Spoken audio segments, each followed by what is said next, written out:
What you're about to see is how I went from having absolutely nothing in a world with no resources to give to becoming the most powerful 7 Days to Die player and building the ultimate Horde base. This world is coded to have no buildings, no traders, no structures of any kind, so survival won't be easy.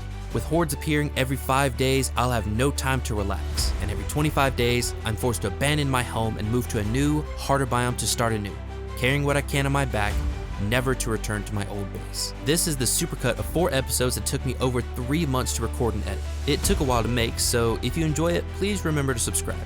Otherwise, sit back, relax, and enjoy the movie. Thank you for joining me on my adventure, and now, let's get into it.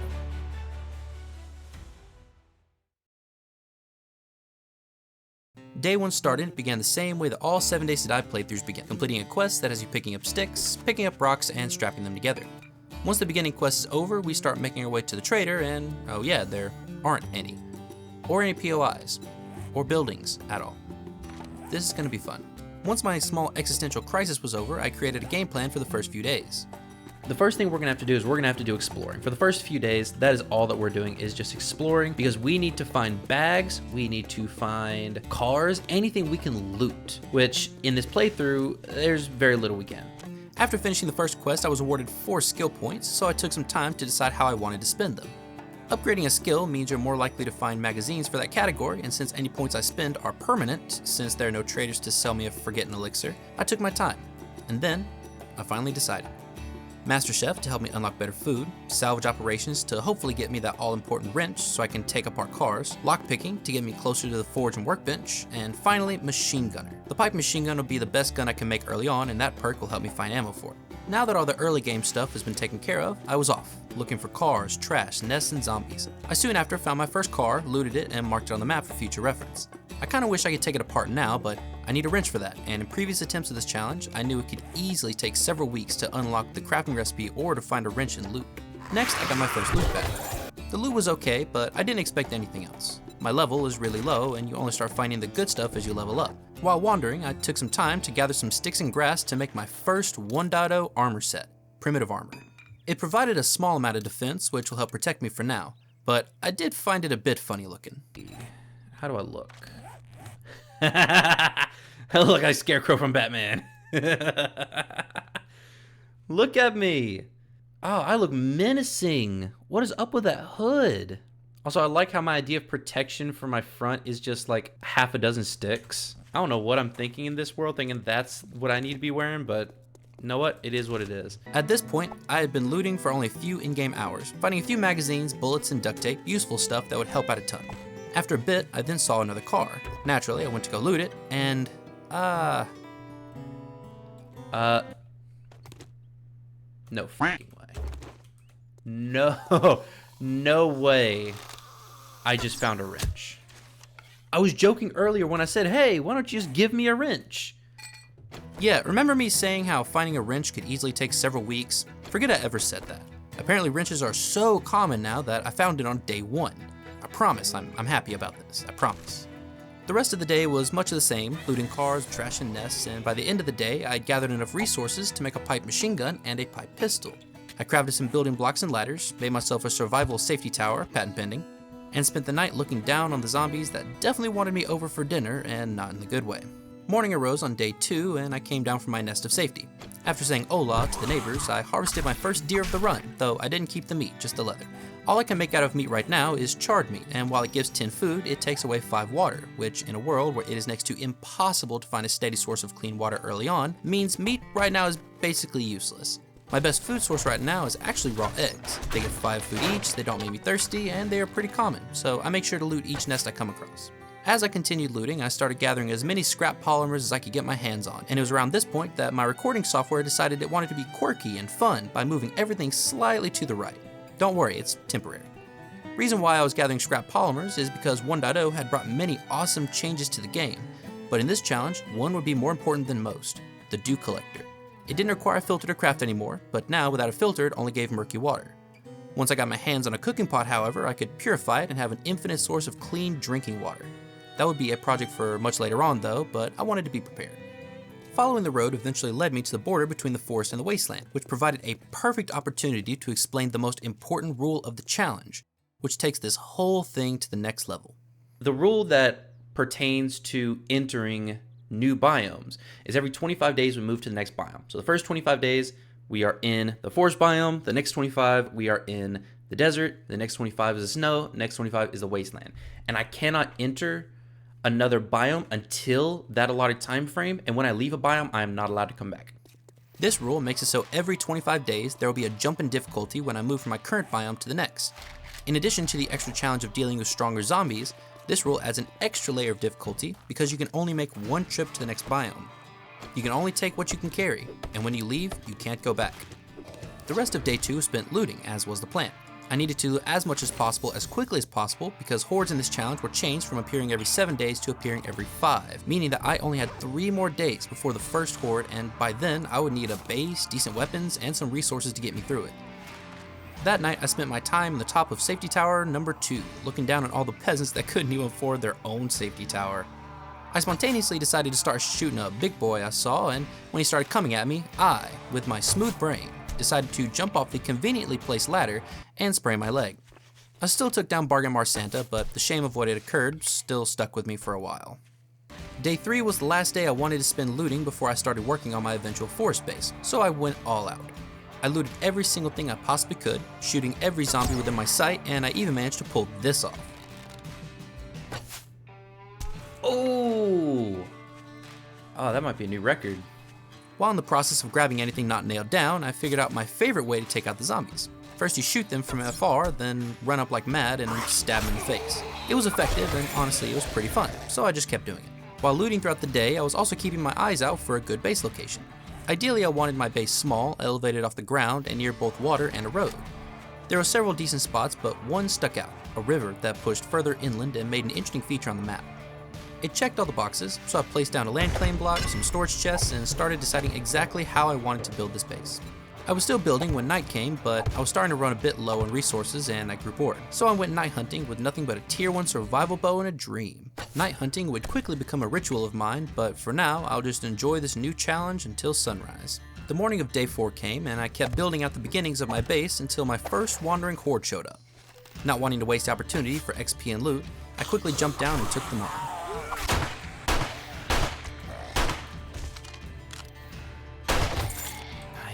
After I put the last of them down for bed, I cut some trees and made some building blocks. I used these blocks to build out the platform my base would be standing on, and I upgraded those blocks to wood for now. While mocking up the location of my bridge to land, I started to run into the first signs of dehydration. The only options for me right now to fix this were to kill zombies and hopefully get something drinkable in a loot bag, or drink straight from the river, which would hurt me and possibly give me dysentery. I decided on the river as drinks and loot bags aren't guaranteed, and I hope to get lucky and not get sick. But unfortunately, this happened. Don't give me dysentery. One more. Ah, damn. Just my luck. The last sip and it gets me sick. I was looking at my base, mentally calculating how I wanted things to look, and then my first airdrop showed up. I wasted no time rushing to loot it, and when I opened it up, I was greeted with the sight of wrench number 2, which was a subtle slap in the face. The wrench did nothing wrong, it was just what it represented. The remaining loot was a bit better, including something to eat, something to drink, and most importantly, a craft magazine bundle, which gave me 6 magazines and various crafting skills. Throughout the rest of the day, I kept building up my base while trying to make it look a bit more interesting than just a plain wooden box. I was furnishing my base with some storage when night came again, and I went out on another hunt, looking for XP, loot, and scrap polymers. Day 5 was here, and with it came the knowledge that tonight the horde would come for me, so I needed to finish my base as soon as possible. I was dehydrated again and hadn't had anything to drink since the red tea I got from the airdrop, so I risked drinking from the lake again, only to get dysentery for the second time in as many days. It's always on the last one. Whatever. I didn't let that stop me though, so I pressed on with the base construction, cycling between building and gathering wood. It went on like this until about 1300 hours, and by then I felt pretty confident with the base that I had constructed. After finishing the base, I once again felt dehydrated, once again decided to drink from the river, and once again got dysentery. You'd think I liked being sick with how often I do this to myself. The rest of the day was spent gathering wood and stone, as building the base had made me run out and I would need more for repairs. I continued farming until a couple hours before the horde appeared, and just before I came back to base, I had scrapped a couple cars and managed to make a single Molotov cocktail with the gasoline I'd gotten. I then spent the remaining time reorganizing my inventory and making sure that all my weapons were easily accessible. I also decided to make a bunch of barbed wire and place it on my bridge, hoping to slow the zombies down a bit.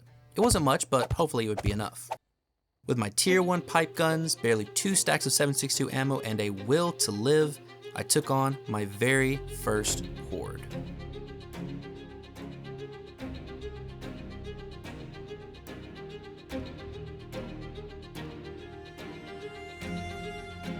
Right off the bat, I knew something was wrong.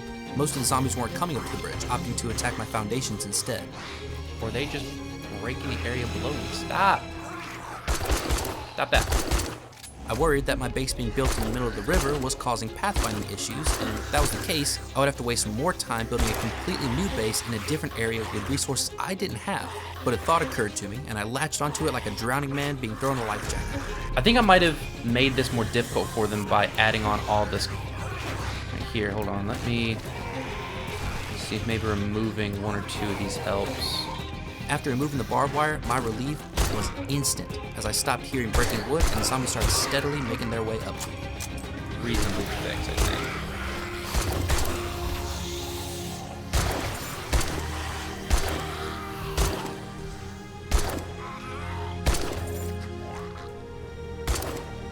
Nope. No. Nope. Ah. Oh god. Okay. Back up. Ah. I don't want to waste ammo, but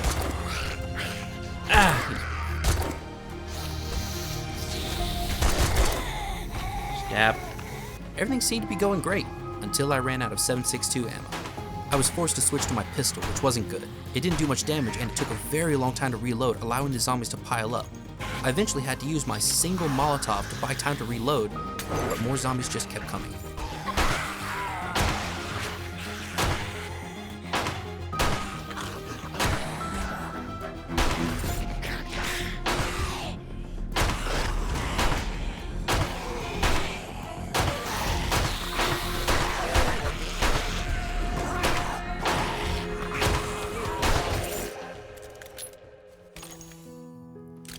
The beautiful morning of day 6 rose, and I had never felt more alive. I thanked my base for keeping me in one piece, and then I went outside and looked down at all of the loot. Okay, look at all those bags. Ooh, that's gonna be fun. I was very excited to start tearing my way through the bags, but first I needed to see how much damage was done to my precious base. The fact that my base was still standing was close to a miracle. They had done damage to every pillar and had actually broken a couple.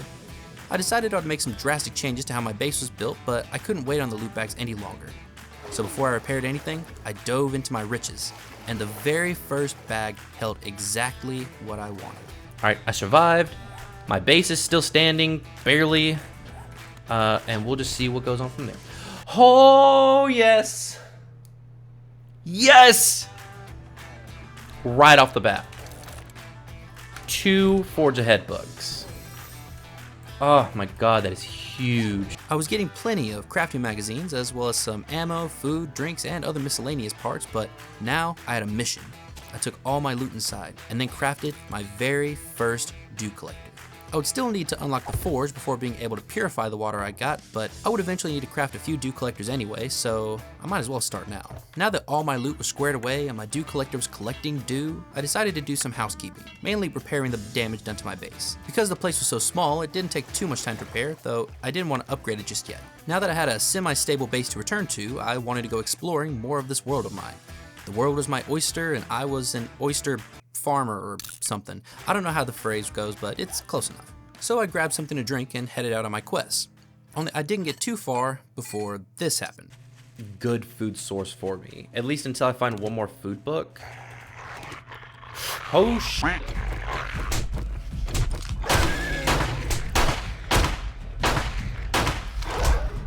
Reload. Oh shit. Oh shit. Come on. Holy shit.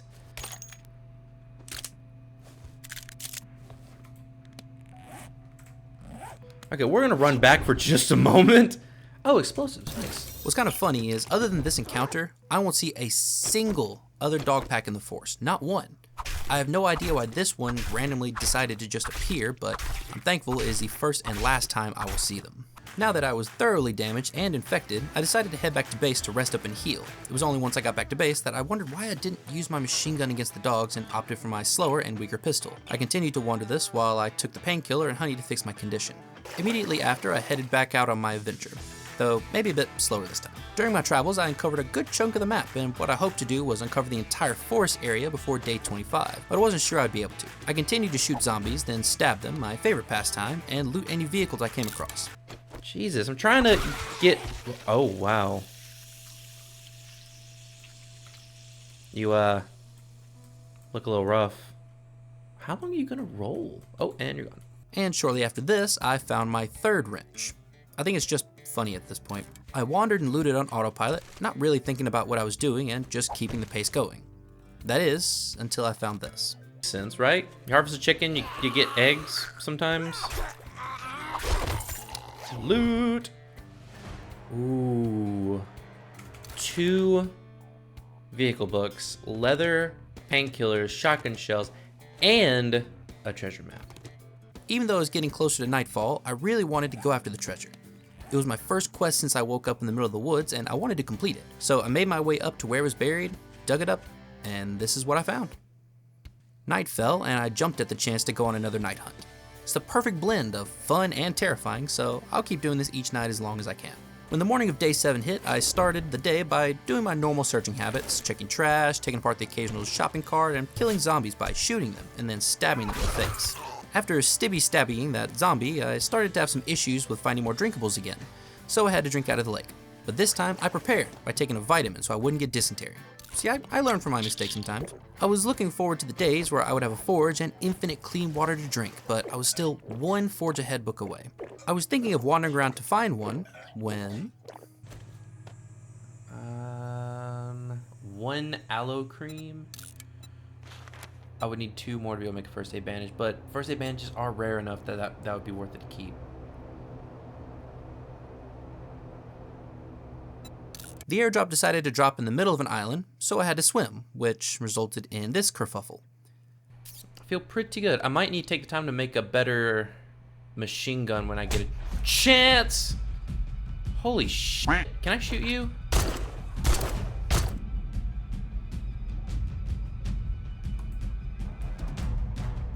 I need air, I need air, I need air.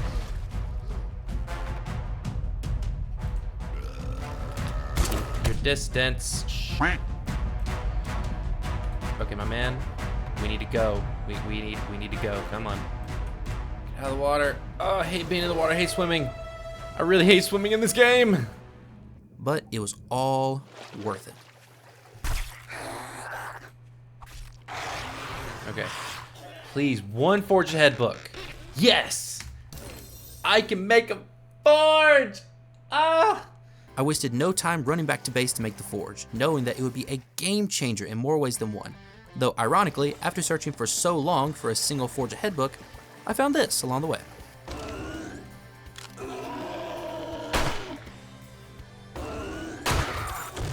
Yes, I got a blue one. Okay, what do we got?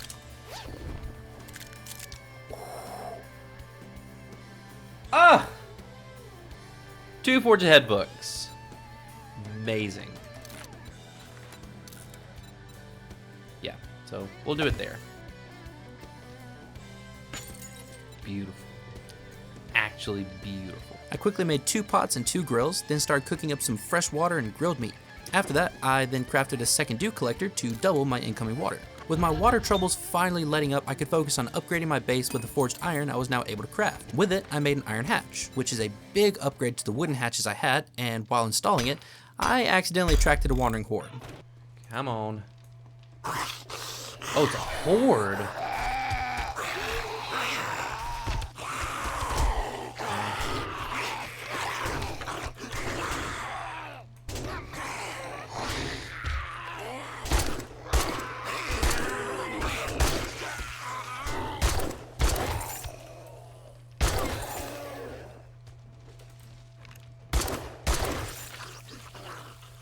In the morning, I improved my foundation by upgrading the wood to cobblestone and changing my 6-pillar design to a solid design with no gaps. A necessary change seeing how the last horde left my base barely standing. I decided to start taking some cars apart for gasoline so I could make some Molotovs for later. And after coming back to base for a quick drop off, another wandering horde appeared out of nowhere. Hold on, two.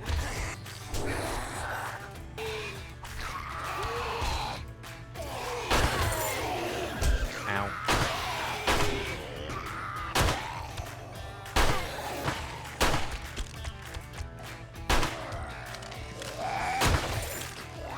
Nice. What do you got?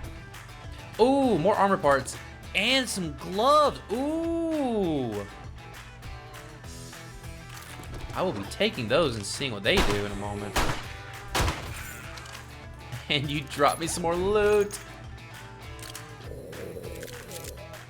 Salvage.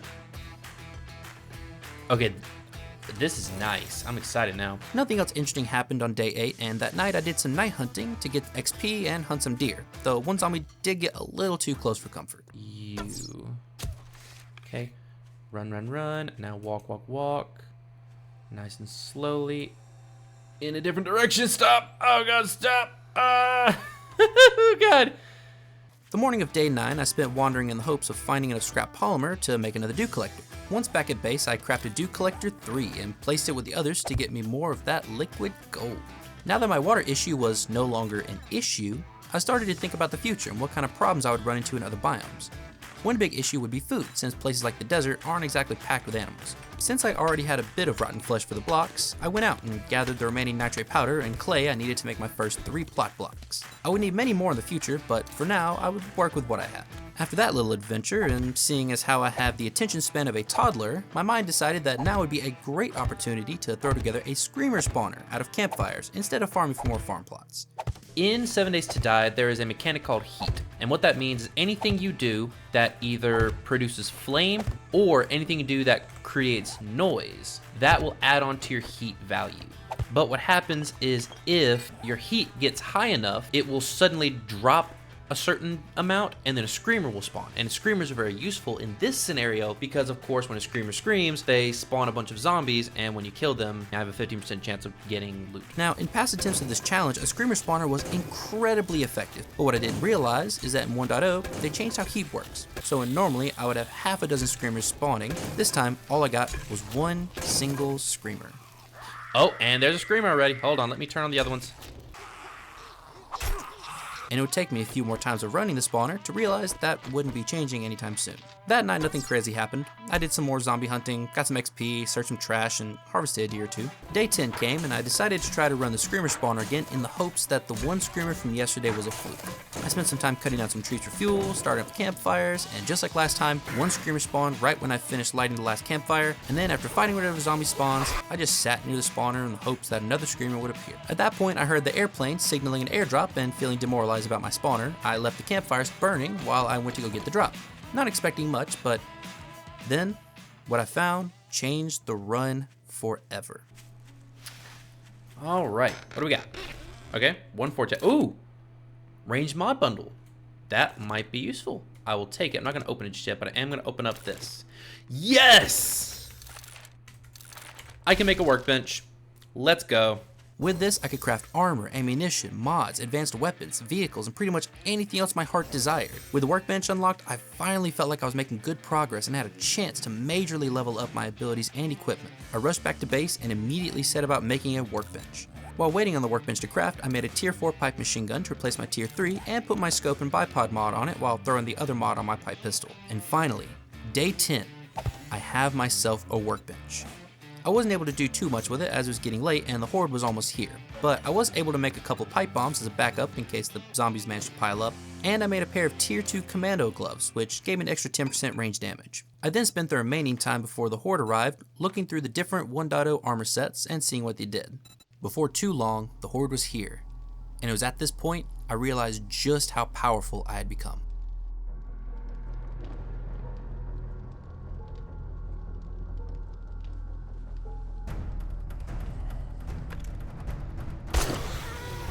Oh, 1 shot, 1 kill. That was nice. Okay.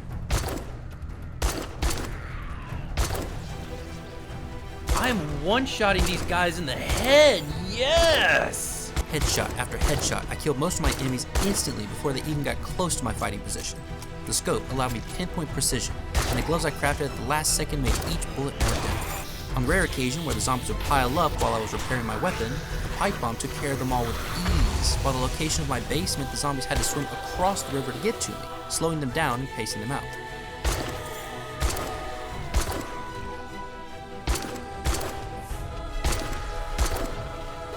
Oh, hold on. Just chill there for just. Hold on. I'm just gonna yeet. Back up. Here we go.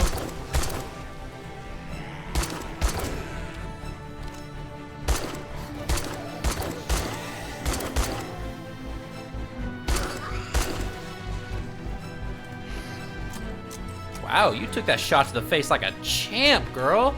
Woo! Everything lined up perfectly. The Horde didn't know it hit it, and before I knew it, it was over. Look at that. Flawless. Actually flawless. That is what I'm talking about. The upgrades I made to my fighting position held up beautifully, and my foundations hadn't attracted any zombie attention. I walked outside, cleared out the stragglers, and looked upon the treasures I had earned. Oh my god. I cleared out my inventory to make space, and then I started looting. Grab it all. Yeah. I'm seeing a couple things I'm liking. I was on autopilot for the most part, not reading many of the magazines I'd picked up, but one in particular caught my eye. Okay, normal magazines, normal armor. Fully automatic fire is more accurate with each shot fired. Cool. I can make purified water. Hold on, I'm writing that down.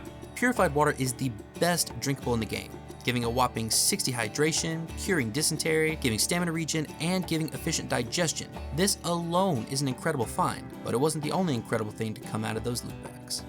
Oh, Jesus. Okay, one of those. I can make a mini bike now. I'm just gonna skip. We're just gonna skip the bike, and we're just gonna go straight. I can make a quality 3 machine gun. With a tier 3 AK-47, I would be unstoppable. It would require machine gun parts though, but I was confident I could find some. And unlocking the mini bike reminded me that I no longer had to walk everywhere, meaning the days of me spending hours on end trekking to the other side of the map were finally over. After putting up all my other loot, I took the time to look through the armors I had gathered during the Horde, swapping out my awful primitive armor for the much better options I now had.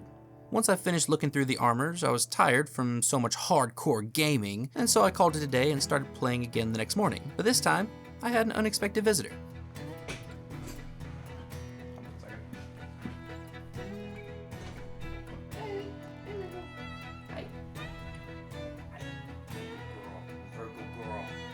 This is Mango. She's a labradoodle.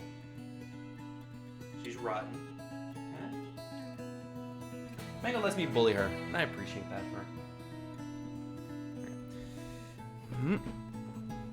her. All right. Bye, Mango. After my cuddly child left, I started my day by looking through all the different mods I could make. Okay, let's start with one armor pocket mod, one fireman's axe mod, which I might actually make 2 because it seems pretty cheap. I can see if I can put it on my stone axe and maybe save the other one for my pickaxe if possible. Once my mods were on my tools and armor, it was time to leave the base and gather some resources. I needed to make some purified mineral water, and for that I needed coal and flowers. So I left the base, making sure to say hi to the neighbors, only to realize that walking was for peasants and I am now 7 days to die royalty. So I turned around with the intention to craft a bike, but came to the realization that I was still poor and had no wheels for my bike. So I moved out with the new goal to take apart cars in the hope of getting a couple wheels. It was only after having taken apart half a dozen cars that I googled why I couldn't find wheels, only to realize that I could craft them myself with the resources I already had back at base. I was able to craft 3 wheels, more than enough for a vehicle. I decided to make the bicycle instead of the mini bike for now because I was lacking gasoline, and since mini bikes tend to need this stuff, a bicycle would have to do. I spent most of that night looking through all the things I'd unlocked, keeping a list of the different armors and weapons I wanted to craft when I had the resources to craft them. Morning came on day 12 and I was itching to go exploring after spending all of day 11 scrapping cars and looking through crafting recipes. So I hopped on my brand new bike and drove off in the direction of an unexplored area, with a goal in mind to find loot, but more specifically, leather. All the armors I wanted to craft required a bunch of leather, so I was on the lookout for rabbits and snakes, as deer mostly didn't spawn during the day. I kept exploring until I hit the desert, which of course I can't enter. Then I turned around and went back to base, making sure to purify the water from the dew collectors. After some thought, I crafted the nerdy goggles for extra XP.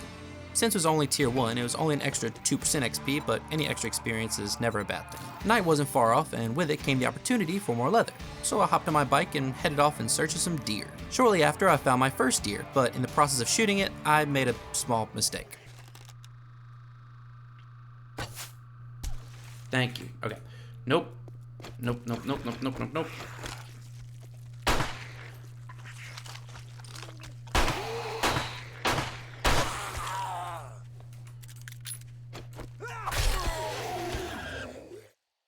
Throughout the night, I managed to find many more deer, with one basically materializing in front of me. After hitting this sick shot,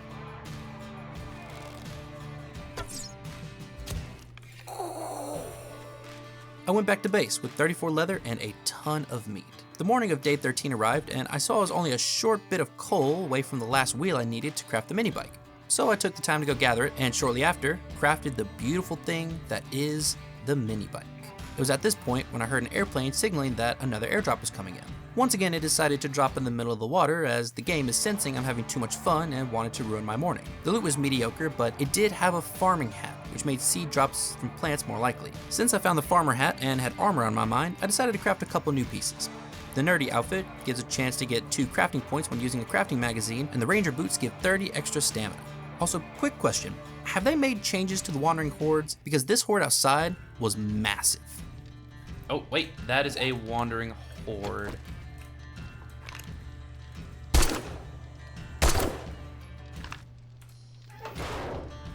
Come on.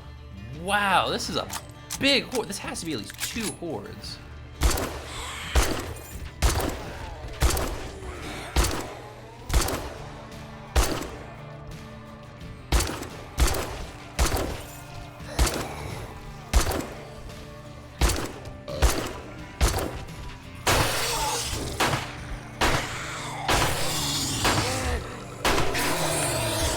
Wow, you guys are strong. Jesus.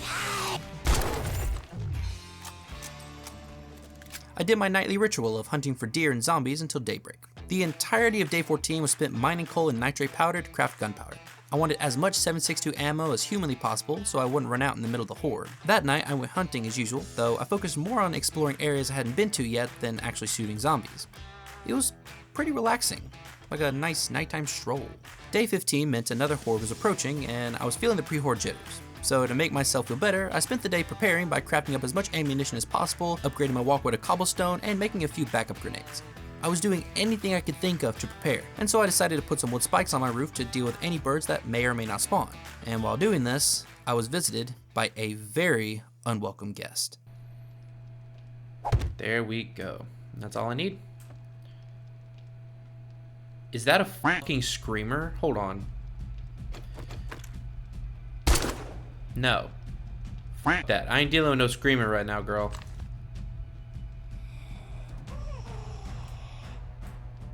There you are.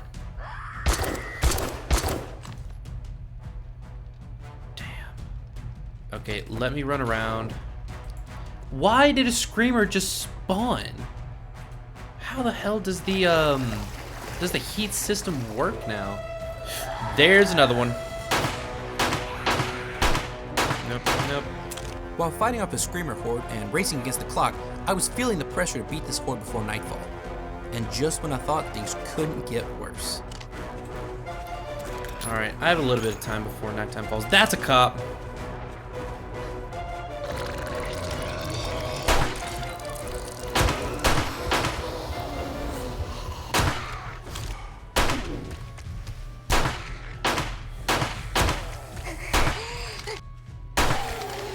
Okay. Now, feeling more apprehensive than ever, I organized my inventory, making sure to have all my ammunition, whatever heals I had on hand, and freshly repaired weapons. I still didn't feel ready, but by then, it was too late. The horde was here.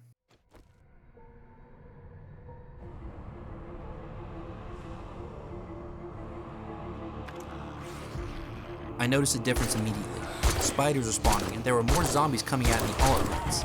I very quickly felt overwhelmed, and then was forced to use my first pipe bomb. And then my second. And then, I made a mistake that almost got me killed. Hold on. Ow. Burn him.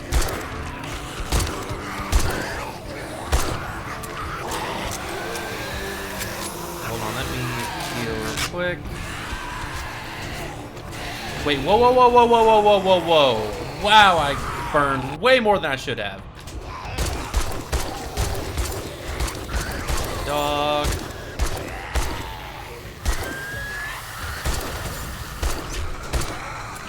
Okay, hold on, I need to... Okay, you know what? You.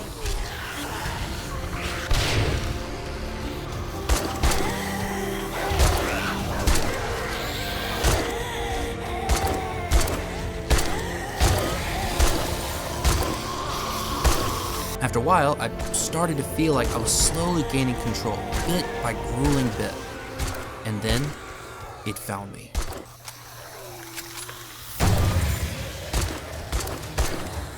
What the f is that? Holy.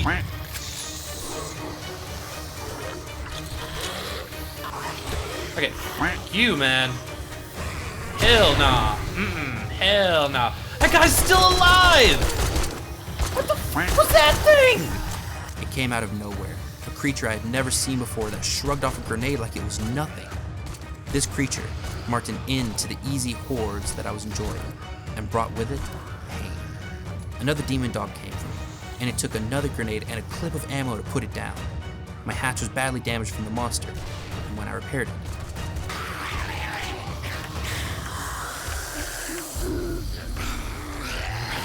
I had no time to replace a broken piece.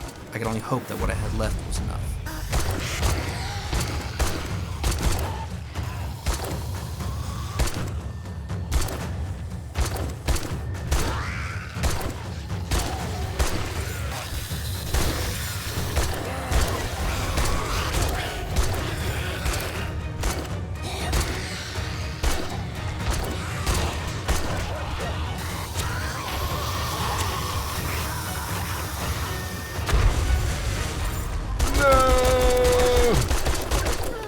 The fight kept going, on and on, for what felt like forever.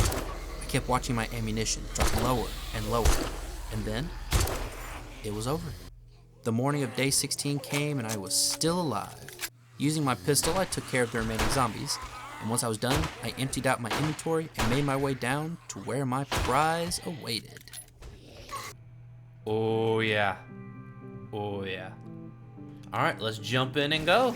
It took me 2 whole in-game hours to gather all my loot, and by the end of it, I had unlocked iron tools, iron sledgehammers, tier 4 armor, and the tier 5 AK-47. As amazing as it was that I had these things unlocked, I didn't get a single machine gun part from the Horde, meaning that for now, I was still stuck with the pipe machine gun.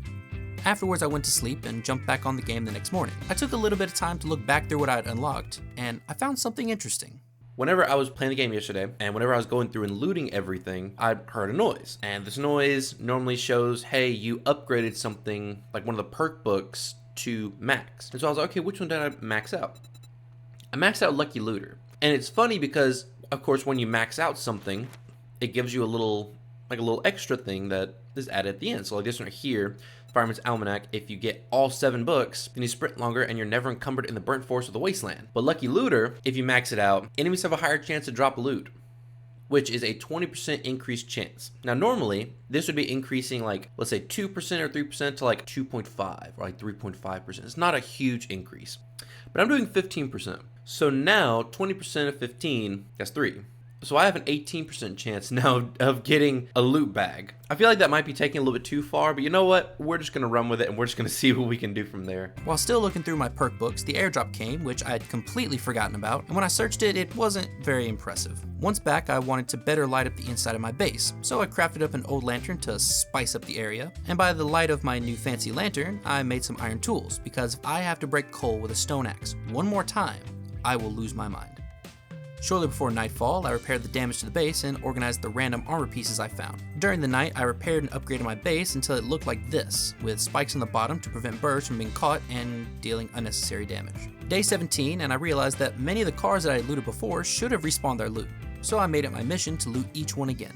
I spent almost the entire day looting vehicles and violating passerby because they looked at me funny. A little while later, I was a bit upset that I hadn't found a single machine gun part.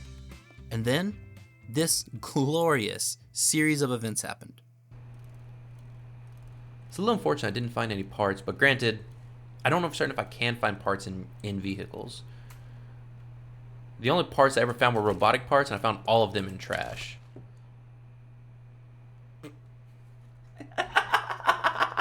You would think I would be planning this. Just, oh no, I can't find parts. Let me just search this one random trash on the side of the road. I'm glad I'm recording because I just know that if it wasn't on footage, no one would believe me. I instantly rushed back to base and crafted the beautiful, incredible Tier 1 AK-47. That night, I went on another one of my nightly hunts.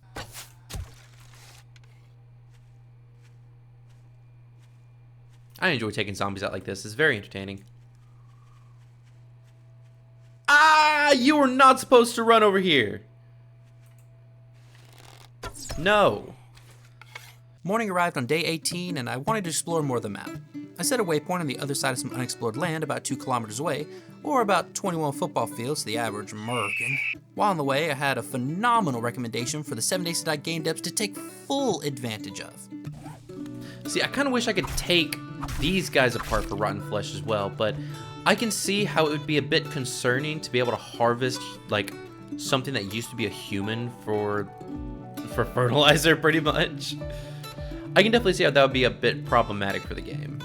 Don't listen to past me, this is a great idea. I wandered for several hours and made it back sometime in the afternoon. I grabbed together some goldenrod and chrysanthemum to make some pure mineral water when I had a question hit me out of nowhere, and Googling the answer made this challenge that much more challenging. Goldenrod flowers can be harvested from goldenrod plants which grow in the forest. They don't grow anywhere else. What about chrysanthemum? Hold on.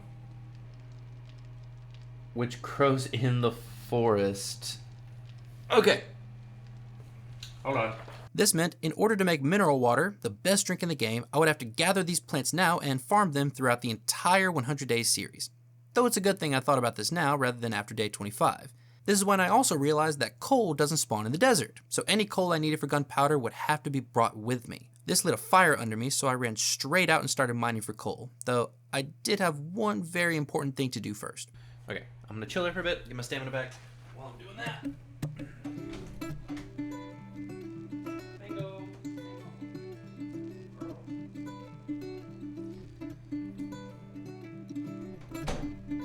I feel like every pet owner needs to give their pet daily affirmations that they are still perfect in their eyes and that they are good girls or good boys. Pets are the best. While out, I realized that I still had an entire week before I left and that I may have overreacted just a bit. So I decided instead to use the coal I had gathered tonight for the next horde, and also spend some time gathering enough nitrate powder to turn it all into gunpowder. Nighttime came, and I spent my entire night indoors crafting up ammunition and as many grenades as I could. Day 19 arrived, and with it, the horde anxiety hit early, forcing me to craft ammunition, check and recheck how many grenades I had, and overthink every single thing that I was doing to prepare. I decided the best way to relax was with a muffin, which absolutely worked by the way, until my muffin time was rudely interrupted by an angry Karen at my door.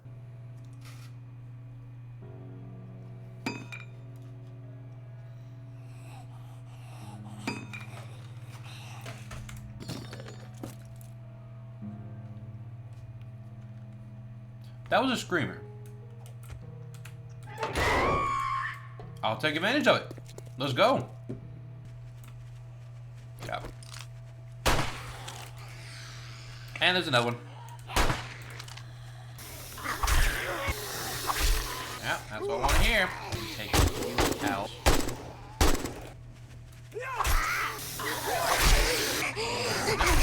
Hello. No.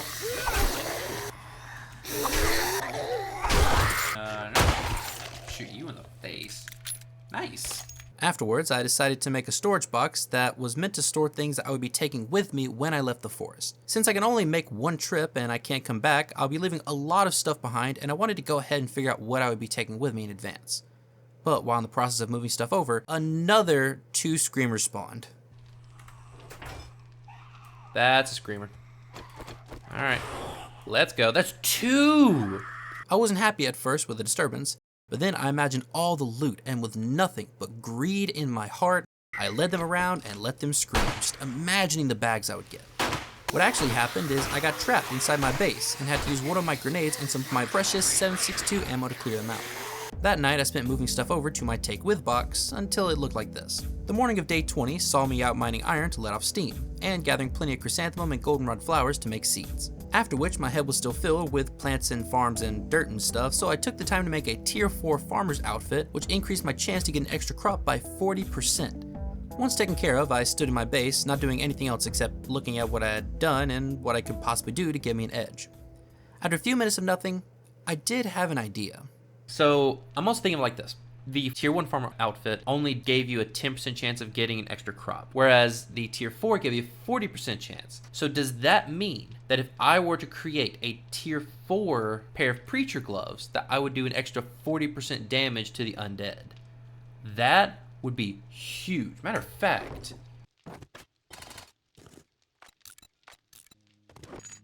yeah, craft.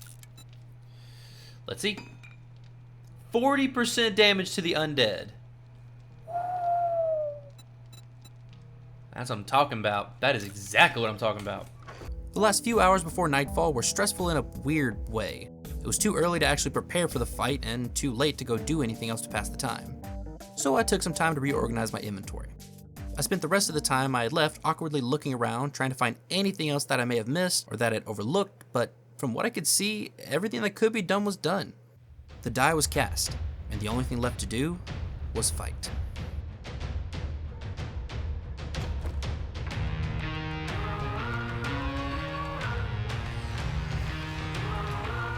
Let's see what we got.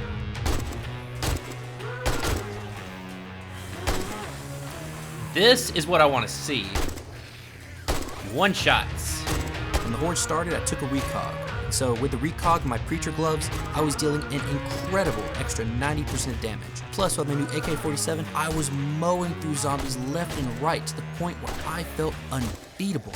But the feeling was short-lived.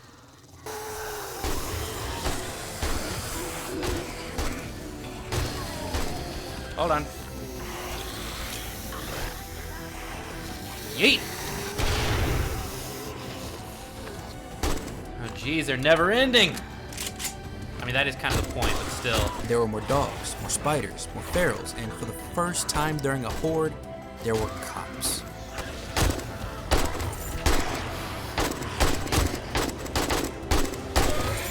You know, we don't want to deal with the cops. The cops are starting to spawn, which is worrying, but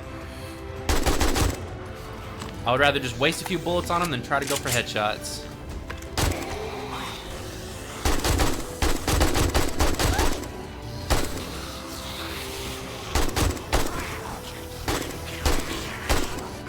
At this point, I was dealing with cops, demon dogs, ferals, and everything in between, unable to take even a second to compose myself. And the terrifying part is these hordes are the easy ones. Being in the forest didn't increase the difficulty, but once I left, once I entered the desert, things would go from 0 to 100 real quick. For these guys, but it's still tricky to get headshots on them.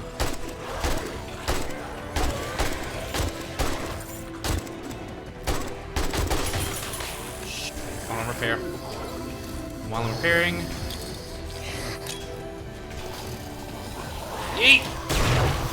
After a while though, I started getting a good feel for how the horde was. I started to feel like I was doing okay, but a quick look at the clock told me I still had several more hours of hell to deal with. That this wasn't over yet. There was a lull. I reloaded, preparing myself for the next wave, and it never came.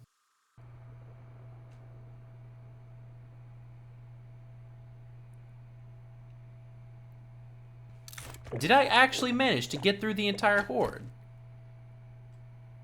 This is the 4th horde.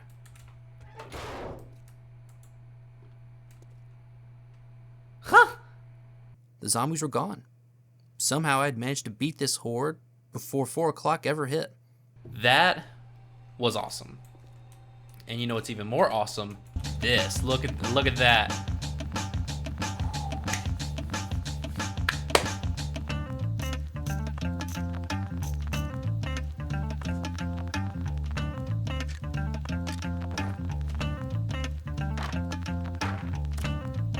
Grab 1 stack of ammo, and this is all that I'm gonna keep on me. It's just this. Time to start. All I want is machine gun parts. If you're able to give them to me, please. The morning sun of day 21 arrived, and from there I picked up the pace, looting, dropping off the loot, using any magazines I could find, the works. Once again, I wasn't paying too much attention to what I was grabbing, just trying to get all the loot out of the water. But then I noticed something while organizing my inventory. Use that. Organized. Do I have anything else I can use? I don't need this. I have 4 machine gun parts! Oh my god, that is huge. That is actually huge. I could now make a very powerful AK-47, or I could save up for an assault rifle. Either option would boost my firepower to the extreme, and hopefully it would give me the edge I needed for when I entered the desert. After looting everything, I spent some time seeing what goodies I had unlocked. Okay. Oh, I've maxed out armor, which honestly makes sense because I got a ton of armor books. But yeah, I can make tier 6 armor now. That's awesome. Let's see what else we can do. So harvesting tools, I can make tier 6 iron tools. I can now make a tier 2 nail gun. That'll be useful. Tier 2 ratchet. Don't care about knuckles. A tier 5 bone knife. I've gotten basic electricity, which is awesome because I really needed the generator bank. Really needed the generator bank. And I have gotten traps. Oh, yes. Okay, that is massive. Like massive, massive. That was awesome. That was actually awesome. A lot of this stuff I couldn't craft yet, but it was nice to know that if I had the resources, I could craft them. With day 25 looming and my departure to the desert weighing on me, I decided to finally go on a serious mining trip to get me at least 2 stacks of coal to take with me. I had hoped to get an average of about 2,000 coal per vein. The first vein I checked gave me a little less than that, which was okay as I was right next to another one. I then started mining the second vein, and then I kept mining and kept mining, and then I found more coal, and then more. And then eventually my pick broke and I decided I just had to stop mining. I had gathered in total about 18,000 coal, so I called it a day and headed back home. That night I went on a hunt to find more leather because I was on a mission to make some tier 5 farmer boots, which would massively increase my chances to get seeds from harvesting plants. Gotcha.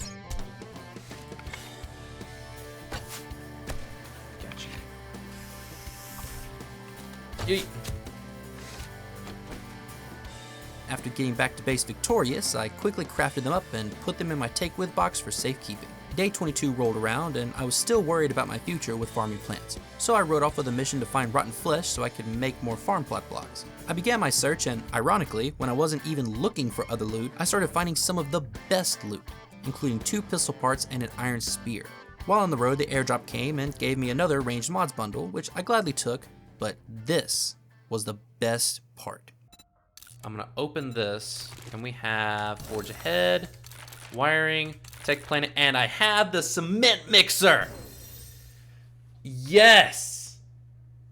I'm gonna write that down before I forget. Concrete is the second strongest block in the game, and the fact that I had access to it before I left for the desert meant my next base might actually last its first horde. Once I made it back, I had successfully gathered enough rotten flesh for 15 more plot blocks, which was added to what I had already had, bringing my total to 33 farm plot blocks. My goal was originally 30, so nice. I then started thinking about the iron spear I had found. Spears required so much stamina to use, which was why I didn't choose one to begin with. I was debating leaving the spear in storage box until I realized that throughout all my adventures, I had found 4 of the 7 spear perk books. This convinced me to keep the spear and start leveling up my spear proficiency. After which I went ahead and used the pistol parts to upgrade to an actual pistol. Night was approaching and normally around now I would go hunting, but since we were so close to the end of the forest era, I knew I had to start salvaging as many cars as possible before I left. Gasoline was a rare resource and eventually I would need a lot of it. So I got back on my bike, rode straight back out, and got to work.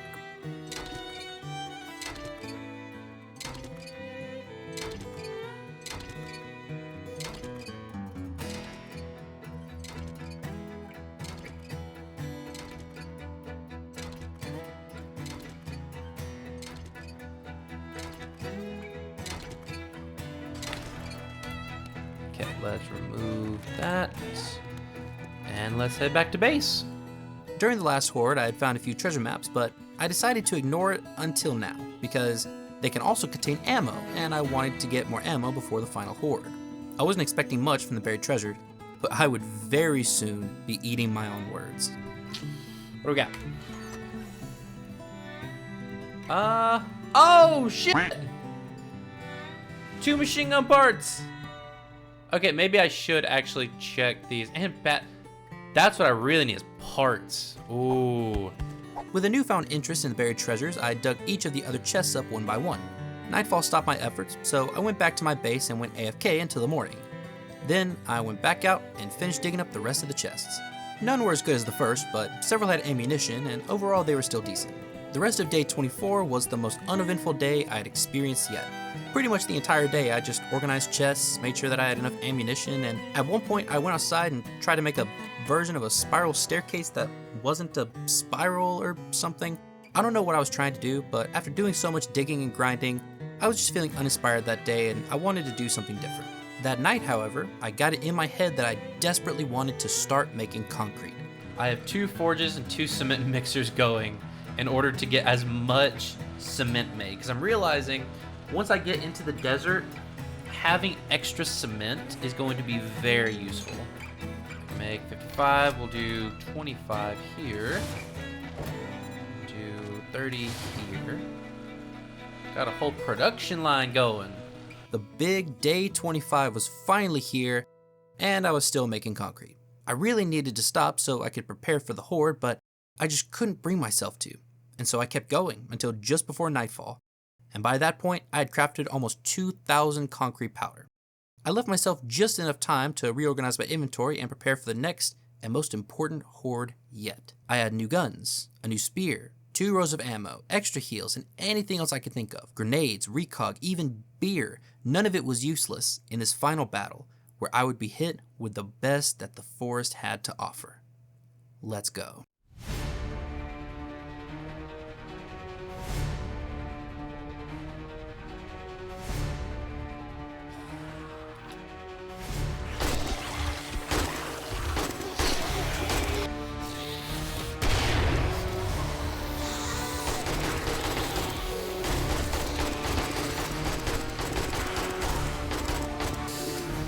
Don't like the fact that the cops are spitting. Another one! Hold on, I need to make sure that this area around here is repaired. Okay, that's good, that's good. Okay. We're gonna do this. And yeet. Okay, good.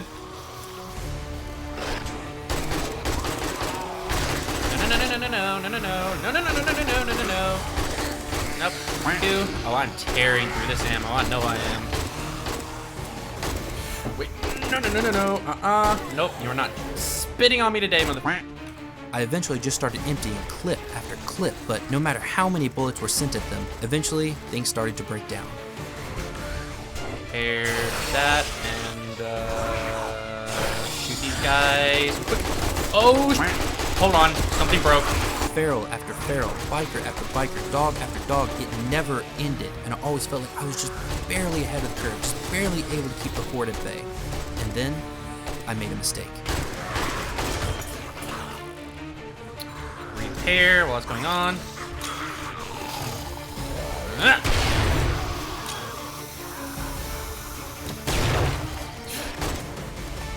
Hold on. Can't place it down. Wait, hold on. Place. Okay, good. Okay. I at least got a little bit of security back again.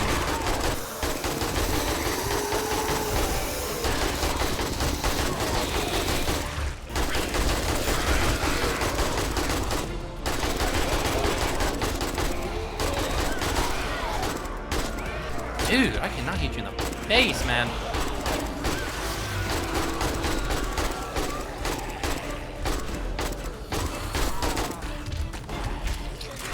Reload, okay, repair.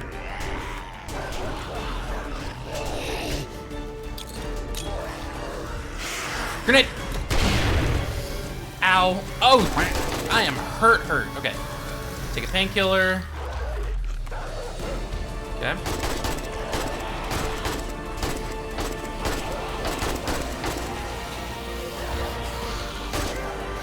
For the rest of the horde, I didn't hold back, throwing everything I had at the never-ending onslaught of monsters at my front door. And then, 30 minutes before daybreak, it was done.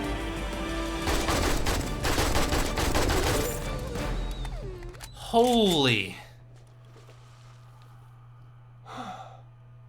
The forest was quiet and peaceful, as if the horde had never existed in the first place. I was triumphant, but the severity of this horde made me question whether I was ready for what comes next. But whether I was ready or not, the desert was waiting for me, and I couldn't keep it waiting. I had survived 25 days in the forest up to this point, but now it was time to leave for the desert. I took one last look and headed out with my mini bike and inventory filled with everything I would need. All right. For the first time, if you look at the top right corner, you will see I am in the desert. And I got the challenge. Enter desert's complete. Cool. The excitement of entering the desert was massive, but my biggest goal for the first 5 days was to build my new base. When day 30 came, I would need to have a strong base built because just by entering the desert, my game stage had massively increased, so the zombies would be stronger and hit harder, and I didn't want to be caught out with my pants down. After searching for a little while, I found the place I wanted. Yeah, so this is going to be my base location. Nice wide open area, still next to a few roads so I can get some cars and I can loot, and then it's next to water in case I need to make water. But the big thing is I need wide open area. And this is pretty wide and pretty open. So this base design was a pretty general idea I came up with after some thought. I hadn't tried building the base design in a test world, but I would very soon come to regret that decision. I had come prepared with a bunch of resources for the build, so I started with a few pillars for the base foundation and a few that would eventually be the path where the zombies would approach. But soon after starting, I had already made my first mistake. Decision 2 to make the floor out of wood. Wait. No! Oh no! I built one of the columns off. No! Okay, which one is correct? Is that one. That's the correct one. So much wasted concrete. Okay, not the end of the world, but not exactly good. I had thought that I had brought enough concrete to easily build whatever base design I wanted, but soon after rebuilding the incorrect pillar, I was already running very low on building blocks, and I was starting to grow worried that my base wouldn't be strong enough for the horde.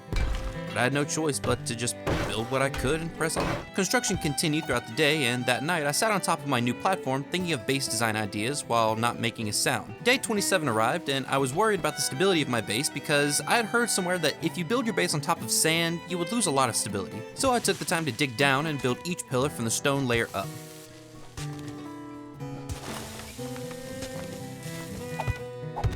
Perfect. Okay. Now it should be very sturdy. It should be green all around on the top. Perfect. Okay, that is exactly what I wanted to see. Beautiful. For now, construction on the base would continue. It was incredibly important that the base be built and ready, especially since I would need a few traps to complete it, and I would need all the time I had to prepare. I was rushing, and as a result, I did this to myself. Pretty much. Oh shit. Damn it. Oh, God, that sucks. It would slow me down, but I had no choice but to keep going. So I took the time to make a splint and pushed on. Now, I didn't want to just build a wooden box though. No siree. I brought out my inner Picasso and started turning my base into a work of art, completed with bezeled outer walls, a diagonal window that could give me light but keep the zombies from seeing me, the works. And I was super proud of what I was creating. I didn't have a lot of experience building nice looking bases, but I felt that I was doing well. It was coming together, but I kept running into the same issue, stability. I just couldn't figure out why most of the blocks I was placing were turning yellow, meaning they weren't very stable. I believed maybe the fact that my floor was wood was causing the issue, and so I decided that I should start replacing what blocks I could with the rest of the concrete blocks I had left in my inventory.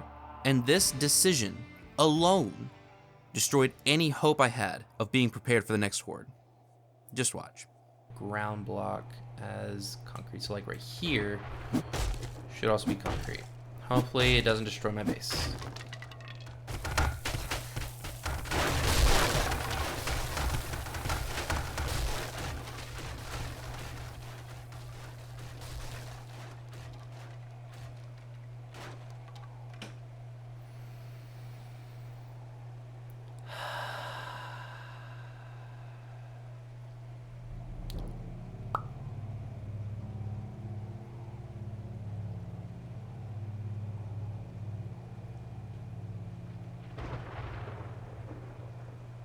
I am so disappointed in myself. Night came, and I pillared out of harm's way while deciding what to do next. This was a disaster. I had used up the majority of my resources and energy to build up this base, only for it to fall apart from my stupid planning. I sat on the pillar and felt bad for a while, but I realized I just didn't have the time for this. The Horde was 3 days away, so I had to come up with a game plan. Off camera, I took an hour or so to build up my base in a test world, which I should have done to begin with, and found that the reason why my base fell apart was because I had no supporting pillars on the inside to keep the ceiling up. Now that I knew what I did wrong, I wasted no time starting the reconstruction project. Unfortunately, I had no time to clean up the mess of broken wood yet, but I'll get around to it eventually, I promise. I also learned that I really should have made the floor out of a stronger material than wood, so I upgraded it to cobble, since I was saving what little concrete I had left for the more important parts of the base. The morning of day 28 arose, and since I now had a stable platform, I decided to get a move on, building up the fighting position. It seemed the obvious place to start, so I jumped on. I used some scaffolding ladder as a wall because this block has the unique property where bullets go through, but Copspit doesn't. This should hopefully keep me protected from the 5-0. I then moved on to the walls, but with the recent collapse of my base, I was out of wood. So I had no choice but to run off in search of the few trees that would actually grow in the desert. I had brought some tree seeds with me with the intent to start a tree farm, but I needed wood ASAP, and any trees I planted would take way too long to grow. I continued building until finally I was done with my base's main structure. I still had to complete the zombie path, but knowing I now had a safe place to put my stuff and crafting stations, I felt a weight lift off my shoulders. This is pretty much the structure. It just needs to be upgraded, and I'm going to be making changes to it over time, but this is what my base is going to look like for now. I started moving my base into my new home, placed down my crafting stations, and I was finally able to begin the last part of my base, the zombie path. The path required a few traps to work, so I quickly crafted a generator to power them. I then made a few electric fence posts, and while they were cooking, I started work on the zombie bridge itself.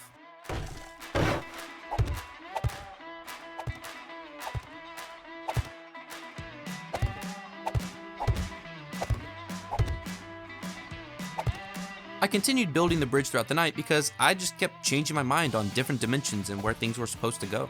When day 29 arrived, I was still working on the zombie path, and if I'm being honest, it was coming together pretty well. It looked a bit strange, but it's meant to look like that. I'll explain why later, but for now, I was happy with my progress and hoped that, all my hard work would keep me and my base safe when the Horde arrived.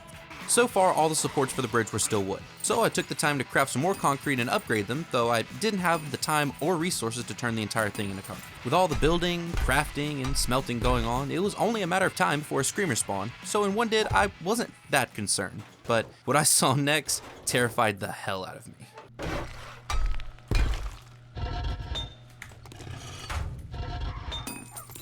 That is a screamer. Yeah. Oh, that's a radiated screamer!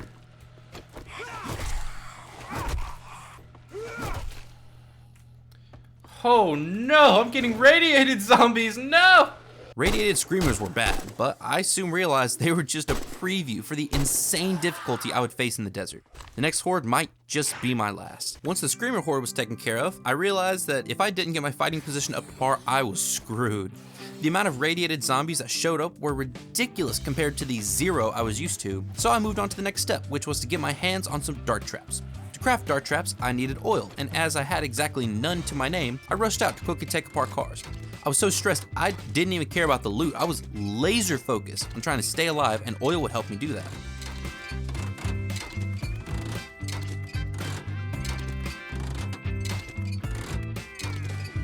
Once I had exactly enough oil for the 2 dart traps I needed, I wasted no time heading back to base. I started gathering the resources necessary to make the traps, and after a quick mining trip to get the iron I was missing, I crafted them up. It was at this point that I started to feel just a little bit worried about my preparations.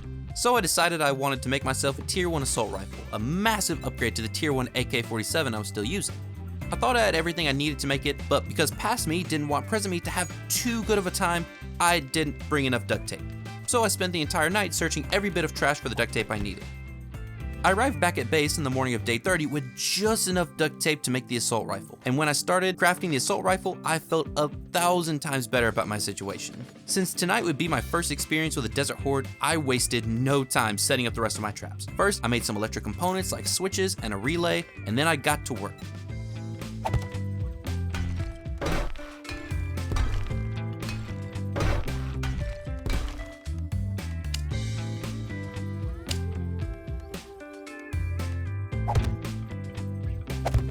It was finally done. The pass still needed to be upgraded from wood eventually, but now I can actually explain how it's supposed to work. Zombies come up, they hit the electric fence, they get electrocuted. I can repair the fences easily from inside of here. Then I start shooting them with my assault rifle. Now, if let's say it starts getting overwhelming, I can turn either of these on to turn on dart traps to give me some extra support. They can shoot through the bars, cops can't shoot back through the bars, and I should hopefully be able to keep this going. I spent the rest of the day reinforcing the parts of the base that needed it, crafting more darts for the dart traps, and making as much concrete as possible. During this whole process, I wasn't using the conveniently placed hatch inside my base to get in and out. I was using the zombie path, which wasn't an issue to begin with, but then I laced 20,000 volts through it and accidentally gave myself the old zip-zap treatment. Ow, ow, ow, ow, ow. Don't break my leg. Okay, I completely forgot my electric fence was... This wouldn't be the last time. Now that everything I wanted to get done was complete, I took the time to clean up the mess from my previous base attempt. It took a little while, and while doing it, I realized I had forgotten to put spikes out for the vultures, which I quickly fixed. It was late, and I had very little time left, so I quickly reorganized my inventory for the fight, and my final loadout looked something like this. I had thousands of rounds, grenades, recog, heals, everything I thought I needed. In a previous attempt at this challenge, I didn't make it past this point, but I also wasn't as prepared as I was now. This time, I was determined to succeed. I hadn't come this far to die yet, and so with my gun held high, I took on my very first desert horde.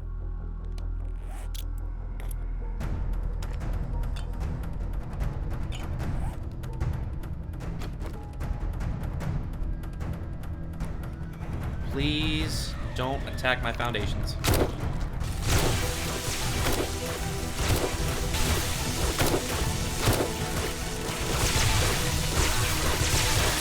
So far, it's doing exactly what I wanted. Some of the zombies are getting electrocuted, the other ones that are crowding behind it are falling off. And the bars are doing what they're supposed to do, thank God. So far, my base was performing exactly as I'd hoped, with the electric fence pacing the zombies out and freezing them in place for constant headshots, while the darts pierced through multiple enemies, dealing just enough damage that most of my shots were killing the zombies instantly. My defenses were doing so well that not a single zombie had made it to my front door. Well, until this happened. Smelting in the forge and put them in there.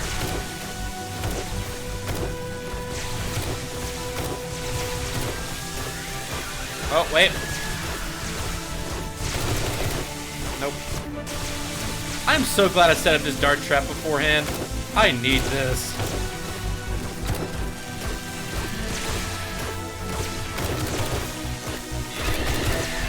I would have to do something about that eventually, but for now, it wasn't something I really had to worry about. It was more annoying. The zombies didn't stand a chance, as most died instantly to a headshot. It was all going so well, but all it takes is one wild card, and the entire game changes. Keep it repaired, keep it repaired. Ah! No, oh, shit! No, no, no, no, no, no, no, no, no, no. Hold on, hold on, hold on, hold on. Oh, come on. Shit! Oh my God, I didn't expect him to blow up. Wait, oh no! It broke the relay! Oh no, I am screwed!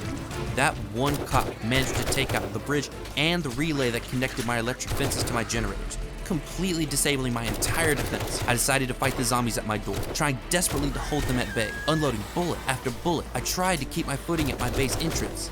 There was a break in the zombies' numbers, and I thought I was making a dent in the horde. I couldn't have been more wrong. Wait. No! I need to run. I have no choice. I need to run. And okay, go, go, go, go, go, go, go. It's time to run. It is time to run.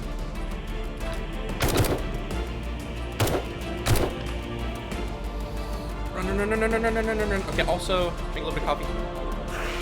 Ah! No! I don't want to die, please! Oh my God! This is gonna be brutal.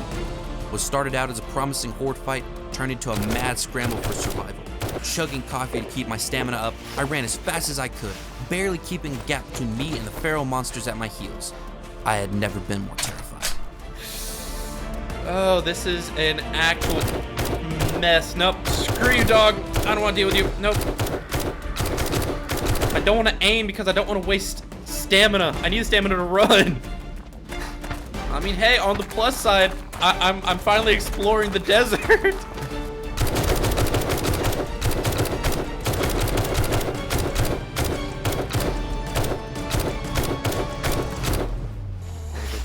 Go, go, go, go, go, go, go. Okay, run, run, run, run, run, run. Oh, God. No.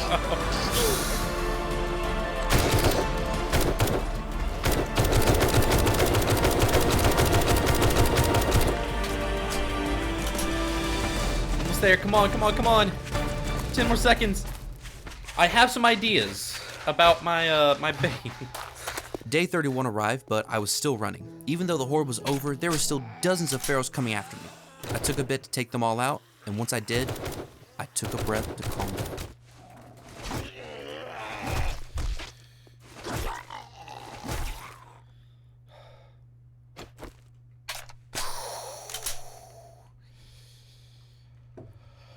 Oh my God. I have some concerns. Oh, Jesus, I'm gonna have to make all of this concrete. I mean, the fence post lasted. It's just the relay that connected them to power didn't. That wasn't a smart idea on my front. After checking the damage, I looted the few bags I had under my bridge. Because I bailed halfway through the horde, I expected there to not be many loot bags, but what I got was so much less than that.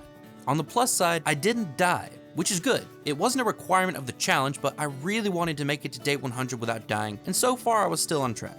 I decided to finally get my day started by doing some repairs in the zombie bridge.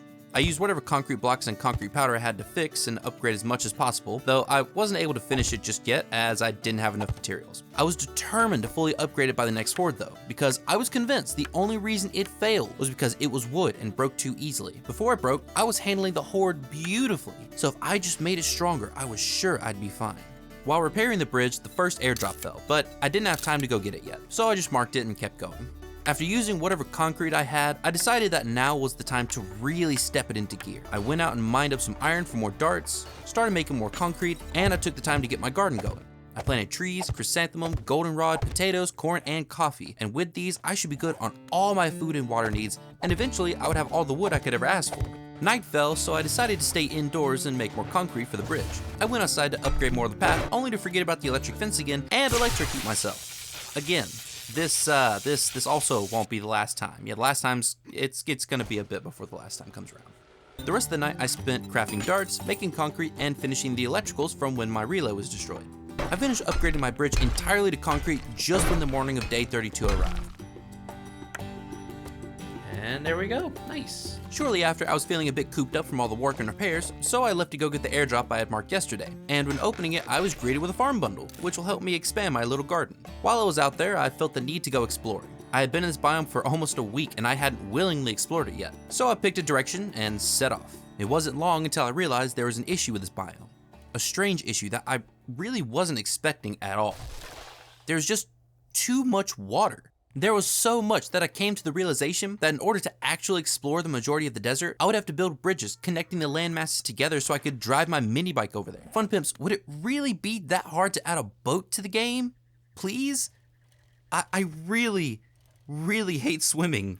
After I had explored what little land I could without bridging or swimming, I made my way home, only stopping to absolutely yeet this coyote into next week. Come on, you fucker. Oh! Once home, I opened the farming bundle and was surprised when I got a single supercorn seed. Supercorn is used in some really useful recipes, such as Grandpa's Learning Elixir, which gives 20% extra XP for 6 minutes. The downside of supercorn is you can't just unlock the recipe for supercorn seeds. You have to find a specific book that teaches you how to craft them. So for now, I put it into storage for the day I learned to craft the seeds myself. Soon afterwards, night fell, and I spent the dark hours making even more concrete and darts. I knew I would eventually need them, so I might as well get ahead of the curve. I also made an old lantern to give my base a bit of light. It wasn't very bright, but it did make the base feel really cozy. Day 33 rolled around and I wanted to do some housekeeping today. So I started by organizing my stuff into separate boxes to make life easier for myself. And once that was done, I went out on a quick mining trip. But apparently I was trespassing on private property or something because the neighbors weren't happy about it at all.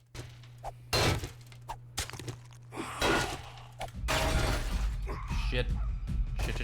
Shit. Nope. No. Fuck you.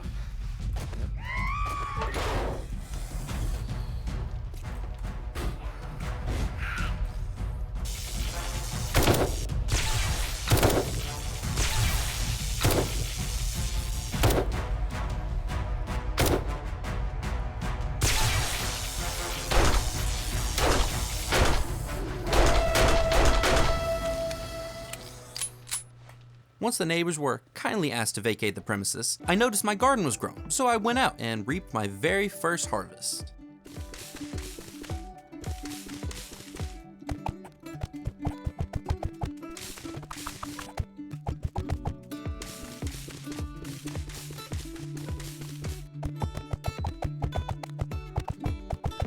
And there we go.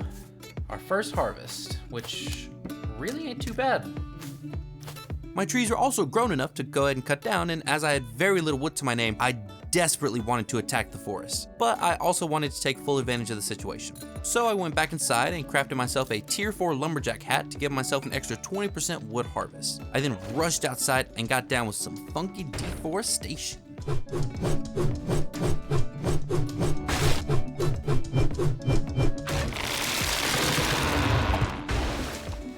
That night I did literally nothing. Just kind of looked around my base and looked at what items I had unlocked but couldn't craft yet. When day 34 arrived, I was looking through my stuff and realized that at some point I had picked up a tier 3 hunting rifle.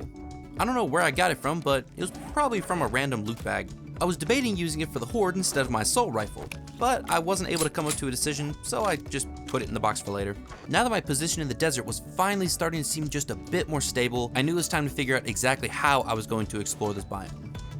What I would really like to go ahead and do is figure out how to get over to another part of land, because down here is more land and over here is more land, but I can't actually get to any of it. All right, I'm gonna go on a little adventure to try to make myself a bridge to another piece of land.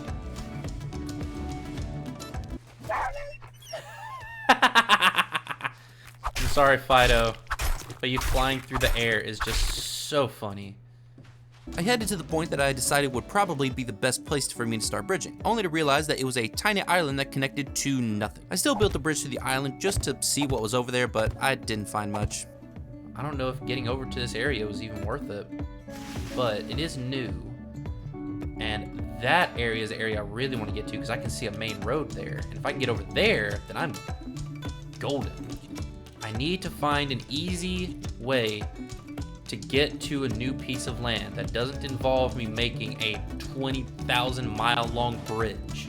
I won't like it, but I will if I have to. But I would really prefer not to have to. I decided to check out another potential area for a bridge when an airdrop fell right along my path. Drop it on top of me. Yeah! That's what I'm talking about. Look, I'll be able to catch it on the way down. Let's go.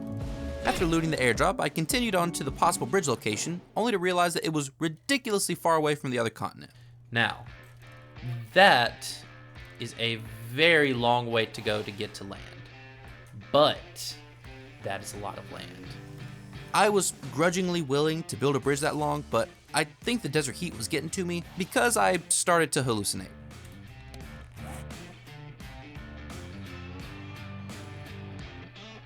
Okay, hold on. Is it just me, or does it look like the land connects over there? It looks like it connects. I'd already checked out that area and I knew it didn't connect, but my eyes told me a different story. So I decided to follow the shore in the hopes that the mirage I saw was true. That is some really nice land that I would really like to say hi to. I'd like to get acquainted with that land over there. So it looks like if I can get over to that island there, that should give me a straight shot to the mainland. Though I also could be very wrong and it could just be another trick of the light, but I'm gonna find out one way or the other. I ended up hopping along some small islands, praying they'd eventually connect to a larger landmass, but they never did. I'm just being lazy. I need to stop being lazy. I need to just bite the bullet and make a path. Make a bridge just to get across. But I'm just so lazy. I don't want to do that. I just want there to be a bridge. Oh, I see my base from here. Oh, look at it. It's so cute. Why does that look like the island from Bikini Bottom? Like this little island right here That straight up just looks like the island from SpongeBob. This is actually ridiculous.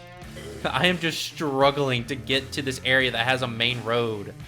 Why does the desert have so much water? I mean, the desert's literally just like filled with water. See, that's why people don't want you to go to the desert. They say, oh, it's uninhabitable. You know, there's no water. You'll just die of dehydration. Cap. Hello, sir. Can you take me to the mainland? Can I get some directions? Thank you, sir. Appreciate it. He said to keep going the way I'm going.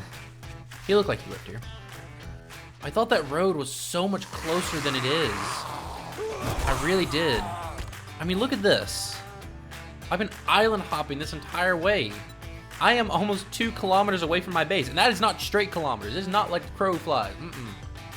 This crow is walking. Come on. What is up with the swimming? Also, is that a road? Hold on. That is a road right there. I'm almost there. I'm close. Oh, and there's a car. I'm gonna go search that real quick. Yeah. You know how awkward it is whenever you're just walking down the street and then some guy looks at you and goes, "Hua!" I'm so tempted to just make a gargantuan bridge now. Island hopping is not the way to go.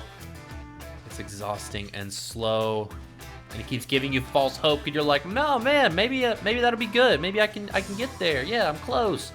Nope. Now, after an entire day of bouncing from island to island and an ungodly amount of swimming, I finally made it to the next continent. Okay, we are here. We have made it. Bien. It was close to dark when I landed, so I gotta move on, but after riding over so many hilly islands, I had to gush about the beautiful roads I was riding down. No more mountains. Riding on this is like riding on the highway. I mean, I feel like I'm making so much progress. Now that I'm in the new land, I will now take my time to loot all of your valuable possessions. My goal was to explore the shore as quickly as possible since the Horde was coming over for dinner tomorrow. But I stopped to loot a few things along the way, and I am very glad I did. Okay, always search these. That's why we search these! A pump shotgun. I haven't even used my double barrel yet, and I already have a pump. Let's go. Hold on, let me... Oh yeah. Be afraid. Be very afraid. I kept exploring for a while after night fell, but I was worried about how far away from home I was, so I cut my invasion short and made my way back along the hellish cluster of islands leading to my homeland. Oh, it's the Bikini Bottom, yeah, it's the SpongeBob Island. Hey! Looking for David Hasselhoff, he's around here somewhere. It was early morning on day 35 when I finally made it back home. I'm gonna take care of the interloper here that I definitely did not invite over. You're supposed to call first, okay? That's what happens to people who don't call first. Since the last Horde night fell apart, I wasn't able to get much ammunition back from loot, so I went out to mine nitrate powder to make 7.62 ammo. Luckily, Past Snippet had the foresight to pack up bullet casings, bullet tips, and coal, so after this little mining trip, I was able to get straight to crafting gunpowder and bullets. The gunpowder said it would take 25 minutes to craft, not including the bullets themselves, and since I was running out of time, I needed a quicker way to craft all this. So I came up with an idea. I realized you can craft anything in a workbench that you can craft in your inventory, including gunpowder. So I got together the resources to make a second workbench, with the idea being that I could split up the gunpowder crafting among the 2 workbenches and my inventory, effectively splitting the crafting time to 1/3 of what it was. With the increase in speed, I was able to craft a few more stacks of ammo before the Horde arrived. It wasn't much, but it was what I had. I prepped my inventory and got ready for battle. The last fight was a disaster, with me having to run away with my tail between my legs. This time would be different. I was stronger, my base was fortified, I was ready. And with the bell toll signaling the monster's arrival, I took on my second desert horde.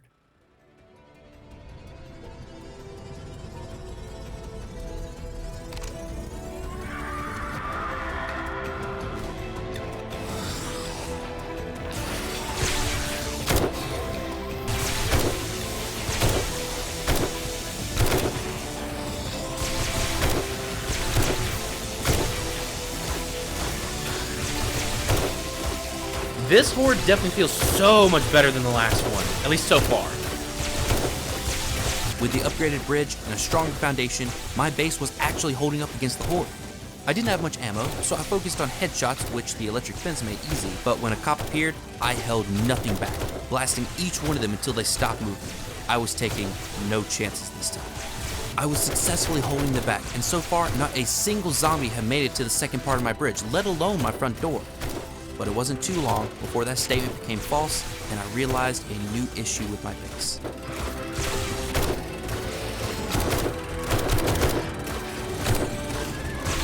Oh wow, those dogs can go straight past my stuff. Uh-oh.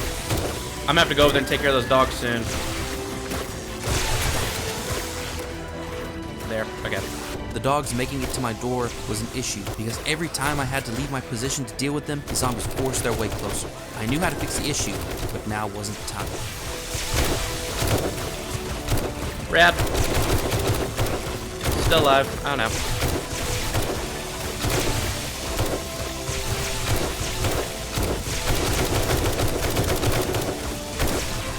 Jesus Christ. There's so many zombies. So far, the base was doing its job and hadn't collapsed yet. The flood of zombies was unrelenting, but my defenses were keeping them back. I was running low on ammo though, only having around 150 left and an hour of hell yet to deal with. Gunshot after gunshot, I was slowly becoming deafened by the loud noises. Until out of nowhere, everything became perfectly quiet.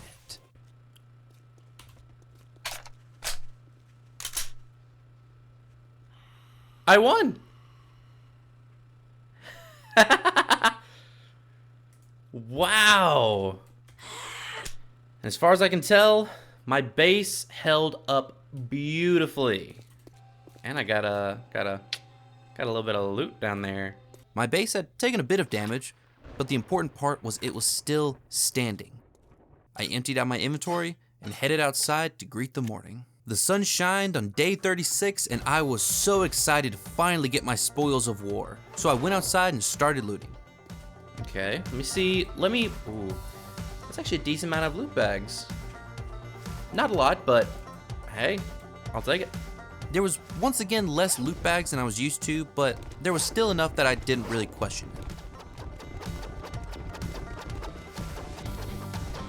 There wasn't anything crazy, though I did find a steel sledgehammer that I never used, and I maxed out Wasteland treasures, so now I should start finding more legendary parts. After organizing the loot, I made a plan for the next few days. My goal for these next 5 days is I want to make a bridge going from here to here. Reason being is because, yes, I could island hop and make a bridge, maybe right here connecting these. It would be shorter, but that would mean I'd have to go from my base down and around to get back to the road. I just want to have a straight shot right there. So let me go to here. I'm going to need a lot of wooden blocks, a lot of wooden blocks. Easy access to the new land would give me so many more opportunities for loot in the future, and I also needed to secure a route into the snow biome for when day 50 arrived, so it just made sense. I was low on wood for wood blocks, but luckily my tree farm was looking mighty tasty, so I cut down enough trees to give the Lorax a heart attack and rode off to the bridge site. I started building the bridge when I realized two things. One is that I still hated swimming with every fiber of my being, and that wasn't going to change anytime soon. Two was that after only making it a fraction of the way with the massive amount of wood blocks I had, I would need a lot more wood.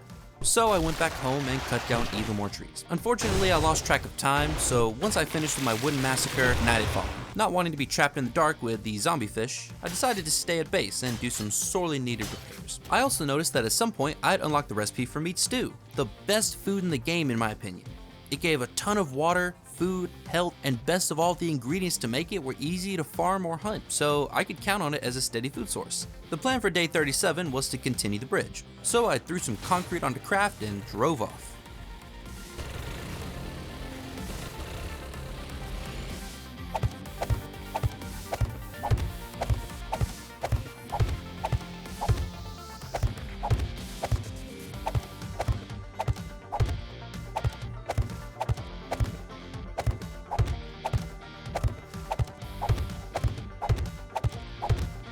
I spent the next 9 in-game hours just placing blocks over and over again. It was ridiculous how long this bridge was, and at some point I ran out of wood blocks again, so I had to craft more as I was building. but it was all worth it because at around 1300 hours, I finally finished the bridge. My God. The amount of wood I have had to use for this project is insane. But I am like right there. Come on. I've made it to land. Yes. Okay. I went back to get my mini bike, and almost as a reward for my hard effort, an airdrop fell right where I was going. All right. Well, first things first. We are going for the airdrop. I quickly drove to where the airdrop fell, and the loot was actually pretty good, giving me some lumberjack gloves, a sewing kit, and a few other odds and ends. With the lure of loot pushing me forward, I started exploring, looting cars, trash, duffel bags, anything and everything I could get my hands on. I even did a little bit of hunting to get some leather, or at least I tried to, but this one rabbit I wanted was dodging me like its life depended on it. I will take the stone. Never say no to stone. Rabbit. Mother.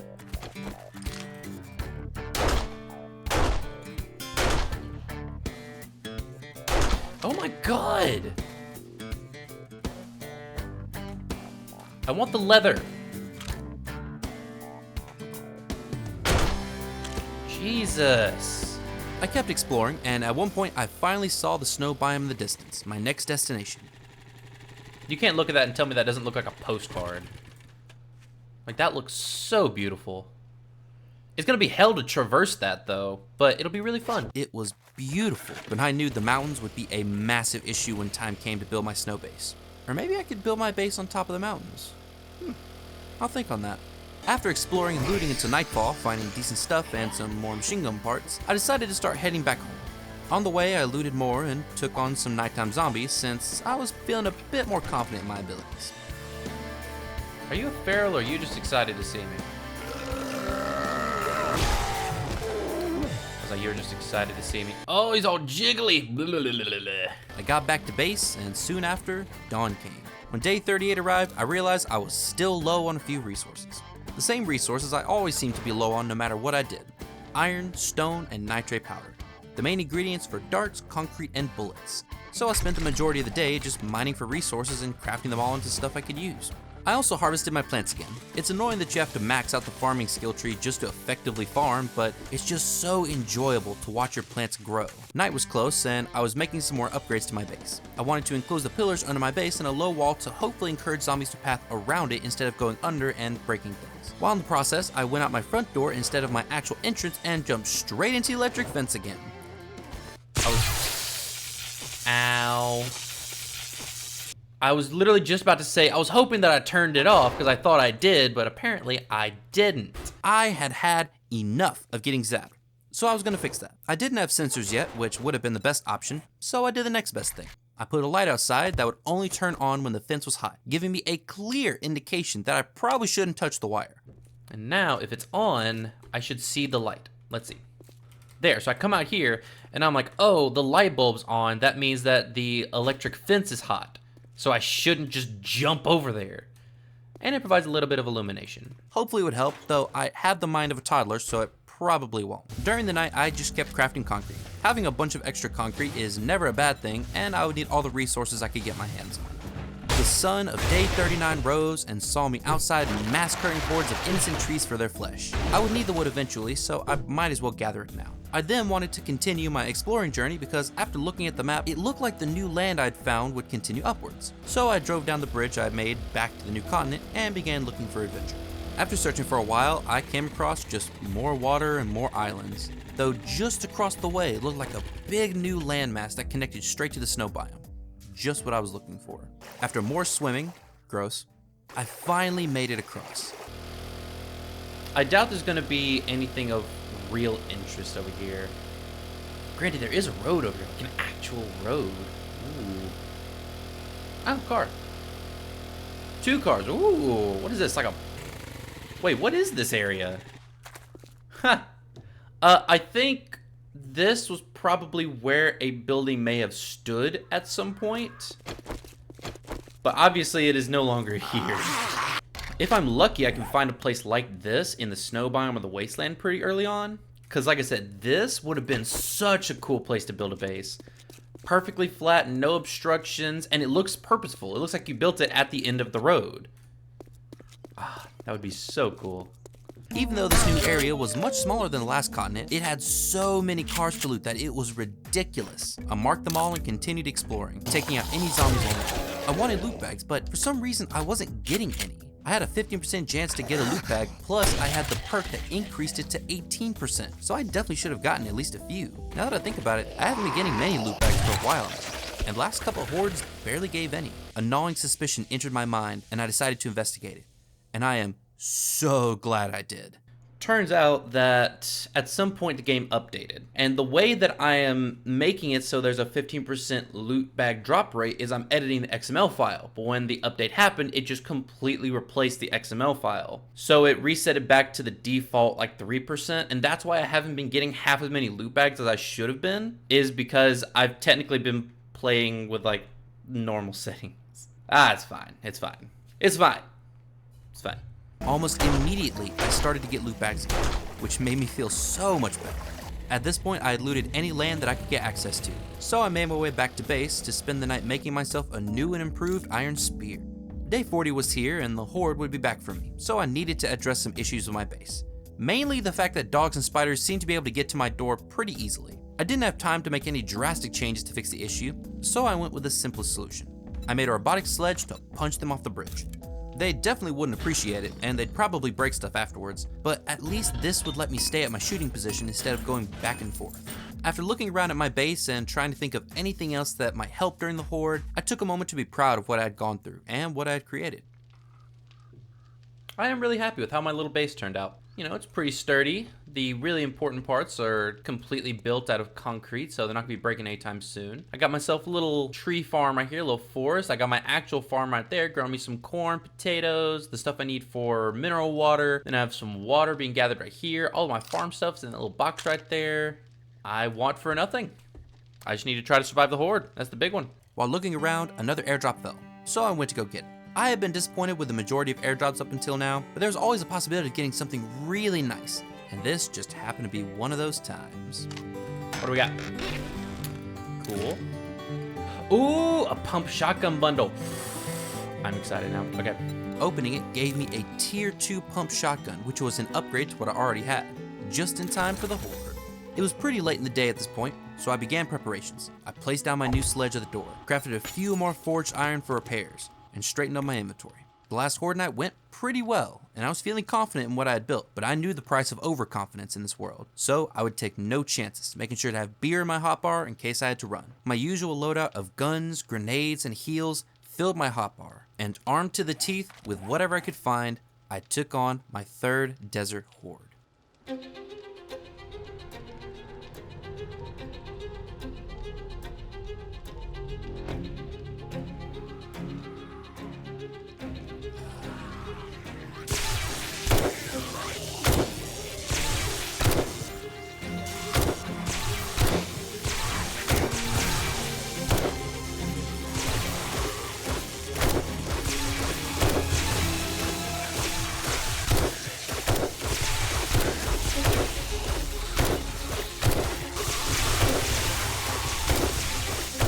Jesus. Okay, come on. There are a lot of zombies coming at you.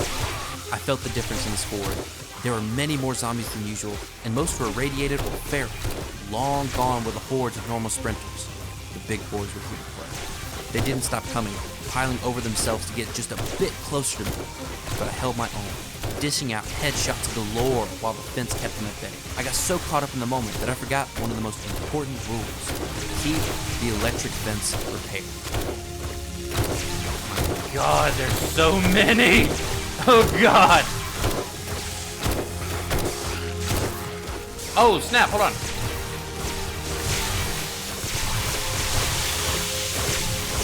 See, that's why we have the second dart trap. For instances like that, where it breaks and I don't notice. Ah, good stuff. Luckily, my base wasn't going to fall apart just because of a broken fence post. My second electric fence caught the ones that got past, and I dealt with them easy. My plan B was put to the test again when I forgot to keep up the repairs. But once again, I didn't stress, because for the first time in the desert, I knew I would win. I got this. And then, the desert sent its most powerful monster to take me down.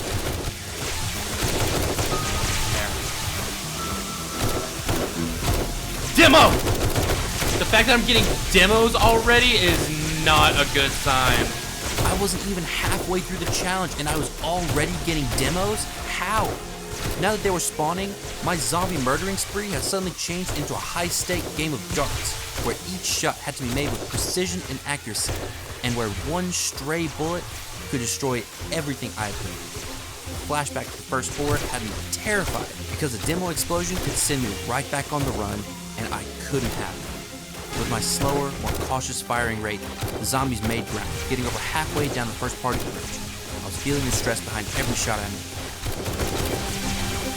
Come on, reload. Okay. I just know my base has a ton of damage. I just know it. With exploding cops underneath and endless irradiated monsters, the unexpected quiet that came just before 4 o'clock was deafening, but also beautiful.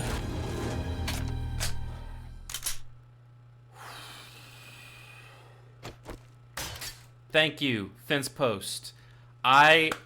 That one fence post is keeping me alive. Oh, Jesus. The morning of day 41 was here, and I had one more successful horde under my belt. I went outside, excited to get a look at my loot, when I decided to ignore the bright light warning me of danger and jump into the electric fence again. I really just don't learn. There's no hope for someone with a single brain cell like myself. Once I got outside, the amount of loot exceeded my expectations. But first, I had to get a look at the extent of the damage. With exploding cops, rads, and demos, surely my base was in shambles, right? Wow. My base took little to no damage. That part was already missing. That is awesome. Ha! It got a little dicey for a moment, but that's why we have the back and forth. Is so that, if they do get past that first path, they have to go through the second. If they get through the second, they have to go through the third where they get hit by the sledge. So I'm gonna start looting. Oh, I already saw forged steel. Oh my god, I'm so excited to have some extra forged steel now. I'm not looking at anything else, I'm just looting and going. I want to get it up before any of it despawns. Alright, let's start with the magazines. While using the magazines, I unlocked a ton of crafting recipes that would eventually be a huge help, but one thing I unlocked would be more useful than most.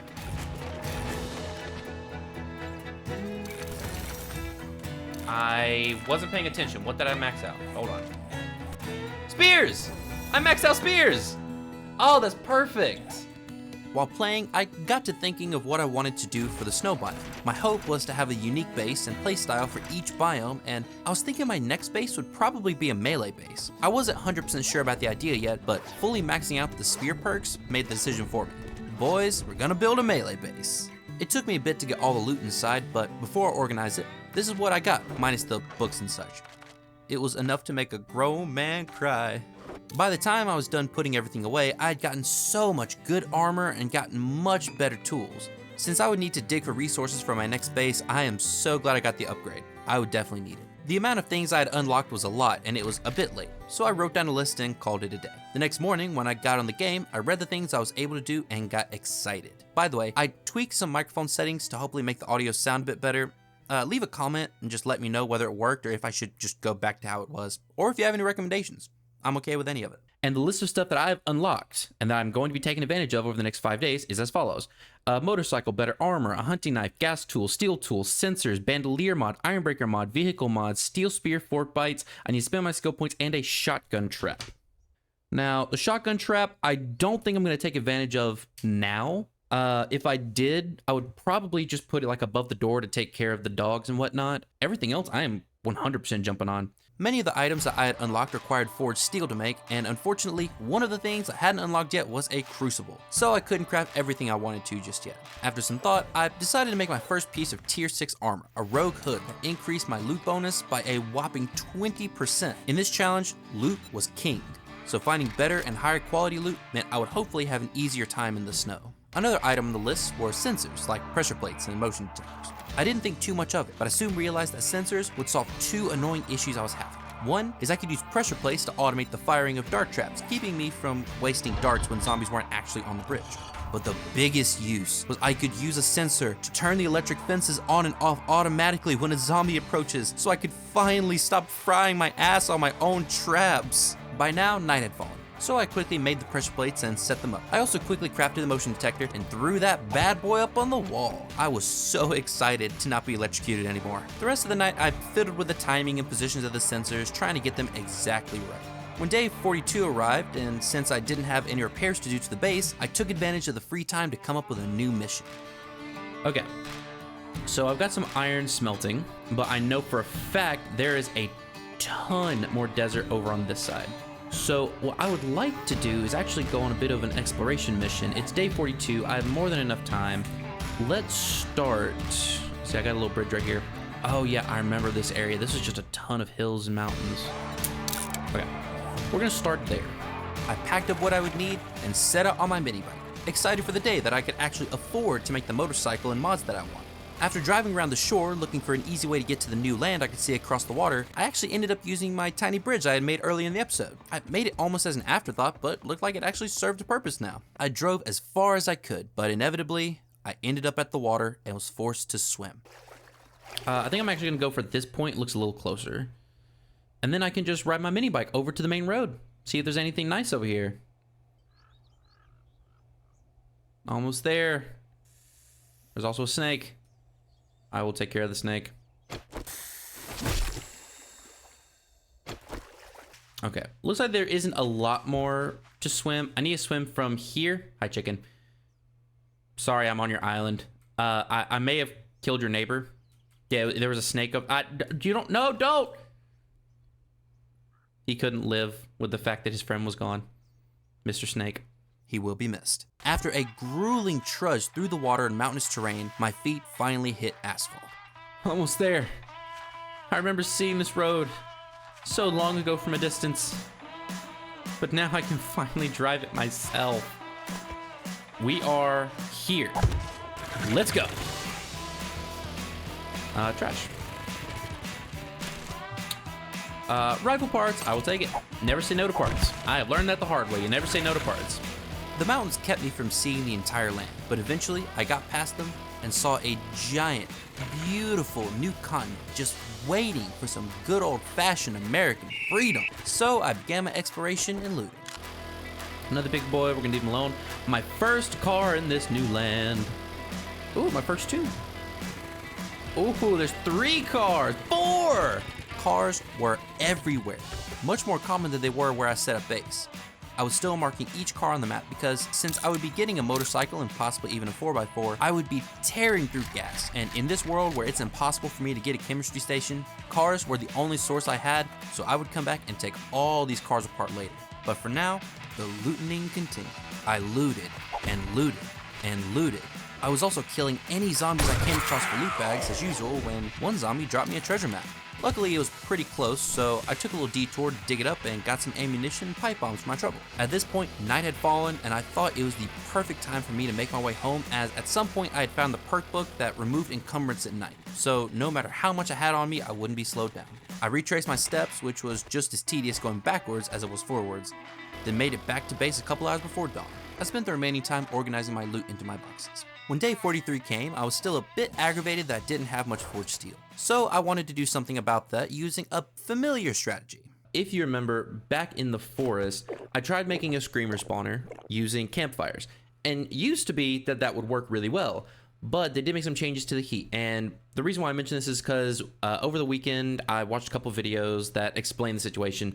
And basically, in the alpha, the heat didn't have a cooldown. So if you had a ton of heat, it would summon a screamer, the heat value would drop a little bit, and then it would just go back up to where it was if you didn't put out the campfires. But now what it is once it drops, if you're in your specific chunk, it'll have a cooldown. And I think the cooldown is anywhere between I could be completely off by this, but I think it's anywhere between 8 and 21 minutes. But it is specific to that chunk. And each chunk is 16 by 16. So if I were to make a screamer spawner in one chunk and then move to another chunk and do the same thing, and then move to another chunk and do the same thing, I could summon as many screamers as I want just based off of it. So Let me do a little bit of research because I do want to see how many times a screamer can scream. Hold on. If I wanted to summon multiple screamers, I would have to build multiple screamer spawners in multiple chunks, which really didn't sound like too much fun. So I dug a bit deeper and discovered that because of my game stage, all I'd really need was one screamer, and here's why.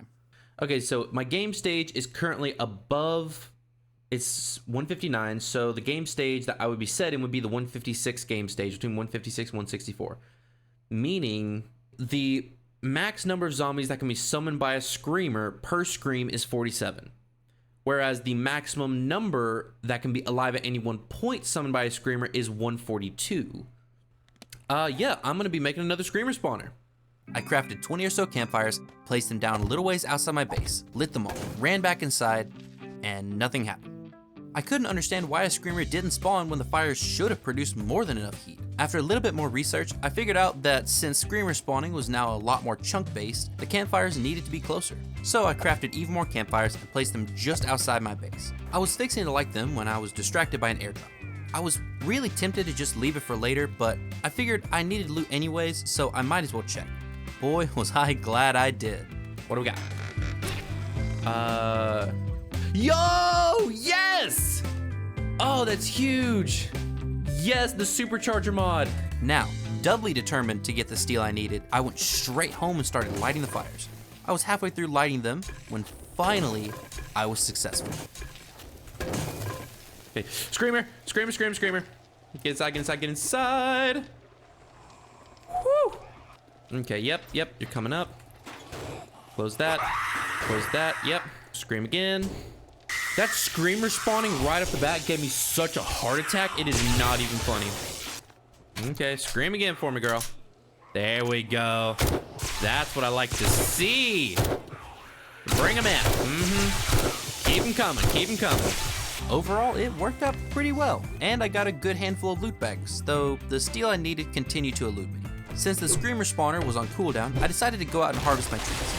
Once the trees were cut down, I also harvested my plants, which made me feel better, until I realized later that the hops I was growing were completely useless, because beer is made in the chemistry station, which I can't get. I wasn't aware of this at the time, which is why I was growing hops to begin with, but I'll find out eventually.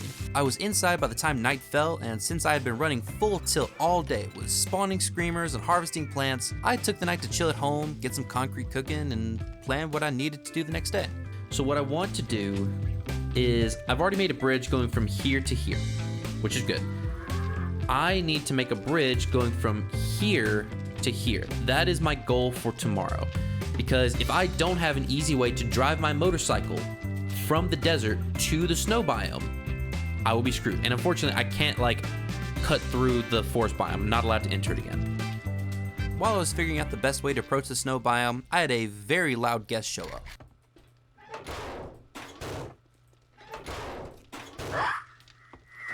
There you are. Okay. Come on. There we go. Love seeing me a nice extra loot bag. Cool. Okay. Have you screamed the maximum amount that you're gonna scream? Okay, I think that you're done, yeah. Also, I'm not gonna, let's just. Dang. Just got wrecked, Jesus. I finished up a couple hours before day and left the loot bags until morning. That morning, I went out to check the loot bags from last night's horde. I was surprised at the amount, but what really tickled my pickle was this. Forge steel. Forge steel. That's what I'm talking about. Now I can make the motorcycle.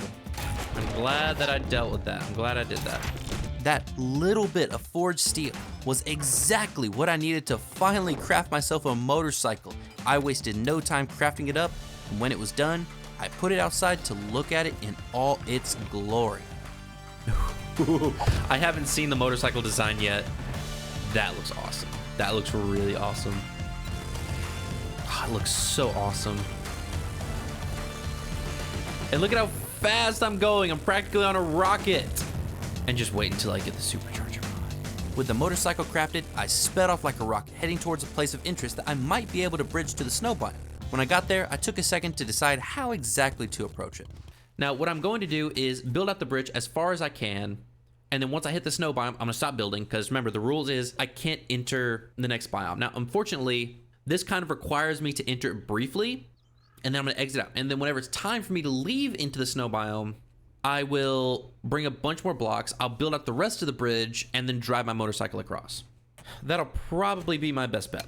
There was one other place on the map where the desert connected to the snow, but it was super small and I believed it wouldn't connect to the larger landmass. It would just be another tiny island I'd have to bridge off of anyway. Over the course of the morning, I did nothing but build the bridge, placing blocks over and over again. I knew I wouldn't be able to build it all the way to the snowy shore, but I hoped to get at least halfway there, and then I'd build the rest on day 50. At some point, I ran out of blocks, so I ran back to base to craft more, and in the process, I spawned 2 more screamers. I had long since stopped feeling annoyed that they spawned, and now I was looking forward to the loud Karens at my door, because sometimes they brought gifts of the shiny metal variety, and I would not be the one to say no. The Horde took a while to defeat, and by the time the last zombie was taken care of, it had turned night again. I went out to loot the bags, and was so insanely happy to get my hands on a bit more forged steel, which I then used to craft 2 vehicle mods, the Fuel Saver mod and the Supercharger mod. Now I could go faster and use less gas in the process. On the morning of day 45, I put the new crisp mods on my motorcycle. Then I drove back to my building site to continue construction. The work was slow and grueling, with me half drowning repeatedly to build support columns. It was a relief to finally hit the snow biome so I could stop building, though seeing the remaining distance to go made me realize that maybe I should try to find a better place to cross. And I am nowhere near. Oh, Jesus. Oh, that is rough. I mean, I'm closer than I expected, but at the same time, I am so far away. My first day in the snow biome is probably gonna be me just building out this bridge, and I'm gonna need so many blocks for that. After some thought, I got on my bike and drove off towards that one tiny area that actually connected the desert to the snow. I hadn't actually checked if it connected to the mainland or not, but I was gonna explore every option to me before rolling the dice on this giant bridge project. Once there, I towered up to get a better vantage point, and I was so glad I did, because this is what I saw. Don't quote me on it, but it looks like that little stretch of snow biome is connected to this big landmass. Now, whether this is an island or not, I don't know. Okay. Yes. Okay, so this is looking very promising. So this little bit of snow biome is connected to this giant landmass by this tiny stretch, like this little tiny stretch of snow. And then there's the Wasteland. So luckily, I will have 4x4 access to the Wasteland. Thank God. Oh, I'm so tired of islands. I made my way back to base feeling better than ever, and spent the last couple of hours before the Horde repairing what little damage was done to the base and preparing myself, placing the sledge at my door, grabbing my guns and ammunition, and psyching myself up for the big fight. After this, I only had one more Horde, and then the difficulty would be cranked up to 11. I was excited and nervous, ready to power through these last couple of battles like the legendary warrior I was, and finally beat this challenge. Let's go.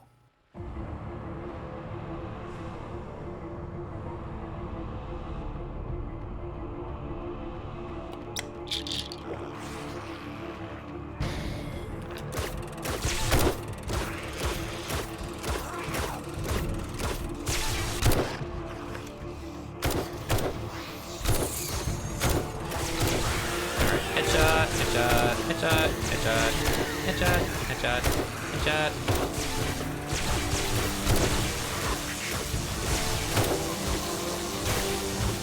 Everything's still looking good. Yep, the zombies are falling off how I want them to. Good. Ah, she's going so smooth. Ooh, Jesus. I will say though, there's a lot of zombies that are crowding up. Oh, let's go.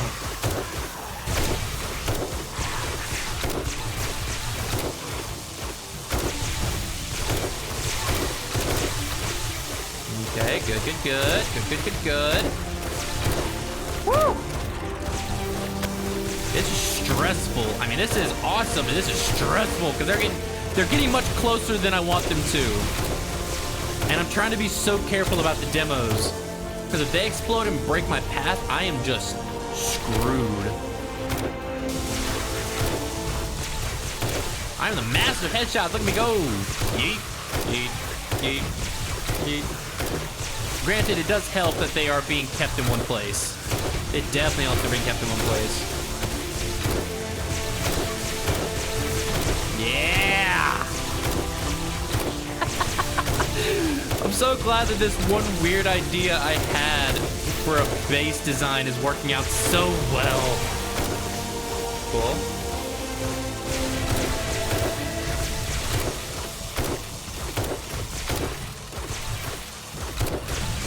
No, don't do that.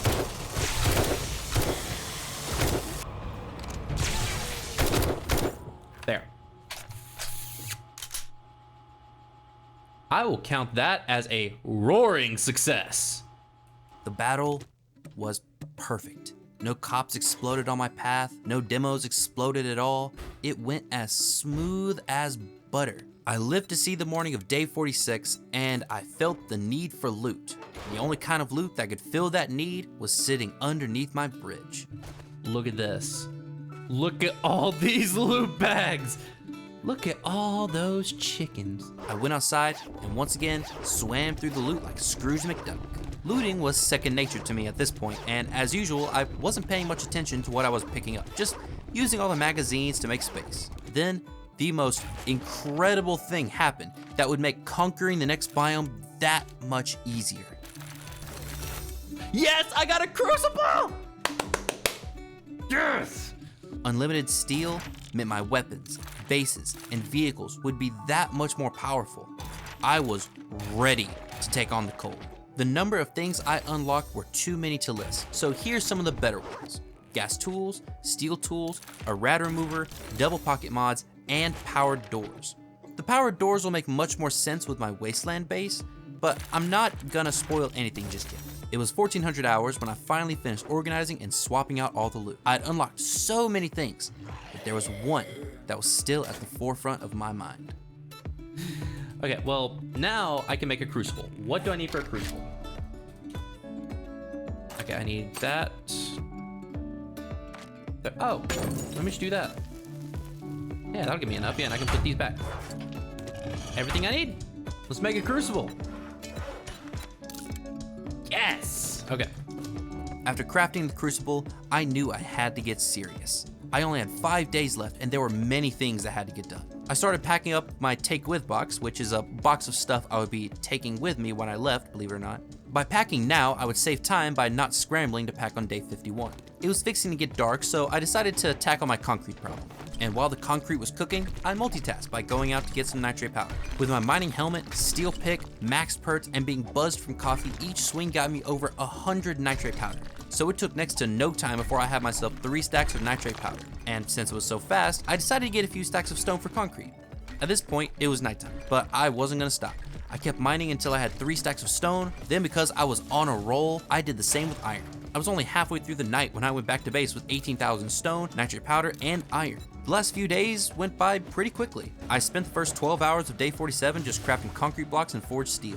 Since I was just waiting for the resources to craft, I decided now would be the best time to go and start taking apart cars. The only resource I needed was gas, but I needed a lot of it for future use. So I made some tier 6 scavenger gloves to increase my gas gain, then headed out to hunt down some cars. I thought it'd be a pretty quick adventure, but I was dead wrong.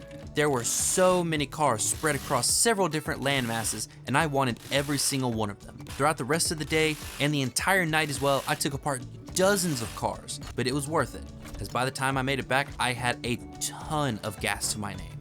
Day 48 was pretty much the same. Packing my take with box, crafting cement into concrete powder, into concrete blocks, making forged steel, etc. Since I only had a few days left, I didn't want to waste any time, making sure to do everything within my power to guarantee a smooth transition into the snow biome. While crafting, I went out to take apart the last dozen cars I hadn't been able to get to yesterday, and by the time night fell, I was back at base, and every car I had ever found in the desert was sitting in my storage crates. That night was spent in front of the forges yet again, as I just had to keep the concrete and steel rolling out. Day 49 was spent, you guessed it, crafting more stuff. I diverted a bit from my normal concrete and forged steel and instead made as many darts as I could to prepare for my final horde. It was about 1800 hours when all my crafting and smelting summoned a screamer to my door. Since I wasn't one to waste an opportunity, I farmed them for what they were worth, and while going through the loot bags, I had a thought. My next base would be a melee base, so maybe I should go ahead and upgrade my spear now that I had forged steel. I went inside, gathered the materials needed, and then crafted the tier 6 steel spear, the strongest spear in the game. With this, I would be unstoppable in the snow, and hopefully it should get me through the hordes that would come from it.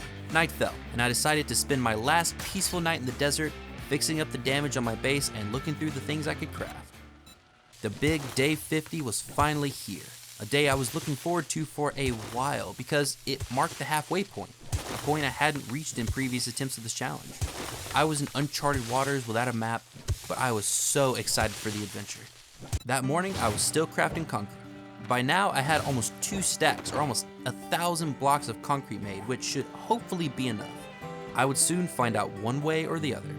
I took one last look at my take with box to make sure I wasn't missing anything, and then I just sat there, letting the sounds of the forge wash over me. There was nothing left to do, no cars to take apart, no farms to harvest, nothing. It was all done. Just before the horde arrived, I organized my inventory for what would be the last time in the desert. After my base had fallen apart at the beginning, then had fallen apart again during the first horde, it took a while to get things moving again. And for a bit, I didn't think I'd make it to day 50 without dying at least once, but here I was. It was a rough journey, but what's a good story without a few bumps in the road? So to end everything off, I stood my ground, listened to the final desert bell toll, and took on my last desert horde.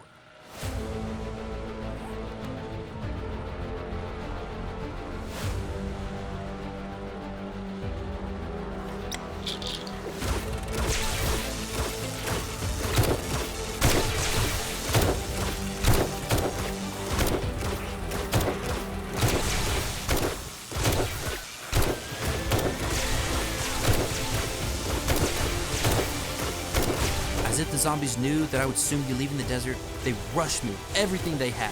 Mountains of rats, cops, and demos came charging out of the darkness, bent on keeping me from my destiny. Demo, let's focus on headshots. No! Shit! Okay, just keep sniping them.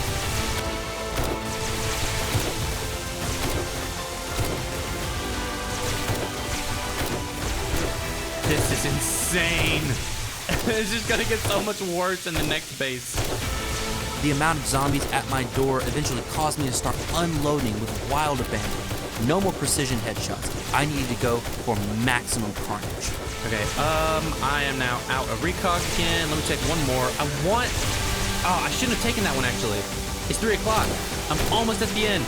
I'm almost there.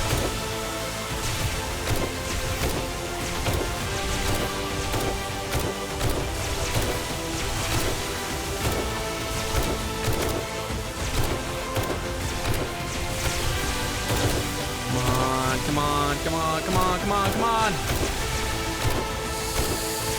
Oh, come on, I've almost survived it. Make sure it's repaired. Okay, also, No. You should not be able to get on that edge. No. Come on.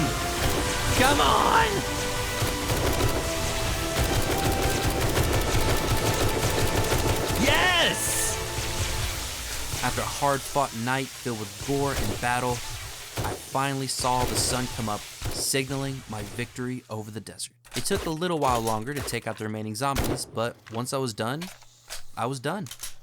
The second part of this saga was finally coming to a close.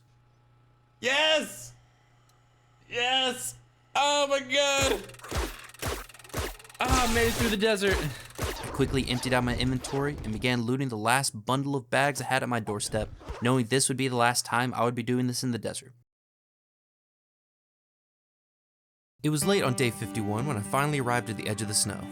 I was excited and very nervous, but the snow-capped mountains looked nice and welcoming, so without any hesitation, I drove straight into a new adventure. For the first time, we are actually entering the snow biome. There it is. Oh geez, this is going to be terrifying. First order of business was to find a good base location. I had built this base once before in a test world, so I knew what to expect, but the design required a very specific kind of spot, and I fully expected to be searching for several days before finding the right area. I think these mountains over here might be too steep. God, I hope I find the kind of mountain I'm looking for. Okay, let me go to the other half of the of this mountain range, because I went to the right, and I'm gonna go to the left and see what's over here. See, it would be so cool to build a base at like the top of the tallest mountain, just to be like really dramatic, but every base that I built would not work on the top of the tallest mountain. Oh, this actually looks pretty good. I like how this area is like surrounded by mountains, but at the same time it has like a nice clear path going up to it, and then right there looks actually pretty good. Hold on, let me see if I can mark it. Yeah, that area feels pretty good. Okay, let me go grab my motorcycle. Okay,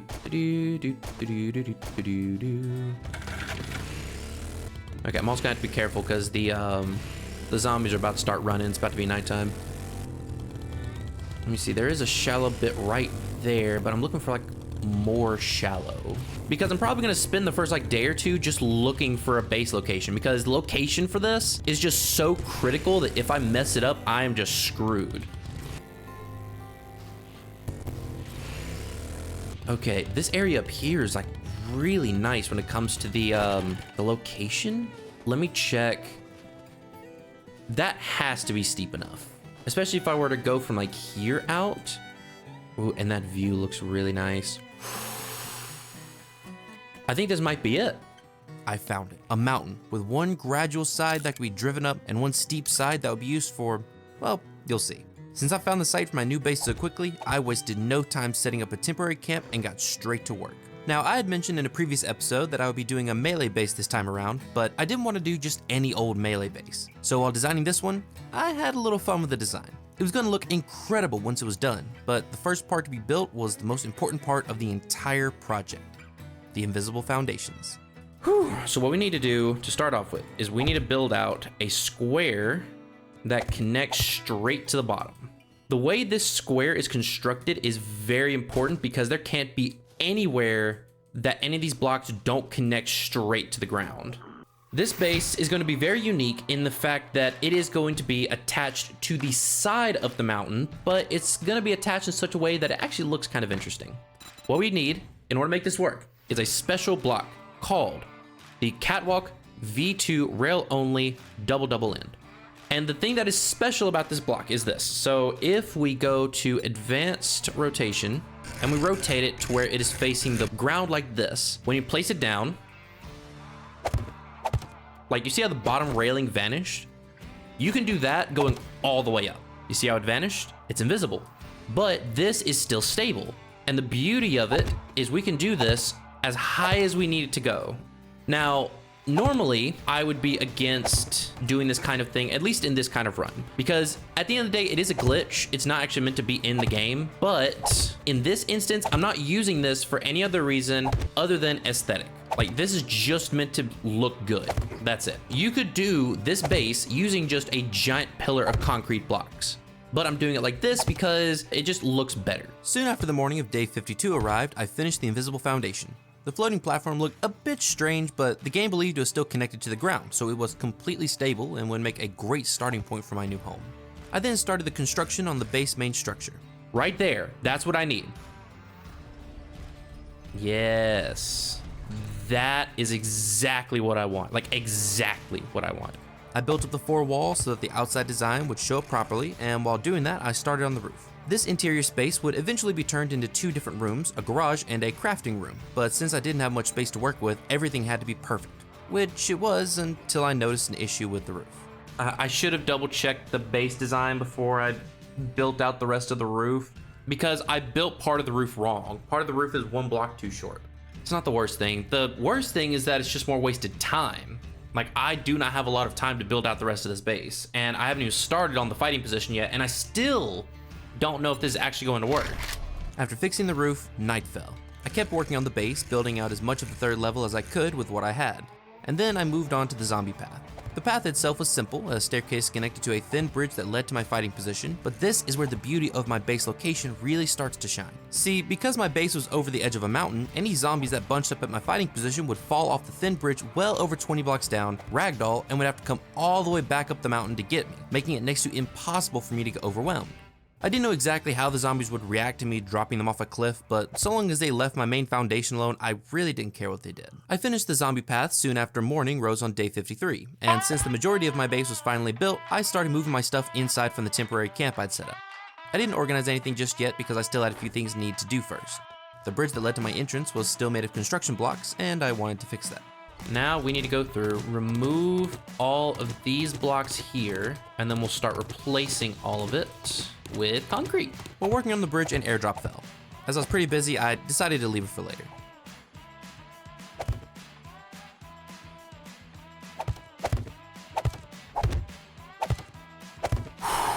Was a lot of concrete that I'm using, like a lot of concrete. The bridge is complete. And when the drawbridge is closed, there's no access into the base. Nice.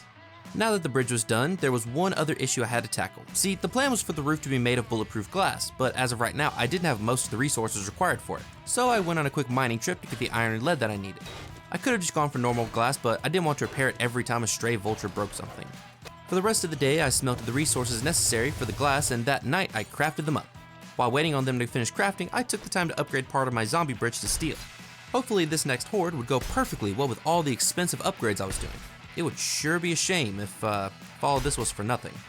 Day 54 arrived and I finally finished with the glass roof. It looked super nice and strong, so I shouldn't have to worry about any vultures causing any problems in the future. I then moved on to my next project, making the base look more natural. As of right now, it was floating in midair, which wasn't something you'd normally see while going on a trip to the mountains. So I started by building some connecting pillars to make the bridge look like it had some additional support.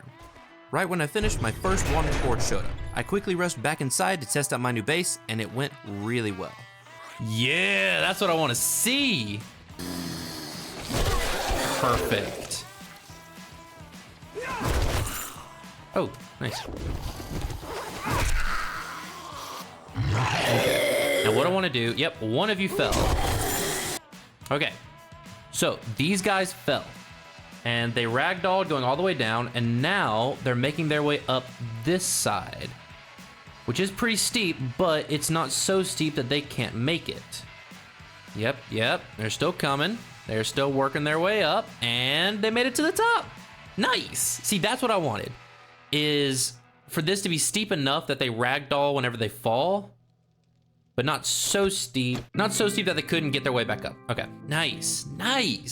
Feeling good about what I built, I got on my bike and went on a little quest to get the airdrop I had left from earlier. Since I was now in the snow biome, my game stage increased, and as a result, my loot stage also increased. Because of this, I had high hopes that I'd get a really good bundle from the airdrop, or maybe some steel, but just like many other times, I was disappointed.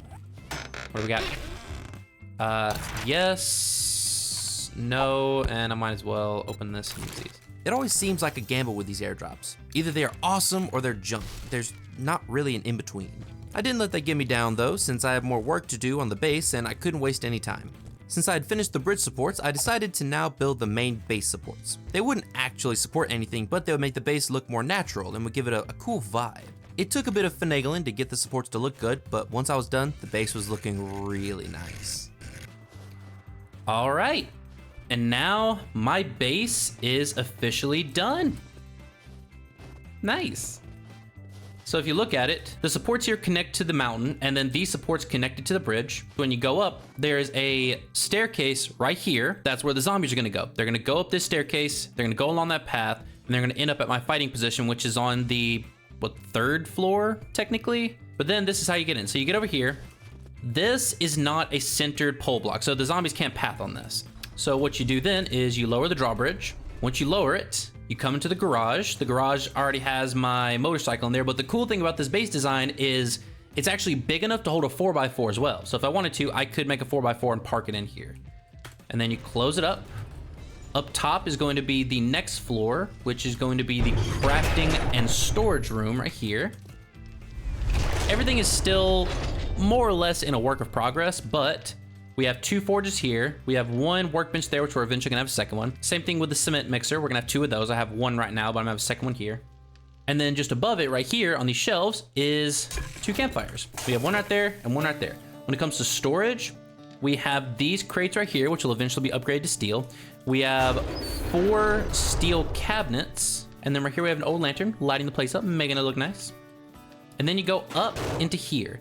This is the fighting position, which yet looks like the top is open, but it's actually bulletproof glass. So the birds will come, they'll try to get to me through the bulletproof glass, and I'm eventually hoping to have a turret up top. I'm probably gonna start off with spikes just because I don't have the stuff for turrets. But then in here, it is a pretty empty room. I'll have like some decorations and such, and like a storage box for my horde stuff and whatnot. And then this is the fighting position. I have 2 concrete blocks right here, my favorite block for this kind of thing, the pole, double top, and then I have 1 steel hatch. I'm thinking about maybe adding a second one, but I mean, if they manage to get through a steel hatch, I'm not doing my job right. And then out here, I have my little balcony, where over on this side, you can see the fighting position, you know, in case you want to watch the zombies come up or whatever. Then from here, you can see my bridge, and then over here, we remove the heads-up display. I have a beautiful view of the snow biome. There's still a lot more I need to do to the base, but right now, the structure is done. That night, I organized all my loot into the various crates and cabinets I had, and then I spent some time decorating. I would eventually paint my base, but for now, I'd settled for putting a few plants down to liven up the place. When day 55 came, I found a place to put my farm down. There were crops that I needed, and I didn't want to be scrambling at the last minute. So I picked a nearby mountaintop, flattened it out, then put down my farm blocks in an attractive Zen garden kind of way. Afterwards, I didn't have a ton of time to do anything since the Horde would be here soon, so I just took the time to craft a second workbench and prepare my inventory for what would be my worst battle yet. I was nervous for the fight. I should have tested this base before now, but here I was, throwing caution to the wind and hoping my hastily built creation would hold up against the horde of zombies. I did everything I could think of to give myself a fighting chance, but the time for preparation was over. The Horde was here.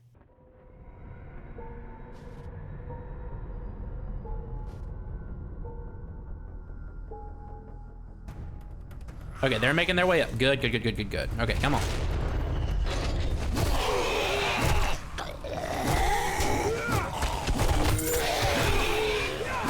There's so many rads. That's a demo. Since entering the snow, the difficulty was turned up to 11. Almost every zombie that attacked was irradiated, and demos were much more common than they were in the desert. They seemed to be very paced out, so I wasn't getting overwhelmed at all. I thought this was good news, until I decided to take a look at the bridge and found that the reason they were being paced out was because they were getting stuck at the base of the stairs, attacking the first few steps and causing damage to the only way they could get up to it. Okay, that is worrying. I'm gonna have to reinforce the bottom of the stairs.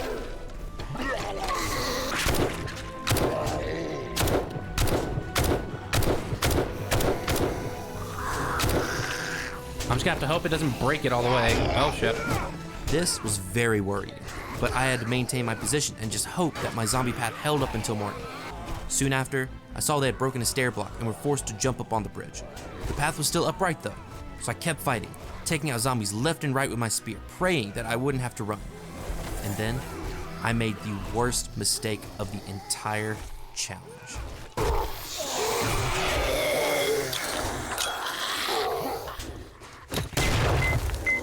No! Oh shit! Oh no, not again, not again, not again, no! I don't know what I was thinking, throwing a grenade at not one, but 2 demos, but the damage was done. I couldn't stay in my base now, the zombies would tear it apart. I hadn't seen any vultures during the fight, so I thought vehicles might be safe. So as fast as I could, I jumped on my motorcycle and drove off in a random direction, trying to distance myself from my mistakes. I should not have done that. Okay, you know what? I'm not even gonna worry about taking out the zombies. We're gonna go for a nice stroll and just let the zombies do their thing. Within a few seconds, I was immediately proved wrong when a half dozen vultures appeared and went into a frenzy, diving at me over and over. I had no choice. I abandoned my vehicle and ran for my life. Oh, Jesus Christ, Jesus Christ, no! Oh my God, I'm screwed! Hold on, hold on. Run, please, run. Yes, I know my leg is sprained and I'm in pain and I'm dying, but I had to take off my armor so I'd run faster. Oh, this is so rough. Why are they so fast? And why am I so slow?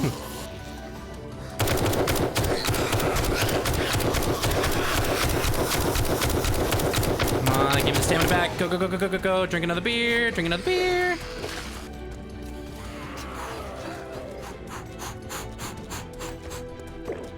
Just chug beer. Chug it like an alcoholic.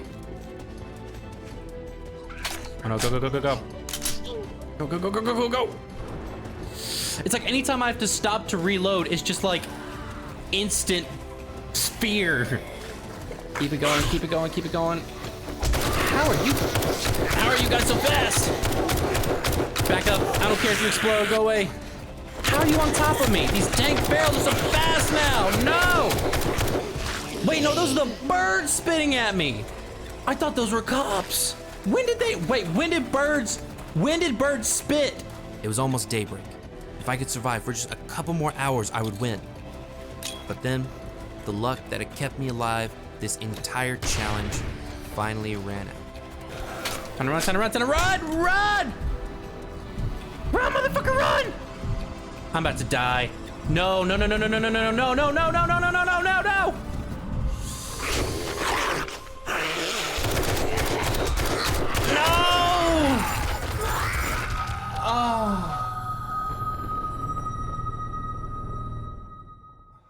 I died. Over 50 hours of near deaths and close calls, and what did me in was a single misplaced grenade. I was so irritated with myself, and it took me a few minutes to fully accept what had happened. Staying alive for the entire 100 days wasn't part of the challenge, but I thought it would have been an awesome achievement, but now it was completely out of reach. I gathered my stuff, and then made my way back home. I made it back to base soon after the sun rose on day 56. I was dejected, but I knew that some loot would cheer me up. So I put up my stuff and got to work. I found some good stuff, but one thing gave me an idea. Athletic shoes increases. Maybe that's what I should do. Maybe during the Horde, instead of having extra stamina, I should just set up some like really high tier running shoes. If I was just a bit faster, I would have survived. So I decided that a full set of armor catered to just the Horde would be on the menu soon. Once the loot was gathered and put away inside, I thought for a bit on why my fighting position collapsed. Obviously it was because of the 2 demos, but during the Horde, I noticed several things that needed to be improved. So I took down the rest of my original fighting position and started upgrading. I extended it a few blocks away from the base and spent the rest of the night trying to balance functionality with design. Eventually, I ended up with this. Early on day 57, I started working on rebuilding the stairs. I had an idea to hopefully help with the demos, but to pull it off, I needed a couple of blocks of space between my fighting position and the bridge. So I shifted the bridge a bit more to the right and spent the majority of the day building it out. We are going to be building the support out of concrete. I don't really see the point in building it out of anything else, at least not yet. Something like this, yeah.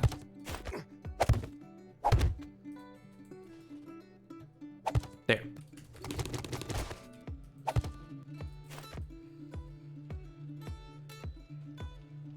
Once the path was built, I placed down 2 powered hatches, and the new and improved bridge was complete. And there we go. And this is pathable. So now what's going to be happening is the zombies are going to be coming up, and this is going to be my fighting position. So when the demos come up here, if I feel like I can take one on, then yeah, I'll take it on. But if not, I will just flick a switch, drop them down. And since I extended it a little bit, they will fall more than far enough to ragdoll and hopefully end up on the right side. After that mess of a Horde night and the rebuild, I wanted to relax a bit. So I spent my time harvesting my now grown garden and mining some iron for steel. Simple tasks that didn't require me to think while doing them. That night, while waiting on the steel to smelt, I got the urge to decorate my garage. Right now, the garage was just a concrete box that felt bland and gross. So I crafted a few things to make it look better. When day 58 hit, I was getting a bit of cabin fever. I had been in the snow for over a week and hadn't really explored the biome at all. So I grabbed what I thought I would need and set off on my first expedition of this new biome. While on my way out, I noticed that at some point an airdrop fell and I had forgotten about it. Airdrops in general rarely have the good stuff, but I decided to grab it since I was heading out anyway, and after opening it, I was so glad that I did. What do we got? A tier 5 ranger outfit with max health bonus, 100 forged steel. Oh, yes, now that I am definitely okay with. The rest of my adventure was a lot of looting cars and killing zombies, which was relaxing. I kept exploring, looting whatever I could find for the rest of the day and throughout the night. When morning arrived on day 59, I was still exploring until I came across another forgotten airdrop. I really need to keep better track of these things. The crate was mediocre, but loot was loot, and at this point I had a lot of it. So I went back home to divide up all the resources I'd gotten my hands on. Once everything was put away, and since there weren't any pressing matters on my plate, I decided it was finally time to get myself a 4x4 truck. I wasn't going to use it often, but it would give me a ton of extra storage for when I moved on to the Wasteland. So I started gathering the materials to make myself a truck. The process took a while because I needed, among other things, headlights, a ton of duct tape, and almost 400 forged steel. So I was gathering resources throughout the night until daybreak. Day 60 was here, so I had to step it up a notch. I still wanted to craft some better armor for the Horde since my last fiasco, so while the truck parts are crafting, I looked through all the different outfits I can make and settled on some tier 6 Enforcer armor that would greatly increase my resistance to critical damage. And now that the truck parts were done crafting, I finally made myself a 4x4 truck. Boom. Check it out. I stored the 4x4 for future use, and at this point, it was time to prepare for the next Horde. I would be lying if I said I wasn't terrified. I had already died once, and the possibility of it happening again was pretty high. I hoped the upgrades I had made to my defenses and my zombie path would hold up, but only time would tell. Everything was as ready as it could have been. The bells tolled, signaling the start of battle, and all hell broke loose.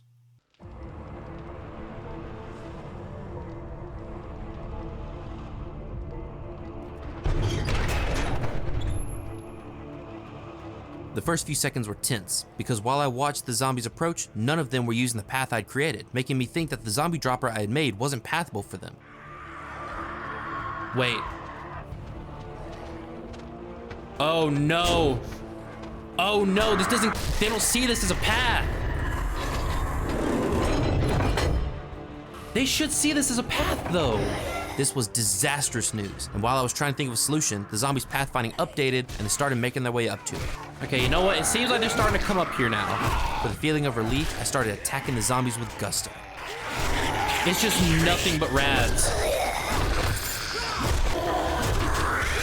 Jesus Christ! Pretty much every zombie was irradiated, but I was able to hold them back. And just when things got a little too hairy, I used my zombie dropper for the first time, which worked perfect. I don't know, there's a spider somewhere that they shouldn't be. Hold on. The combination of a fully upgraded steel spear and the dropper meant that most zombies died instantly when they got to the top. And when they didn't, they went on a skydiving vacation without a parachute. And other than a spider who managed to jump on my balcony, everything was going well. Still going okay, not great, but okay. Okay, hold on. There we go. Make sure everything is repaired. Yep. Okay, good. That's looking good. Let's keep it going. Come on. Oh, God.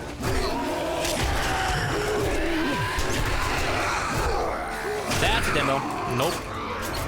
Ain't fucking with no demos. Nope. Fuck you. I'm much rather just not deal with no demos. I'm good. Okay, I can't hit any of you guys. Come on. Okay, I got that guy in the face one good time. Come on. Okay, nope, I ain't dealing with two. I made that mistake before. Goodbye. The fight felt tense, but besides getting hit a few times from getting just a bit too close, the entire battle went without a hitch, and when the sun rose on day 61, I was still alive. Is that all of them?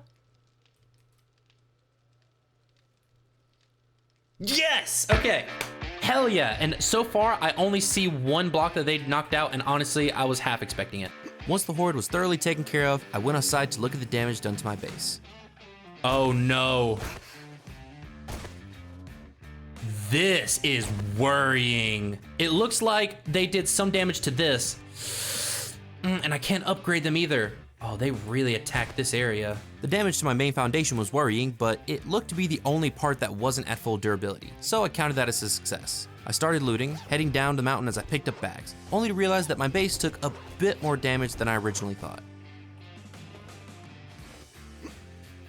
I didn't even notice, but one of my decorative support columns was broken out. That is not good. After dropping off my loot, I grabbed whatever concrete I had left and rebuilt the decorative support column underneath my base. But this time I placed bars to block the zombies' pathfinding and upgraded the bottom few blocks to steel. They weren't going to break them a second time under my watch, no siree. Once done, I now had some extra forged steel laying around that I wanted to put to good use, which for me meant better armor. I used up what steel I had to make some tier 6 enforcer gloves to lower gas usage. Since I was now using gas for several vehicles and my generator, I wanted to invest now in keeping what gas I had going as long as possible. I also realized that ever since I had gotten my nerd outfit, I hadn't ever taken it off or exchanged it with something else. An extra crafting point when using magazines was just too useful, but now that pretty much everything I wanted to craft was unlocked, I really didn't need it anymore. The issue was I was out of iron and clay for steel, so I spent the night gathering several stacks of the resources that I needed. I finished mining near morning of day 62, and once the smelting was done, I looked through the outfits I could make and decided on a tier 6 scavenger outfit. The scavenger outfit decreased my encumbrance by 10 inventory spaces, and I had unlocked the double pocket mods. So with the scavenger outfit and some double pocket mods, I was able to fully unlock my entire inventory, which would be a huge help on those long looting missions.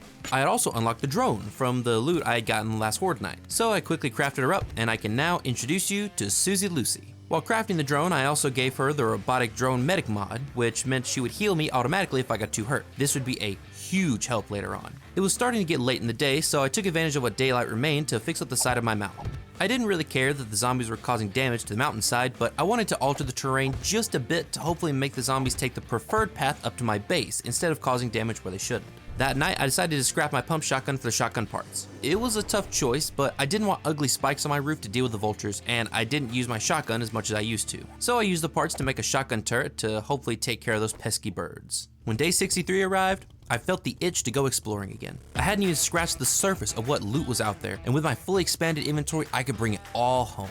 So I grabbed what I needed and set out on a journey, expecting to be back around tomorrow morning. But I was so wrong. The journey started out as normal, with me looting cars, looting zombies, and trying to uncover new parts of the map. This went on for a while, until I made the realization that I was much closer to unlocking the gyrocopter than I realized, just a few crafting magazines away. At this point, I should have went back to base and grabbed my nerd outfit for the extra crafting points, but I thought to myself, there are so many cars out here and I'm only a couple of magazines short. I should be fine without it. I was very wrong. See, I looted every car and even went back to other cars I had already searched to see if their loot had respawned, but to no avail. This search went into the night and then into the morning of day 64. My fun exploration mission had turned into an obsession with unlocking the gyrocopter, and I told myself that I would only go back to base if I unlocked the gyrocopter or the Horde arrived, nothing else. Soon after, I got another vehicle magazine from a loot bag, so I was only one single magazine off. I am one off! I had 2 whole days to look. I mean, I was bound to find one more vehicle magazine, right? This is literally the most frustrating thing. I am 1 away from making the gyrocopter. One. Okay, there's another thing I could probably do. Let me go get the airdrop. It's a ways away, unfortunately, but it does always give a magazine bundle. So there is a decent chance it will give me the magazines I need. I literally need one magazine. Everything else I don't care about, but if you give me the one magazine, you will be the best loot drop ever. Please. Please. Hold on, I dropped something.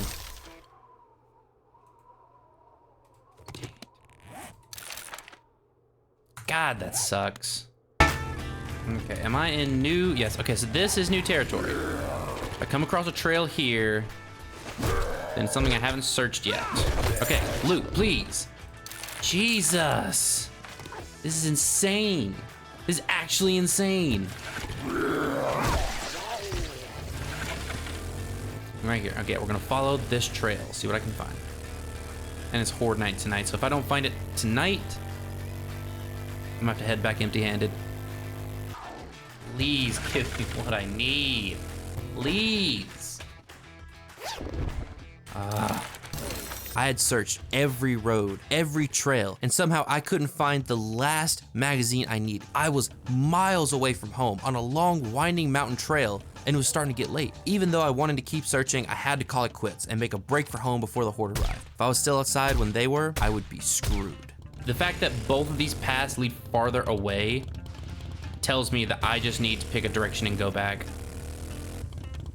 I'll just have to hope that the loot bags from the Horde has the last magazine.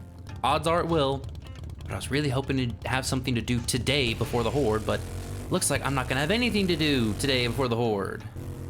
I made it back to base just a few hours before nightfall, so I had just enough time to organize my inventory. My base had survived the last attack, and I was feeling confident that it would survive again. I had fixed the issue with the stairs, and my fighting position was much better suited to my fighting style. So when the bells rang, I sat there with spear in hand, ready to beat my third snow horde.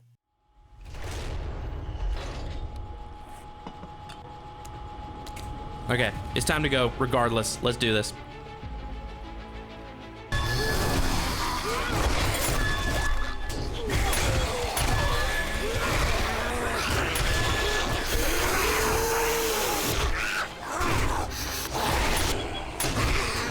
Make sure everything is looking good. Yep. Good stuff, good stuff, good stuff, good stuff. Seems to be going okay. Granted, I'm only like 15 seconds in, so... I was easily managing the horde, taking out the zombies left and right and sending the stronger enemies plummeting to the base of my mountain. I took some damage, but Susie Lucy made sure to keep my health topped up so I didn't have to worry at all. The battle was going so well, until it wasn't. They're still coming up. That's the good thing, is that they're still coming up. Shit! Damn it, damn it, damn it, damn it, damn it, damn it, damn it, damn it.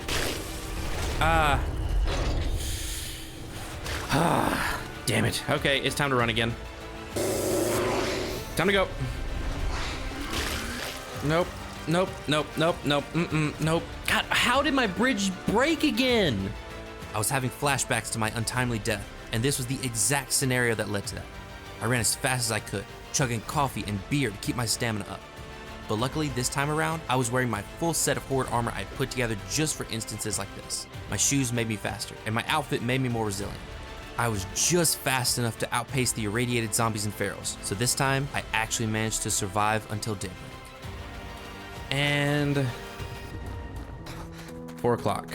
I need to turn around and take care of the zombies. Once the remaining zombies were taken care of, I went back to base. After some investigation, I believed the reason my bridge broke again was because the support column under the stairs had fallen due to a stray zombie breaking the soil under it. It was so infuriating that one broken block ruined my entire path. But I guess you live and you learn. I didn't have the resources to repair just yet. So instead, I looted what bags there were, and while doing that, I finally found it. Before I do anything else,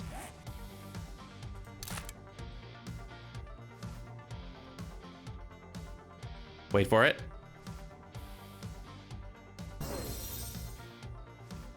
Gyrocopter. I rushed upstairs to make the gyrocopter, only to hear a familiar sound outside. And that's pretty much it. I don't understand how those are getting damaged. So confusing.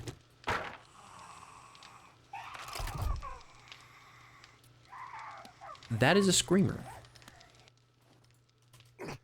Okay, she's right here.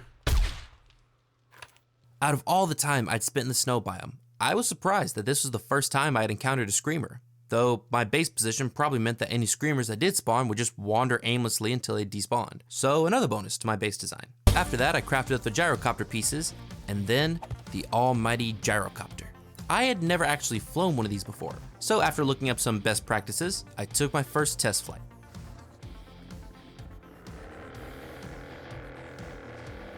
What the whoa? What are you doing? Hold on. Up. No, no, no, no, no. Oh, go, go, go, go. Ah, I hit E on accident. Oh, this thing is not easy to steer. Oh, it is not easy to steer. I mean, this is awesome though, but it is not easy to steer. Okay, let's angle downwards a little ways. Let's go right. This is cool. This is super cool. All right, let's slow down just a little bit. I want to try to land up here. I'm definitely kitting this thing out with every single mod I can get. Ah! Spray my leg. Okay. I'm probably gonna get a lot of sprained legs from this. After having my fun with the gyrocopter, night fell, and I spent the night starting repairs in the zombie path. I also decided, when building the support column, to place it inside a deep hole and upgrade it to steel. I was tired of my bridge breaking, so I wasn't taking any more chances. Soon after the morning rose on day 67, I finished with repairing the zombie path. Hopefully it would actually last this time. I realized that now with 3 vehicles and a generator eating up the gas, I was low on fuel. So I went out and for the rest of the day, I drove around to every vehicle I could find and took it apart for gas. This is also when I started using my gyrocopter in earnest. By flying from one group of cars to the next, I saved so much travel time. And it was then that I decided to use the gyro to scope out the wasteland for a good base location when the day came. Once the night arrived, I headed back to base. Since I didn't have anything important to do for the rest of the night, I started painting my garage. It looked good with the decorations that were already there, but a good paint job would bring the whole thing together. So what I would kind of want is maybe something like this, with the middle being metal, where it's meant for like the vehicles to be on. Yeah, so like that would be the spot for the vehicles to get on, and then I kind of want to do like something like this.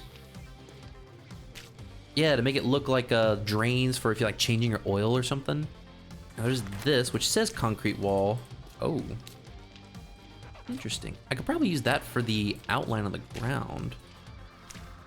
I don't mind that. I really don't. I like how this is looking so far. I really like how this is looking. It looks really cool. Next, what I need to do is something about the walls.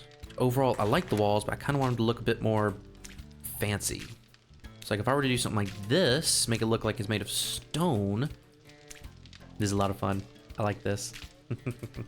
I like this a lot. This looks cool. This looks really cool. Matter of fact, let me go into here, grab out my motorcycle. I finished the garage early on day 68, and it looked magnificent. For most of the day, I did a few miscellaneous things around the base, like making some sham chowder, making a tier 6 drone to replace my tier 2, and reinforcing the sides of the stairs. After which I felt a bit lost for things to do, until I remembered that I now had a gyrocopter. And throughout all my exploration, through all the biomes I had been in, not once had I reached the world border. It was over a giant ocean that was impossible to cross. Until now. So for no other reason other than it sounded like a cool idea, I flew off to find the edge of the world. Now we are off.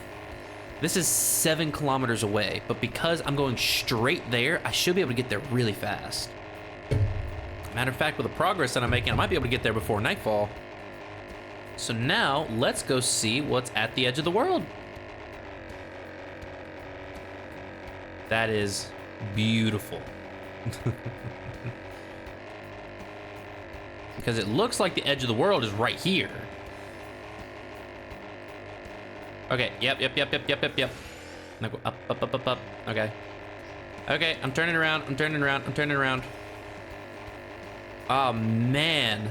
All right, so I reached the edge of the world. Huh. I didn't realize that's what happens when you reach the edge of the world. Your whole screen goes like white. Okay. Oh, that is Wasteland. Need to be careful not to enter that. So let's turn back to this direction.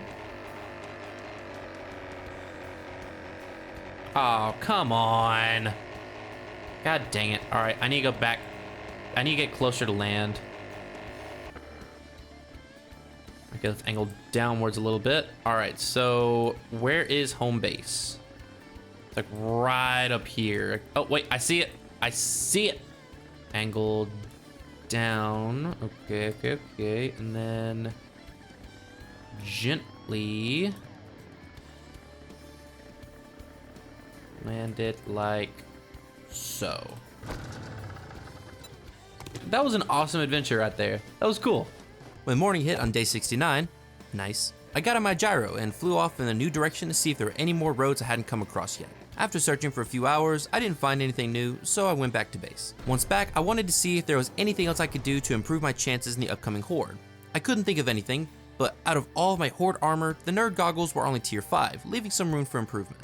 So I went mining for iron to make steel and then crafted myself up some tier 6 nerd goggles, which gave me a 20% increase in my XP gain, double what the last pair gave. I was still a couple perk points off from maxing out my spear abilities, and hopefully they'd make the process a bit smoother. Soon night arrived, and I wanted to spend the night using my leftover paint to make the rest of my base look nice. I started upstairs, and then got to painting. Means like maybe a cool wooden floor or something similar. Not a tile floor. What does this look like on the ground?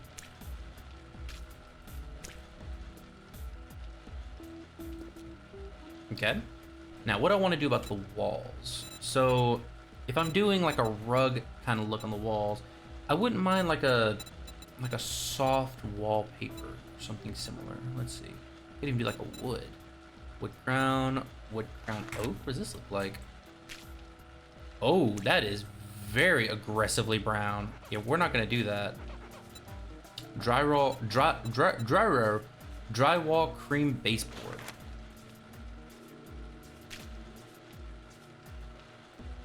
That wouldn't look too bad. To do the drywall cream baseboard and then do drywall cream everywhere else. I would be okay with that, yeah. I was painting for so long that the sun rose on day 70, but I was on a roll. So I crafted more paint and kept going.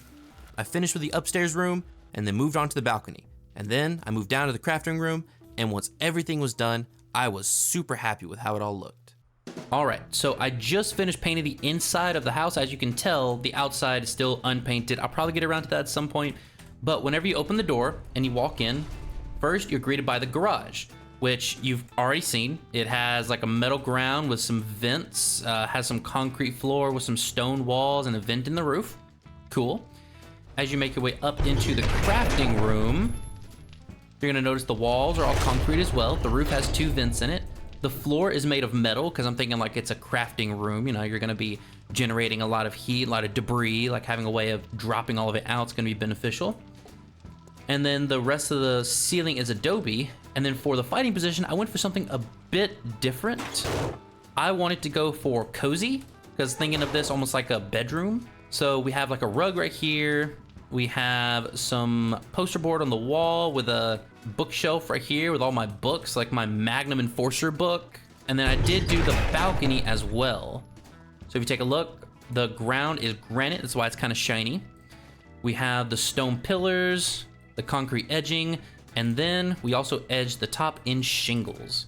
So now the entire roof is shingled, and it looks pretty decent if I do say so myself. I had a bunch of fun painting, but it was still early in the day and there wasn't anything else to actually do. So I just prepared my inventory early and waited around my base until nightfall. Now that I was just sitting inside doing nothing, the anxiety creeped in. So I checked and double checked everything I had done and could do to prepare. 2 out of the 3 hordes in this biome had resulted in me running, with one of those ending in my death. So needless to say, I was still a bit panicky. But regardless of how I felt, soon enough, the horde arrived, and I had no choice but to fight.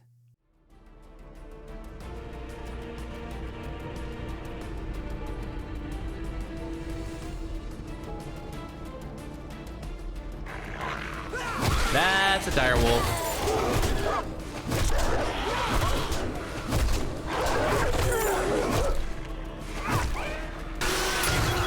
Come on, keep it coming. Come on. As long as the zombies are coming, that means that the bridge is still standing. Jesus, the amount of cops. This is insane. Thank you for the heals. Why is this like Cop Central? Hold on. Yeah, we're gonna drop the zombies real quick and then make sure that this is repaired still. Jesus. Oh, shit. Okay, I'm gonna take a quick breather just to make sure that everything is still repaired.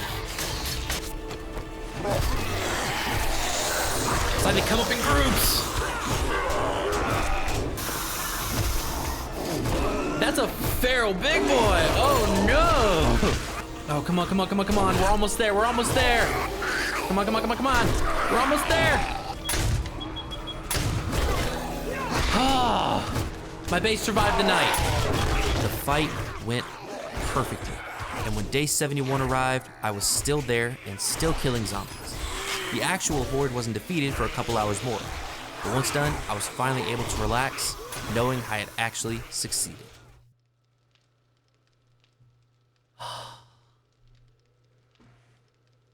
Oh, my base stood for once. Okay, so I have a 50% success rate with my base actually staying up. It withstood the horde twice, and it fell apart twice. There was very little damage to my base, and as far as I could see, no blocks were missing, so I got straight to gathering the spoils of war. And the very first bag held something that I hadn't seen since the early days in the forest biome. I'm gonna go ahead and pick up whatever I have. Wait, what was that? Ooh, a fortitude mod. I haven't gotten one of these in forever. The last time I got something like this, it was an agility mod. Already something new. After the usual routine of looting and organizing, I had gotten one skill point from the Horde, which I used to finally max out Spearmaster, meaning every power attack I used would be more powerful and is guaranteed to slow the zombies down. I was feeling better prepared, but I knew that I still had one last Horde night before I left the snow, and I still had a lot of stuff to do. I started my day by packing what I could, so I knew what I would be taking with me into the Wasteland. I had done this twice before, so I knew what was important and what I could leave behind. After packing up whatever I needed that was already in my base, I went out to my farm to figure out what to do there. While looking through my stuff, I had found a supercorn seed that I had stored a while back, which I decided to go ahead and plant. I also harvested my crops for the last time, making sure to keep a few stacks of the most important seeds to pack up for later. Afterwards, I embarked on the most tedious challenge I had ever given myself yet, crafting 4 stacks of concrete blocks.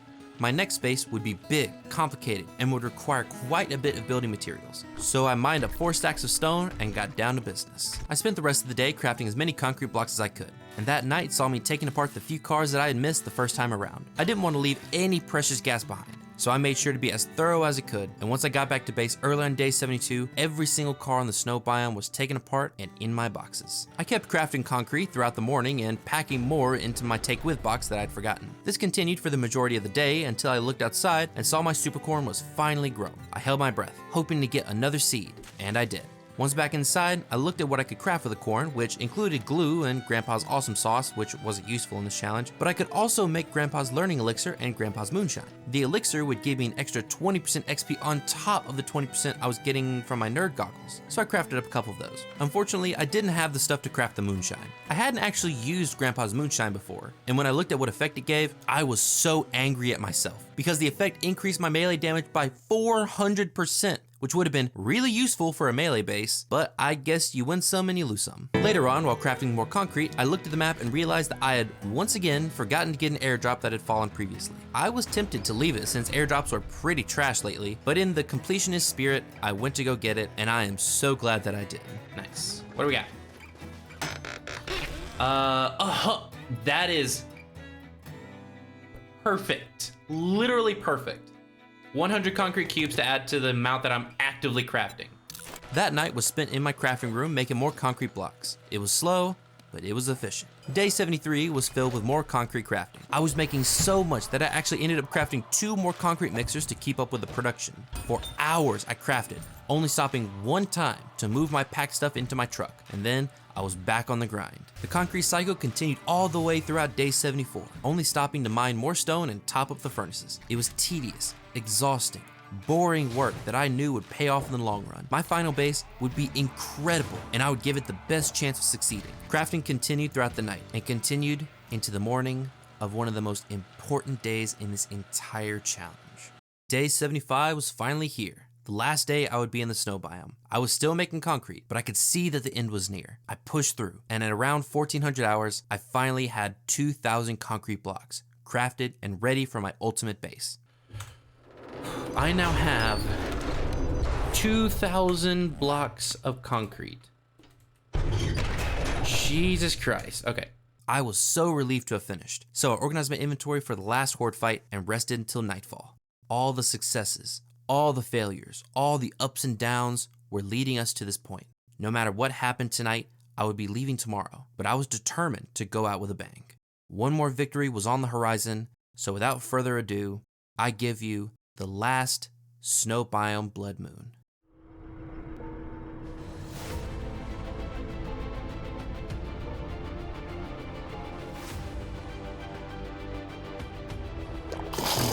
Okay. Let's go. Ah, it's just a bunch of barrels. They're not barrels, it's a bunch of reds. I do have on the right armor, right? Just want to double check. No, I have on the miner gloves. Shit, I need to run down. They should be in here, right? Where are they? Enforcer, no. Preacher, where? Oh my God. I wasn't wearing the right gloves. Okay, hold on. Drop them. Okay. Oh my God, I'm glad I noticed that. I was like, I don't feel like I'm doing a lot of damage. Yeah, it's because I wasn't. Ah, no. It spit. Cop spit. Oh, no. That's demo. There's too many. I'm not gonna try to pick off a demo whenever there's this many zombies here. That's demo. Nope. Nope. Oh my God, if I would have dropped that a second too late, I would be screwed. Oh my God, dude, that gave me a heart attack. Oh. Man, I hope that didn't blow up anything important. I mean, the zombies are still coming up, so the bridge is still intact. Okay, thank you, Lucy.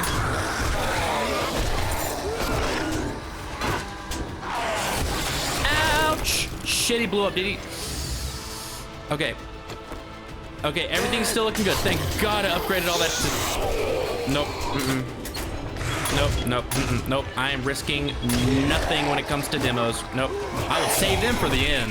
I'll save them for when I won. Come on, come on, come on, come on, come on, come on! It's like we're almost there! With the end in sight, I knew I'd make mistakes. Not having on my preacher gloves, a demo almost destroying my fighting position, and a cop exploding right in front of me. Any of these mistakes could have been the end, but because of a combination of skill, good timing, and blind luck, I was still fighting in my base when the sun finally came up, telling me that my time in the snow had finally come to an end. Yes!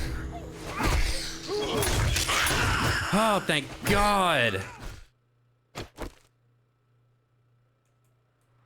And that's it. I'm so glad. I'm not glad that it's over. Like, I had a lot of fun, but I'm so glad I succeeded. Looting was second nature now, so it only took a little while before I had what I wanted, and I was doing one more check throughout my base, making sure there wasn't anything that I needed that wasn't already boxed up. My inventory, my truck, and Susie Lucy were all packed and ready to go, and so was I. So I took a moment to look around one last time. It was about midday on day 76 when I was finally ready to leave. I had all my stuff packed and ready to go, and I was strangely both scared and excited. Scared because more than one of my 7 days runs ended in the Wasteland. But excited because for the last couple of weeks, I've been designing what could only be called the perfect base, the all-in-one Swiss Army base to end all bases. And I was seriously excited to test it out for real. So I hopped in my 4x4 and set out for what would be my greatest and most terrifying adventure. This is where we go in. No turning back. Yep, there it is. No turning back, we're in the Wasteland. Once in the Wasteland, I jumped into action. Everything about my time in the Wasteland would be decided by these first few days, so I had to act fast. The base I'll be building was awesome, but it was very big and required a very specific area in order to work. So I dished my 4x4 right on the inside of the border, jumped into my gyrocopter, and flew around scouting for the perfect location. Okay, this section looks pretty decently flat, if I do say so myself. Hold on, let me land real quick, and then I'll check the area.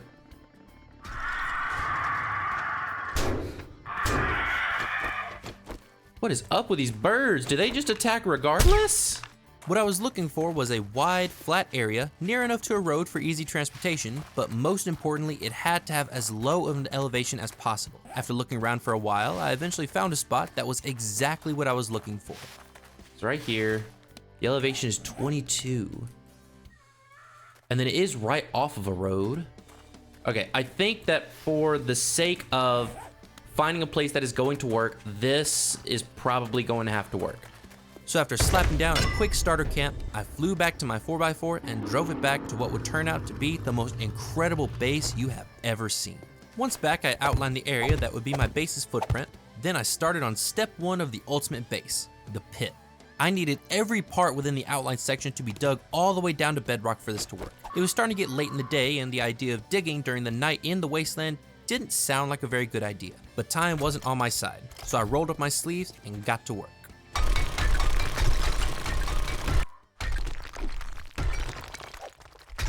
I'm gonna have so much clay and stone from this. Night fell and I was still digging the pit out layer by layer, which was tedious but pretty satisfying at the same time. I kept up a decent clip, though zombies kept falling into my pit and attacking me, which wasn't a huge issue, until I peeked over the edge to see that I was completely surrounded. Jesus Christ, I am literally look at that! Dog, cop, zombie bear, cop, oh my god, I am surrounded. What is my level right now? It would be in players, right? I'm at game stage 350. Yeah, it makes sense as to why every zombie under the sun is spawning right now. Okay. That sound is what I like to hear. So the idea is this. I'm gonna go around the entire edge of this and dig down. All the way down to bedrock on the entire edge. And then once I get to the bottom, I'm gonna dig out the bottom. And that'll cause the entire middle to collapse, which should, hopefully, save me a lot of time.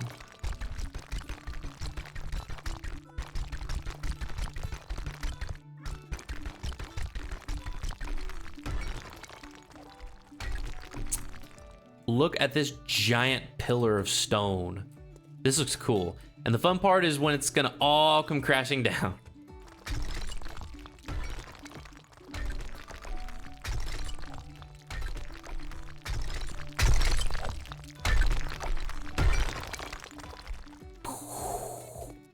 Yep, this is the last part. This is gonna be so cool. Should start collapsing any second now.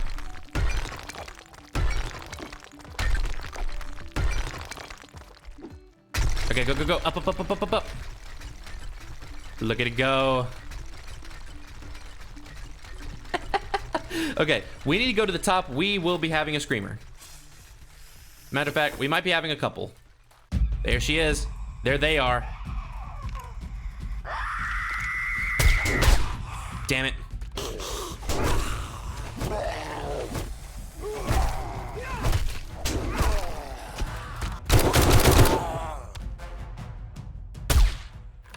And I got the XP for it. Perfect. Now that step 1 was complete, it was time to build the structure itself. It's a bit difficult to explain how the base works before it's actually finished, so for now just know that you have never seen a base like this before.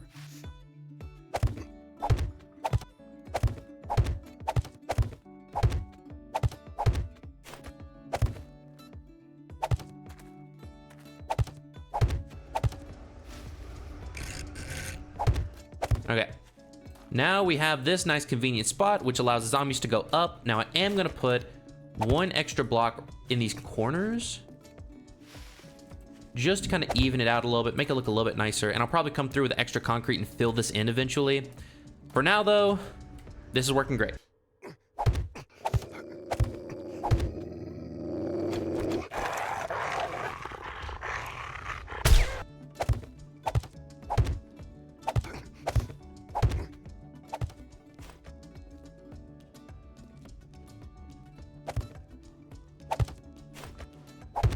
We have this part built, which is the most important part. It's the zombie dropper.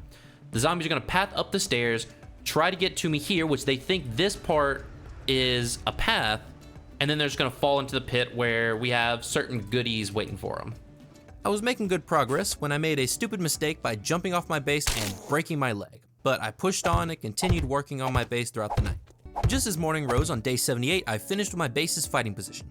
We have finished up with the front of the fighting position. This is the fighting position. So zombies are gonna come up. If I wanna fight them hand to hand, I'll fight them here. And then as they fall, they'll fall into this very deep pit from which there is no return. It was looking good, and since I officially had 4 walls and a floor, I went ahead and started setting up my crafting stations and storage crates. Once everything was more or less where I wanted it, I brought all my stuff inside and put it all where it was supposed to go. I was making faster progress than I originally expected, so instead of working on really important parts of my base, I started work on my farm. Normally I'd build my farm on the ground, but this base would be my latest and greatest creation, so the plan included having the farm off the ground and away from zombies. That night I spent building out the rest of the farm, and I'll tell you this, it was looking phenomenal. But yeah, check it out. Now my farm is built. The idea for this base is I should be able to easily access the majority of my stuff without putting myself in great danger. So right here is going to be my farm, and then on the other side is going to be my dew collectors. And I have my wood crate here, which is going to have my seeds and my farm stuff in it, and all of it I can access straight from my base. I don't have to go down at all for it. The entirety of day 79 was spent working on the pit itself. It required quite a few resources to build out, but close to nightfall, I hooked up power to the pit's bits and bobs, and now the main workings of the ultimate base were now fully finished. Yeah, I need to start gathering like meat and fat and stuff. My base is looking so cool. This is looking so sweet. I like it. I love it. Love it. Yes. And yes. Look at that. I used 2 relays to get the entire thing hooked up. Perfect. There was still a lot of other things that had to be done, but the parts needed to actually defend my new home were up and running. Once the night fell, I worked on the base control room. This room would be the heart of my creation, so I tweaked it until daybreak. While I spend my morning doing a few miscellaneous tasks, it's about time we talk about the base. After all of this, you may be wondering, what's so special about this base? Well, I'll tell you. This is the ultimate base because it allows us to fight the Horde however we want. We can use guns, spears, grenades, or even go completely AFK in the middle of a Wasteland Horde and not take a bit of damage to ourselves. And I'll be using each of these features for each of the hordes we encounter. Switching between the different fighting modes is a bit tricky to explain, so I'll let past snippets show you. Now, before the horde comes, I'm gonna go ahead and explain to you how this base is supposed to work, how you're able to swap between fighting the zombies in person or fighting them, like how you're able to swap between the different modes. So, right now there are 2 modes, and that is active mode and passive mode. Active mode is the zombies are going to end up here. You fight them, they fall off into the pit, they're able to make their way back up, and then they're able to be, like, you're able to fight them again. Passive mode is the opposite. Whenever the zombies are in the pit and passive mode is turned on, they can't escape, like that bear right there, which I just noticed. Hold on, let me just... There we go. Okay. The first part of that is the zombie drawbridge. So the beauty of the zombie drawbridge is this. This garage door is normally not able to be pathed over. Zombies can't path over this, but right here is a zombie dropper, which they can path over. It's just like some wedge 60 tips and some half blocks on its side, which means that zombies can path over this, and the garage door just gives them a place to be able to walk across. It gives them something to walk on. Now in the pit, which we're gonna have to go down there anyway to harvest the bear that was down there, we have this nice convenient little stairway, which goes all the way back up to the top. And this little setup right here is how we switch from active to passive down here. Whenever active mode is on, these doors are up, creating a perfect path for them to get out. And when they're down, the zombies don't see a path here at all because this stair block isn't connected to this one or this one. So they don't see this at all as something they can attack. So instead, they'll just pile up right here below me, and I can throw down grenades and take them out, or I can just sit here and then just kind of let them do their thing. But it is 1900. We are going to go ahead and go up top. We are going to prepare, and I think this horde, I'm going to take them on AFK. I don't really want to risk attacking them at my door just yet. I'm not quite there yet. And I do want to show you how awesome the AFK feature is. It feels a bit strange to not actually fight the horde, but it'll be fun to watch all the same. I took the time to prepare my inventory for an emergency, but I was determined to not lift a single finger during this fight. AFKing a horde of this caliber would be the ultimate flex on the 7 Days to Die gods, and I was excited to watch it. So I got into position, detached the camera so we could watch the zombies below, and then sat back and enjoyed the show. All right. Either it'll work perfectly or it won't work at all, but we're about to find out. The zombies are spawning in a nice area. Yep, and... Yep, landing nice and squish right there. Yep, and as you can tell, the zombies are just piling up in the middle, and eventually I'm gonna have a full wave in here, and I don't have to worry about the zombies landing right here. But I'll be honest, this as my first official test, my heart is pounding, because I'm like, look, yes, I tested it in another world, but there's always that like 1% chance that something's gonna happen that just ruins everything. Was it just one bird that spawned? Yeah, it's just one bird. And just so you can all see, this is my base, and now you see why I built it the way I built it. So yeah, I'm just gonna leave the camera right here for a little bit, and then I guess we'll just come back whenever either we've won or if something interesting happens. So I'll just chill here and drink some water and just watch.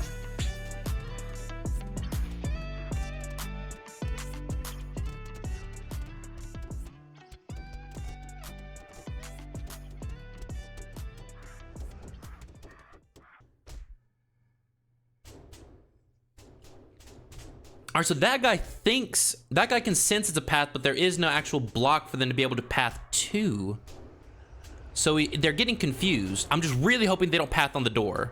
God, okay, those 2 zombies are giving me a heart attack. They need to stop. Now there's more zombies jumping up there. I might need to do something to stop that because now there's a bunch of zombies around that area.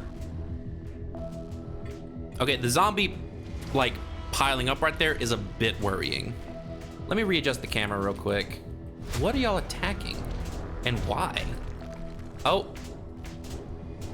Well, they broke 1 concrete block.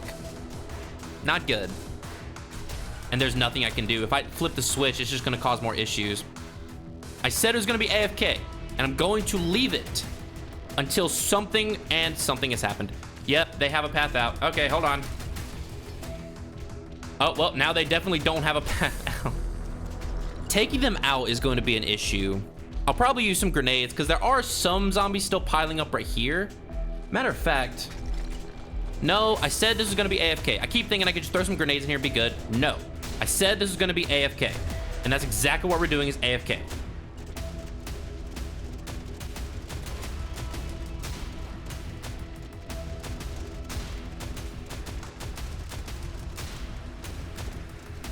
We only have 20 seconds left.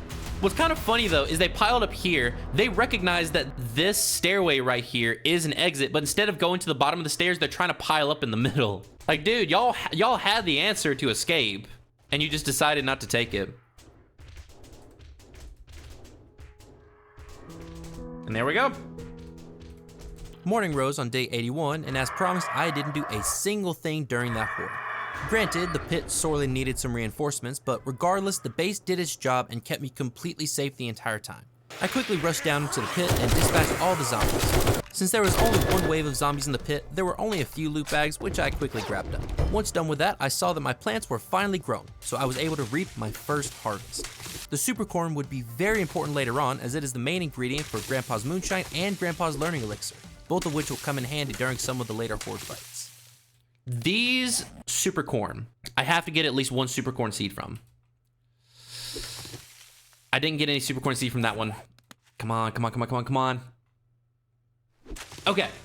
It was getting on in the day, so some repairs were in order. I filled in the holes made by the zombies, replaced the broken steps, then went through with a nail gun to repair any of the damage done.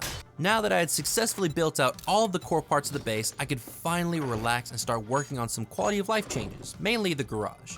I wanted an automatic garage that would open when approached and allow me to park my vehicles above the ground in safety. I had a design in mind that I liked, so after grabbing the resources I needed, I spent the rest of the day and the night constructing my ideal garage.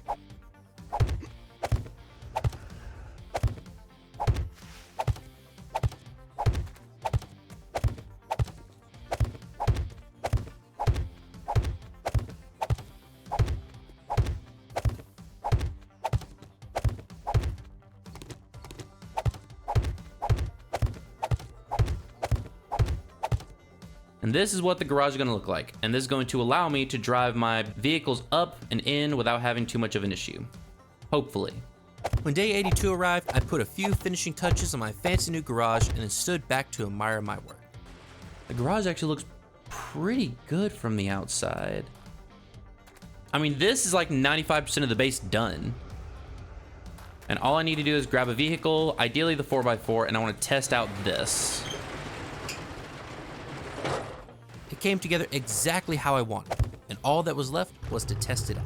So we do this, we come up, does it see me? Yes. So basically I can wait here. Cool. And then I am in. I do need to move it a little bit closer to, yeah, I do need to move this to look a little bit closer to the edge right here. After a few tests, I noticed that every time I drove over it, the garage door closed just a bit too soon. So I kept fiddling with the placement of the motion sensor, trying to make it work perfectly.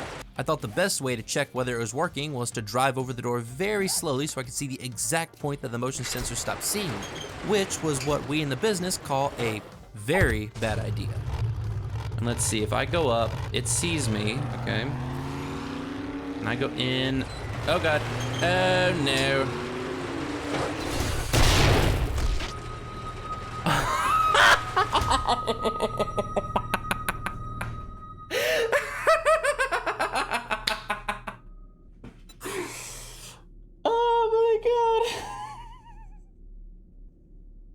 I'm not counting that one. I'm not. Because that was so stupid. Once I had gotten over my ridiculous and untimely death, I decided it was time to actually explore this new land of mine. I could always use more loot, but I was mainly after two things: blueberry seeds and pistol parts. The seeds were so I could make some moonshine for the Horde, and the parts would be used for an auto turret. So I jumped on my motorcycle and set off. After only a little while, an airdrop fell, so I made a beeline for it. It was my first Wasteland airdrop, and my loot bonus was through the roof, so I was expecting something amazing. On the way, I was looting anything that wasn't tied down, as one did, when I found something I never would have believed I would find in this empty world of mine. Something that shouldn't have existed, but did anyway. For the first time in the last 82 days, I found a house. It's whatever. Also, there's like a ruined structure over there. I mean, in a world with no structures, the fact that there is a structure here, no matter how broken it is there anything interesting in here? I mean, there's a couch. First structure I actually see in the game, and it has a single couch and a broken lamp. If I had to guess, the game probably thought of it as rubble instead of a structure, but regardless, it was the first building I'd found in the series, which I thought was pretty cool. I proceeded to the airdrop, expecting to find something really good, and for once, I wasn't disappointed. Give me something good. Oh, a desert vulture bundle? That is awesome. After continuing my search, I didn't find any pistol parts or blueberry seeds, and since it was starting to get dark, I started heading back to base. While on the way back and while complaining about not finding what I wanted, a thought hit me. Maybe I could scrap the Desert Vulture for the parts. The Desert Vulture is the strongest handgun you could get in the game, and the idea of scrapping it just felt so wrong. But I wasn't spec'd for pistols at all, and I really needed a turret to take care of the vultures. So after some careful consideration, I scrapped the beautiful Desert Vulture, and shortly after night fell, crafted my first SMG auto turret. The rest of the night was spent crafting and placing a few lanterns to light up the place and make it look just a bit less doom and gloom. The morning of day 83 saw me back in the pit. I wanted to reinforce the walls and hopefully prevent any more issues like what happened the last Horde night. So after upgrading the walls and placing plates as extra protection, the pit was looking mighty fine. After that, I grabbed my new SMG turret and the shotgun turret I already had from last episode, and I set them up in the best positions to take care of any pesky birds that might show up. I know I could use spikes to stop them, but spikes looked so ugly and I wanted my perfect base to look spick and span. So after placing them exactly where I wanted them, the base was officially done. All right, so my base is, as far as I can tell, completely done. Yeah, it needs a little bit of decoration, a little bit of paint, but the structure itself is finished. And this is it. This is my entrance. There's a ramp that goes up to my garage door here, and when it sees me, it opens the garage door, which when it's open, doubles as a path. When you walk in, this is my garage. Now, in order to leave the garage, I have a pressure plate here. When you step on it, it opens the garage door for 15 seconds, allowing you to like drive out and leave, and then it closes up behind you. When you go up, this is your first floor. There's two doors right here that lead out on top of the garage, which is where the dew collectors are kept. Then what we're gonna do is go ahead and head on up, and this is the fighting position. Over here is my mini control room. I have my generator right here, which powers everything in the entire base, and then I have 3 switches. So starting here, we have active mode and passive mode. So basically, when active mode is on, the zombies can get to me, and when passive mode is on, the zombies are dropped into the pit. I get to choose. Then the switch next to it is whether I want the zombies to be able to escape the pit or not. So if the path is on, the zombies can escape the pit, and if it's off, the zombies are stuck in the pit and they pile up below me. Hey, future snippet here. Just want to let you know that third switch I forgot to mention, that just turns on the turrets. That's it. Now right here is my little dropper. This is where I AFK, or this is where I throw down grenades. The grenades fit right in between the bars of this ladder, and I'm able to take out all the zombies I need right here, and I'm actually gonna be demonstrating that next Horde, because I think that's how I'm gonna fight the next Horde. And then on this side, I have my Horde box, my ammo box, just has my normal stuff. And then you go up into my crafting and storage room. I have all the crafting stations I need right here, and then right here, I have all the storage I need, 3 campfires, and the entire place is lit up with 3 of these old lanterns. And then the last couple places, the roof, nothing fancy up here, but on the roof I do have this railing, so if I really want to get a good view of the area, I can see everything. And then I have a balcony right here, which allow me to be able to look out onto my plants, see how they're growing. So I can leave out this way. And if you leave out that way and you go down this is the zombie path. And this is the drawbridge. Now, when it comes to the pit itself, I'll go ahead and show you what it looks like. So these stairs that go down to the pit are multi-purpose. One, it gives me access to the pit because, of course, when zombies die in the pit, their loot bags are at the bottom and I want to be able to get easy access to them. But with this little contraption here, which I've already gone over how it works, why it works, I can let the zombies come out or I can let them just stay in the pit. Just depends on how I'm feeling. And yeah, this is bedrock. So they're not going to be damaging the floor. And when it comes to the walls, last Horde night, they did break the walls, but granted, I was doing AFK, so they were bound to break some stuff. After repairing it, everything turned out pretty good. And now my base is fully built out. It just needs to be prettified. My crops are grown again, so it was time to play my favorite game of Supercorn Roulette and see if the 7 days gods would bless me with one more seed. I can't craft Supercorn seeds, and the things you can make with it are just too useful to ignore. So I held my breath and prayed. Damn it. Okay. Looks like the Supercorn I have is the Supercorn I have. I don't think I'm going to be able to do anything else. That night, I decided to get a head start on preparing for the Horde coming up in a couple days. I already hinted at it, but for night 85, I would be taking on the Horde with grenades, which when done right is a really fun and gory way to fight. So I crafted up an extra workbench and set it up to make as many grenades as possible. On day 84, I went back out to explore. I needed several resources and I wasn't going to find them at home. So I spent the entire day exploring, searching, and killing every zombie I could find, spending hours looking.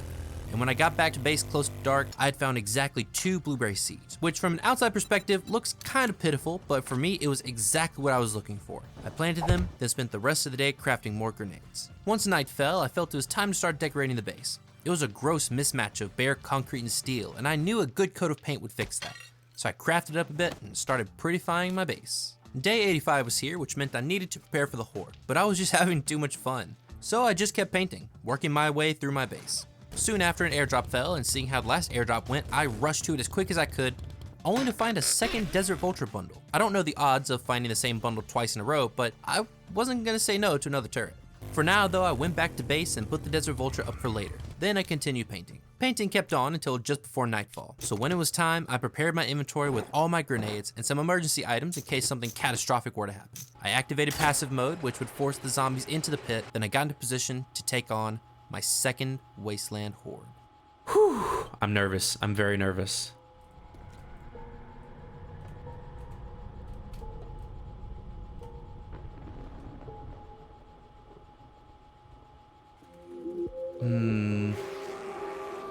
I'd say this should be good to start with.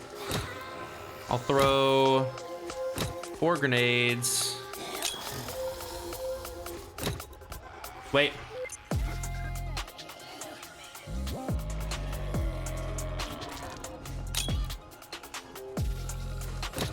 About to say, that blew up somewhere up here. What in the world happened?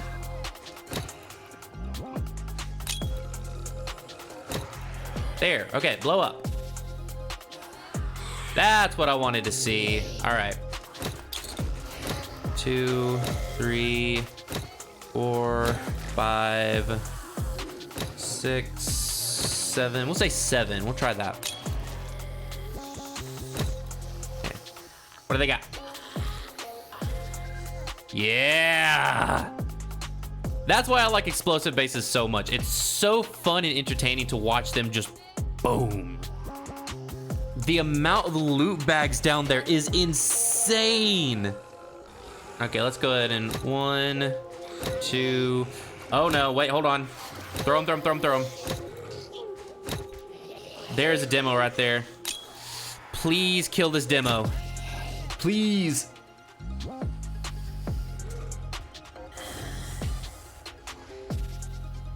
I don't see the demo. Wait, yes I do. Oh, someone exploded. The loot bags. Oh my God, look at the loot bags down here. Okay, let's go. 1, 2, 3, 4, 5, 6. I think I'm gonna do 10 for this one to hopefully get that demo.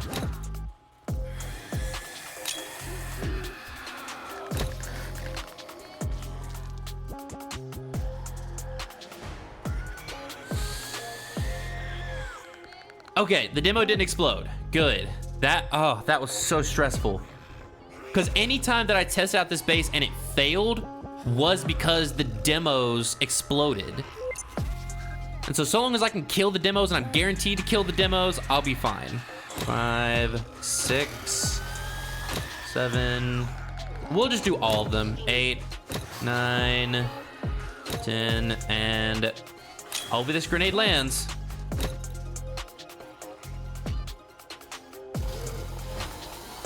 Okay.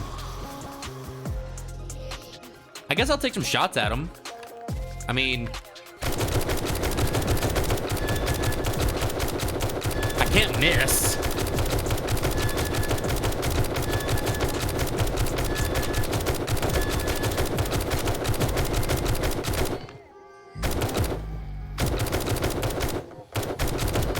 Okay, it is now daytime, so I'm gonna wait a little bit, let all the zombies get trapped back in the bottom. I'll just use my bullets to take out as many as I can. Yeah. Day 86 was here, and I hadn't taken any damage whatsoever. The base worked perfectly. But after this, I would be fighting the zombies up close and personal with spears and guns. So my time being able to get through an entire horde unscathed were over. I quickly ran down, clearing up the remaining zombies. Then I was finally able to dive into the absolute mountain of loot that I had. Once the loot was put away, I took a few minutes to repair the little bit of damage in the pit, and on my way back up, I noticed my blueberries are finally grown. So after harvesting them and replanting the seeds, I made my first moonshine. It was starting to get dark outside, and I didn't really want to go out for anything. So I ended up looking through the different mods I had unlocked when I saw that I had unlocked the quad pocket mod. This gave me the idea that maybe I could put some pocket mods on to unlock my inventory and then swap my scavenger outfit for a better outfit. This would give me more options, so that night I crafted up some quad pocket mods and spent the rest of the night looking through the outfits and trying to decide what I wanted. When the sun came up on day 87, I knew what I wanted. So after a quick mining session to get the iron I needed, I crafted a tier 6 preacher outfit. This outfit lowered the amount of damage I would take by 15%, and with the pocket mods unlocking my entire inventory, I had the best of both worlds. The rest of day 87 was spent painting the remaining parts of my base's interior, and once that was done, it was time to start placing down some decorations. I crafted up a few pieces of decor like plants and metal furniture, and then I spent the entire night spicing up the place.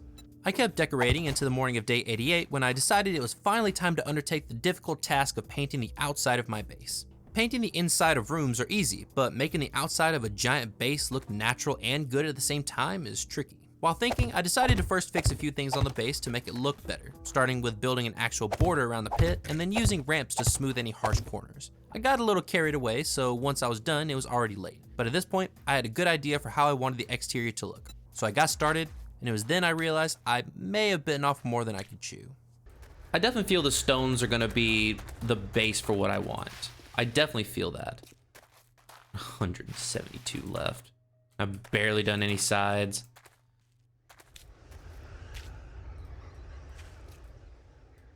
I'm out. Jesus Christ. Okay, I'm gonna have to make a lot more paint for this. Luckily, I have everything I need to make paint. So let's go ahead inside. I'll craft up some paint and I'll keep painting this. I painted and painted and painted. The sun rose and then set and then rose again, and I didn't stop, barely taking any breaks. I was on a roll, and I wanted everything to look as perfect as possible. So I kept nitpicking every small detail and second-guessing every decision, until before I knew it, it was 1900 hours on day 90. Night would come soon, and with it, a horde of zombies. So I decided that since I didn't leave myself any time to prepare, I would be fighting this horde with my spear, since I already had the best spear in the game. I rushed upstairs, prepared my inventory, and then turned on active mode for the first time, which would let the zombies get to my position and fight me head on. I was super proud of the low risk options my base gave for handling the hordes, but I was craving real combat, and I knew this option would give me just what I wanted. So with the bells tolling over my land, I took on my third Wasteland horde. Alright, drink. Let's do this. Getting extra XP, and I have one. Actually, what I would like to do is grab the other one just in case. Okay. Okay, they're coming. Here we go.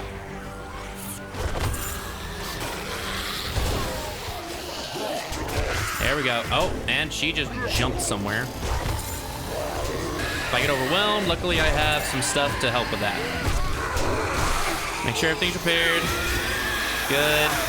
Good.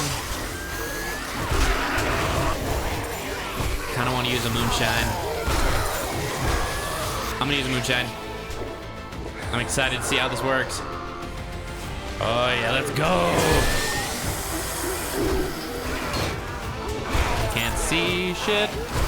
Whew, I am one-shotting almost every single zombie that comes up. Oh yeah. I need as much of this moonshine as I can get my hands on. Okay, now it's worn off. All right. God damn. I'm gonna take the other moonshine. I can make plenty. Let's go. Let's go, come on. Oh no, he's spitting. Jesus Christ. Oh my God. This is insane. God, they're so fast. Like they are like sprinting. Okay, we're almost there. Come on. 5 more seconds. Come on. Come on, come on, come on, come on, come on. Ah, you got me good. Thank you, Susie. Come on. Almost there.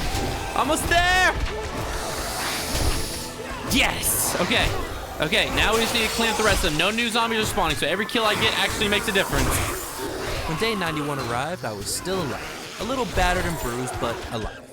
I quickly took care of the remaining zombies and went to see the damage done to my precious base. There's so much. So much. Okay, yeah. They dropped down there, got angry, and then just kept getting angry. What the fuck? I made a mental note to replace those missing blocks with steel, and then I went down and gathered all my hard-earned loot. Once my loot was put away, I went ahead and started repairing the damage and replacing the missing blocks. When all was said and done, it was pretty late in the day, but I was feeling pretty good about what I had done and how far I had come. I was really close to having my base being fully painted, so I pressed on for the rest of the day and throughout the night. Then when morning arrived, my glorious base was finally 100% complete. Once I was done painting, I made a game plan for how the next few days would go. Now, what I'm gonna do over the next few days is I need to search everything I can get my hands on because my next horde fight is going to be with guns. Now, I do have enough machine gun parts to be able to make like a good like M60 machine gun, but I would like to try to find 1 or 2 more because if I can find just a few more machine gun parts, I can make a tier 6 M60, which is the best machine gun in the game. So we're gonna spend the next couple of days exploring, searching every bit of trash I can find, and we're gonna see if we luck out with a few more machine gun parts. Now that I had a concrete goal to go after, I hopped in my gyrocopter and flew off towards a place I hadn't explored yet, hoping to get my hands on a few machine gun parts. I always had better luck finding parts in trash more than anything else, so I focused on searching as much trash as possible, knowing it would pay off, and it wasn't long until I found exactly what I was looking for. Oh, big find. 2 machine gun parts, ooh. After that incredible find, I kept searching, but I didn't have any more luck. So I flew home just before nightfall and spent the night chilling on my roof. Day 93 saw me leaving to search for more machine gun parts. I was 1 single machine gun part away from making a tier 6 M60, so I was determined. I spent the entire day searching anything and everything I could find, grabbing anything that wasn't nailed down. But when nightfall arrived, I was forced to go back to base empty-handed. Bummed that I didn't find what I was looking for, I spent the night harvesting my plants and using the blueberries to make a bunch of Grandpa's moonshine. When day 94 arrived, I knew I would only have today to find that last machine gun part, so my plan was to search from sunup to sundown. My plans were changed when I noticed I had a red loot bag in my pit, and loot bags did have a chance to have parts in them. I rushed down, turned just a bit too much while going down the stairs, and then sprained my leg. Since I had a sprained leg, I took the time to craft a new 4x4, thinking I would take it out and gather resources, but I decided that I didn't want to risk breaking my leg entirely. So instead, I elected to do whatever I could to prepare from home while my leg healed. So I took the second Desert Vulture I had stored a while back, scrapped it for the parts, then crafted a second SMG auto turret. I was AFK while I crafted, so here's my chair's reaction to another airdrop following.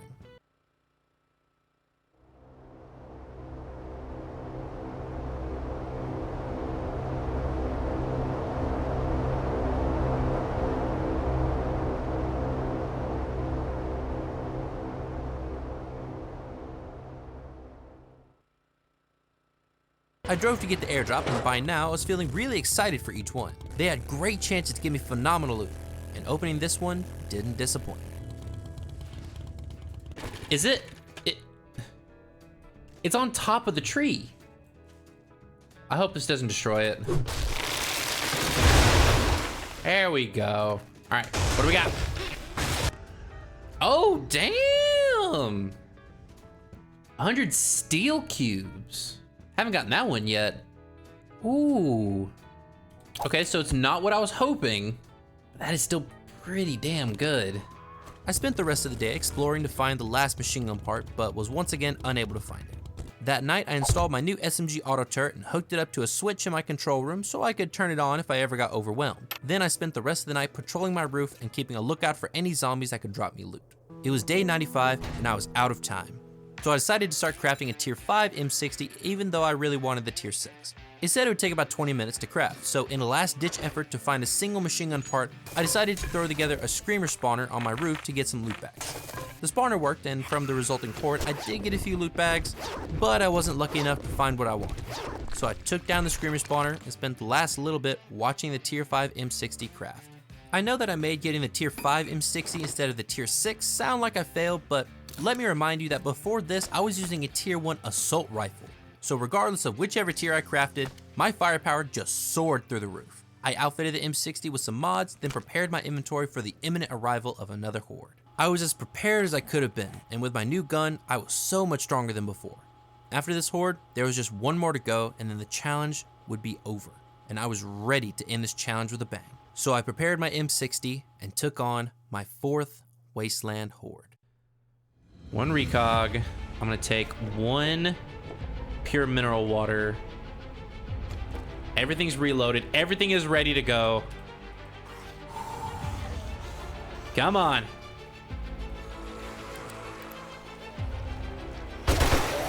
Ooh!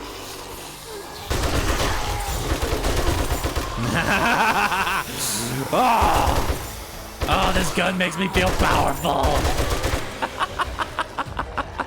Oh, I'm gonna be tearing through so much ammo. I'm actually now wondering if 3,000 rounds will be enough. I don't know.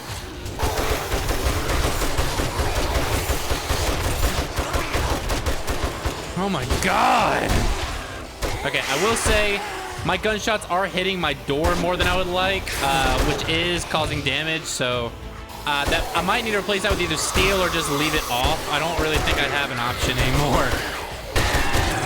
Okay, back up, back up, back up, back up. Okay, let's turn on you, yeah. Woo! Yeah.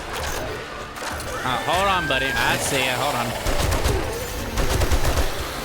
Yeah, anytime I see a demo, I just have to unload into it. No holding back. Just pure destruction. Ah, I broke my door. There we go. Okay, let's go. Shit! Damn it! Ah! Okay, did it break anything? No. Luckily, everything over here is made of steel, but damn!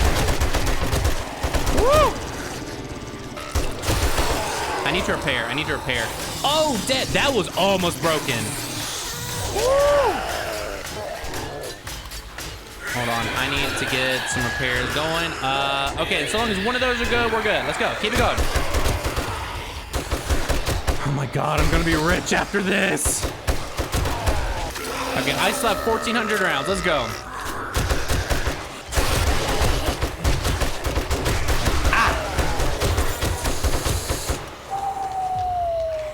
Ah! Wait, my box! The morning of day 96 rose, and the first thing I noticed was that at some point, either by my own hand or the hand of a zombie, my farm box with all my high-level farming gear was broken. I quickly took out the rest of the zombies, hoping to find that maybe my stuff had fallen to the ground when it broke. But unfortunately, I was wrong. I think that's all of them except for one, but yeah, right here. Oh no! All of my plant stuff was destroyed. Oh my god. Y'all did a number on my stuff.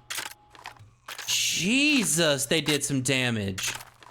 The damage was bad, but I had to loot before the bags started despawning. So I quickly grabbed up all the loot bags, starting at the top and working my way down. I got the usual assortment of magazines, ammo, and foodstuffs, but this time was different, because this time I had picked up something I didn't even know you could get in a loot bag. Let's do that. Oh, wait, look, I got 2 super corn seeds. How did I get 2 super corn seeds? I wasn't growing super corn. I didn't have any in my thing, so I don't understand. How did I get 2 super corn seeds? The reason I was confused is because the only times I had gotten my hands on super corn seeds was from garden bundles and airdrops. I didn't even know I had other options for getting them, but trust me, I wasn't complaining. I finished looting, and once everything was put up, it was time for me to decide how I wanted to fight this last horde. I wanted the final battle to be special and unique, so after some thought, I came up with a terrifying, incredible plan for how we would end this series. All right, so it is day 96, and I've already showed you what this base can do with the first 4 Horde Knights. You know, you're able to do AFK, you're able to fight with a spear, you're able to fight with your guns, you're able to fight with grenades. For the 5th Horde, I think it would be fun to not use the base for the last Horde Knight. Because the upside to this base is it gives you a lot of options. You can fight the hordes however you want. Yeah, your base might take some damage, but worst comes to worst, if they break the bridge, they'll just fall into the pit, fight amongst themselves, and then you can just take care of them in the morning. This base is good, but it does kind of take the tension. It kind of takes the tension out of the fights. So what I'm gonna do, like for my last Horde Knight, I'm gonna do a running gun. And in order to do that, I'm gonna need some things. I'm gonna need a lot of things. So these last few days are going to be filled with stuff I need. But yeah, this idea was crazy. The hordes were insane, and I wanted to fight them on foot. But if I'm being honest with myself, I can't see any better way to end this challenge. So for the last 4 days I had in this world, I would grind and prepare. So when the time came, I would be ready to fight the masses head on. The first thing I did was to take a look at my horde armor. I decided it could use some improvement, so my first change was to craft some tier 6 athletic shoes to give me a boost of running speed. While trying to decide what else I wanted to do, I took the time to repair the damage done to my base. Technically, I didn't need to do this since I wouldn't be using it for the last horde, but the idea of leaving it in shambles after all the effort I took to build it from the ground up just didn't sit well with me. After fixing the damage, I had an idea. Since this was the last Horde Night, I didn't need to wear my nerd helmet anymore since levels wouldn't matter once the challenge ended. So I browsed the helmets I could make and settled on the commando helmet to increase my stun resistance. That night I came up with the idea to create a sort of arena for the Horde. It wouldn't be anything fancy, but it would have some electrical components that would need power. So I crafted up a battery bank, and it was around this time that I realized I had a bunch of skill points left. I didn't think much of it until I noticed that if I maxed out pain tolerance, I would actually become immune to being stunned, which would let me pick a different helmet that might help me more during the fight. I decided to go for that idea, and I was soon looking at helmets again to replace the brand new one I had just crafted. Most of the helmets had special effects that weren't actually that useful in a fight, and a lot of them just increased stun resistance, which did nothing for me now. After a lot of thought, I picked the Nomad headgear, which would lower food and water usage. The effect was only partially useful for the Horde, but it would still serve a small purpose, and since it was heavy armor, it would hopefully let me take a few more hits. All was looking good, and to top it off, a screamer appeared. I still wanted more beer and resources for the Horde, so for the rest of the night, I farmed some zombies. When day 97 started, another screamer appeared, which I also quickly took care of. With the intruders gone, I started browsing my chest, seeing if there was anything else that would give me an edge on the Horde, when I came across some horde bites. I never really used them, but since they lowered damage taken by 40%, they would be a massive help. Unfortunately, I only had a couple, but I soon realized I could just craft them myself. I just needed more beer. And it was at this moment that I decided to farm as many screamers as I could to get my hands on more beer. The way that the heat system worked now in 7 days meant that after a screamer spawned, there would be a cooldown in that chunk before another one could appear. So my solution for that was to drive down the road, setting up screamer spawns along the way in different chunks. I kept doing this for the rest of the day, with some spawn attempts not spawning anything, and others resulting in a ridiculous amount of zombies. And by the time I made it back to base, I hadn't found any beer, but I did manage to get my hands on 3 fort bites, so I didn't need the beer after all. Once night fell, I tried to run a spawner on my roof since I wouldn't say no to a few more fort bites. But apparently this chunk was still on cooldown, so nothing happened and I spent the rest of the night up on the roof. On day 98, I started building out my pseudo arena.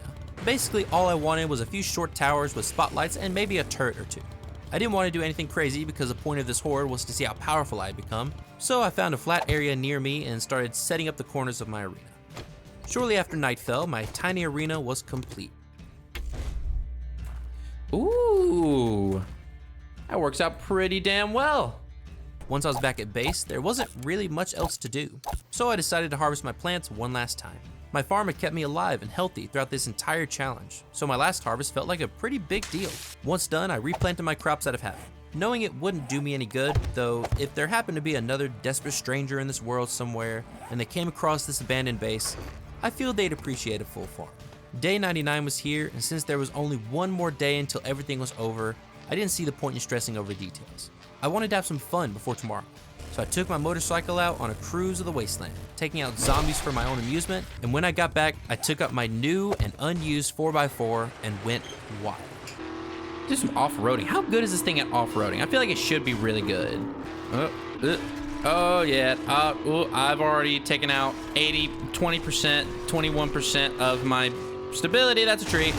Oh my God, I shifted the tree to the right, and I have now, just in that short amount of time, took down 50% of my durability. Jesus Christ. Oh no. Oh no. It did not like those campfires. Wait, hold on. I want to test something out. It didn't like it so much it broke a campfire. Oh no. Oh, my truck is upside. Oh my God. Oh my God. My truck was having an episode.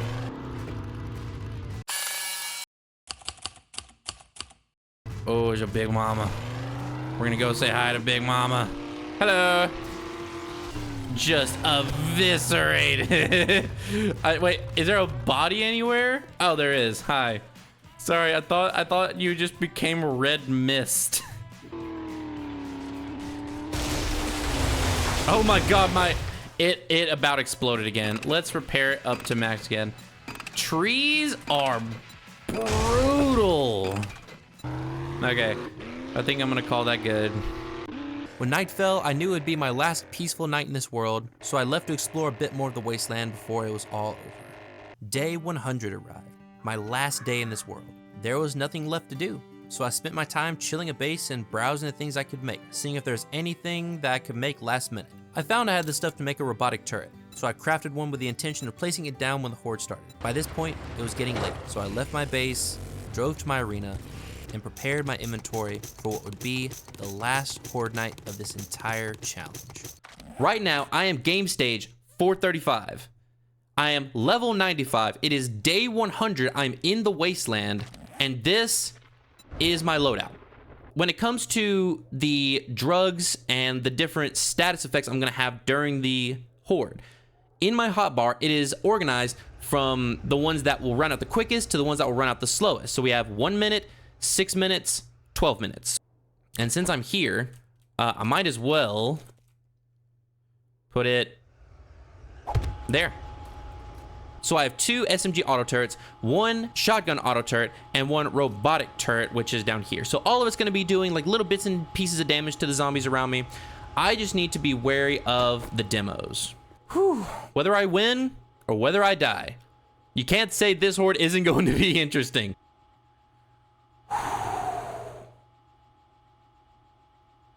Okay. Oh, wait. Before anything else, I need to turn this on. Oh, man, that would have been awful. Okay. Turn on my defenses. Okay. And then this is melee damage, stun resist, healing. Okay, let's take it. Let's do this. Jesus Christ. And because of the moonshine, I'm seeing double. Ah! Okay, I'm gonna run them in a circle in the middle. I wanna try to thin out their numbers a little bit. Whew. Oh my God. Jesus Christ. Oh, Jesus Christ. Okay. We need to keep moving. Reload. Come on, reload quickly. Reload. It's so slow. Ah! Okay.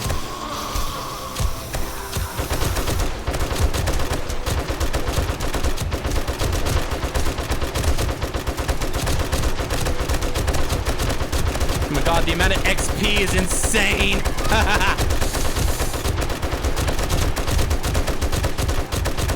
Okay, let's keep moving. I just got 30,000 XP from that.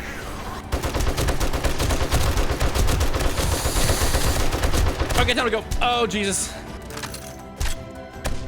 Oh, man, I think that my turrets are out of ammo now. I have no more support. It's just me. Nope. No. No. Okay, time to go. Ah! Okay, let's go. I mean, the awesome part about a Horde this big is I really just don't have to aim. If I'm aiming in their general direction, I'm hitting something. Reload.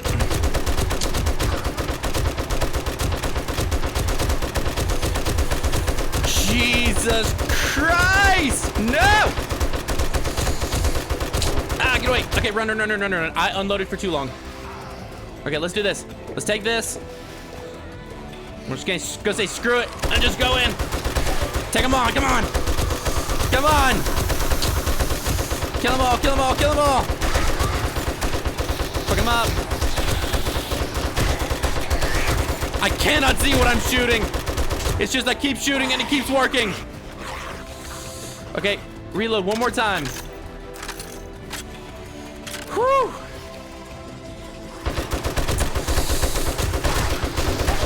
Ow. We made it! Yes! Duh, I just can't tell what I'm shooting. Am I killing things? I think I'm killing things. Okay, let's go. We're just gotta clean them up.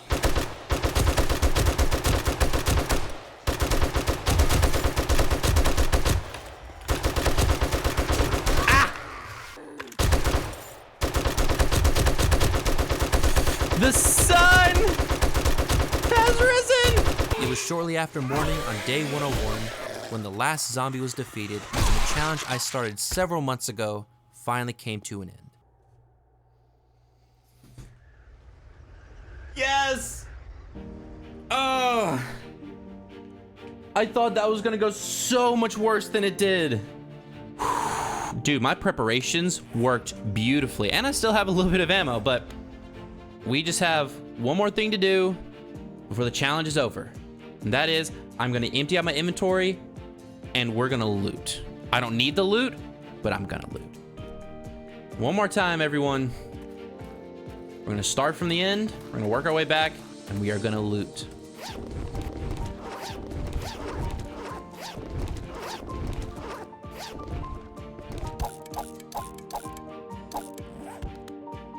Like, the amount of stuff I'm throwing away is ridiculous.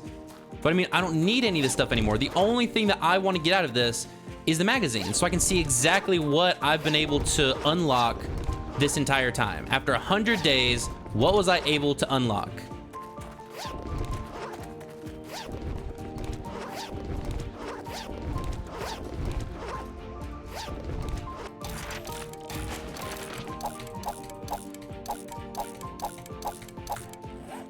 So yeah, to any scavengers out there, there's literally like piles of loot out here. You have about 10 seconds to come and get it. That was awesome. That was, okay, out of every horde I fought, that was the funnest horde of all. That was so fun. To wrap up the challenge, I decided that I would revisit all the previous bases and take a short trip down memory lane. Seeing how my bases evolved over time and how they gradually became better and better was a good indicator for how well I progressed through the challenge. My Wasteland base was massive and had a lot of functionality. My snow base was unique and was my first concrete build. My desert base used traps in ways I had never used them before. They were all well made and I was proud of each one. But it all started in the forest, in a tiny wooden hut over the water. At the end of my trip, I wound up right back where I had started, in a tiny shack over the river, just big enough to hold myself and the few possessions I had at the time. The perfect way to end this whole ordeal. It's currently nighttime, but as you can tell, there's a beautiful sunset right over on the horizon. So for those that hung around, thank you. And I hope to see you later. But if I don't, that's fine. I hope you enjoyed this. And hopefully I'll see you on my next adventure. Take care.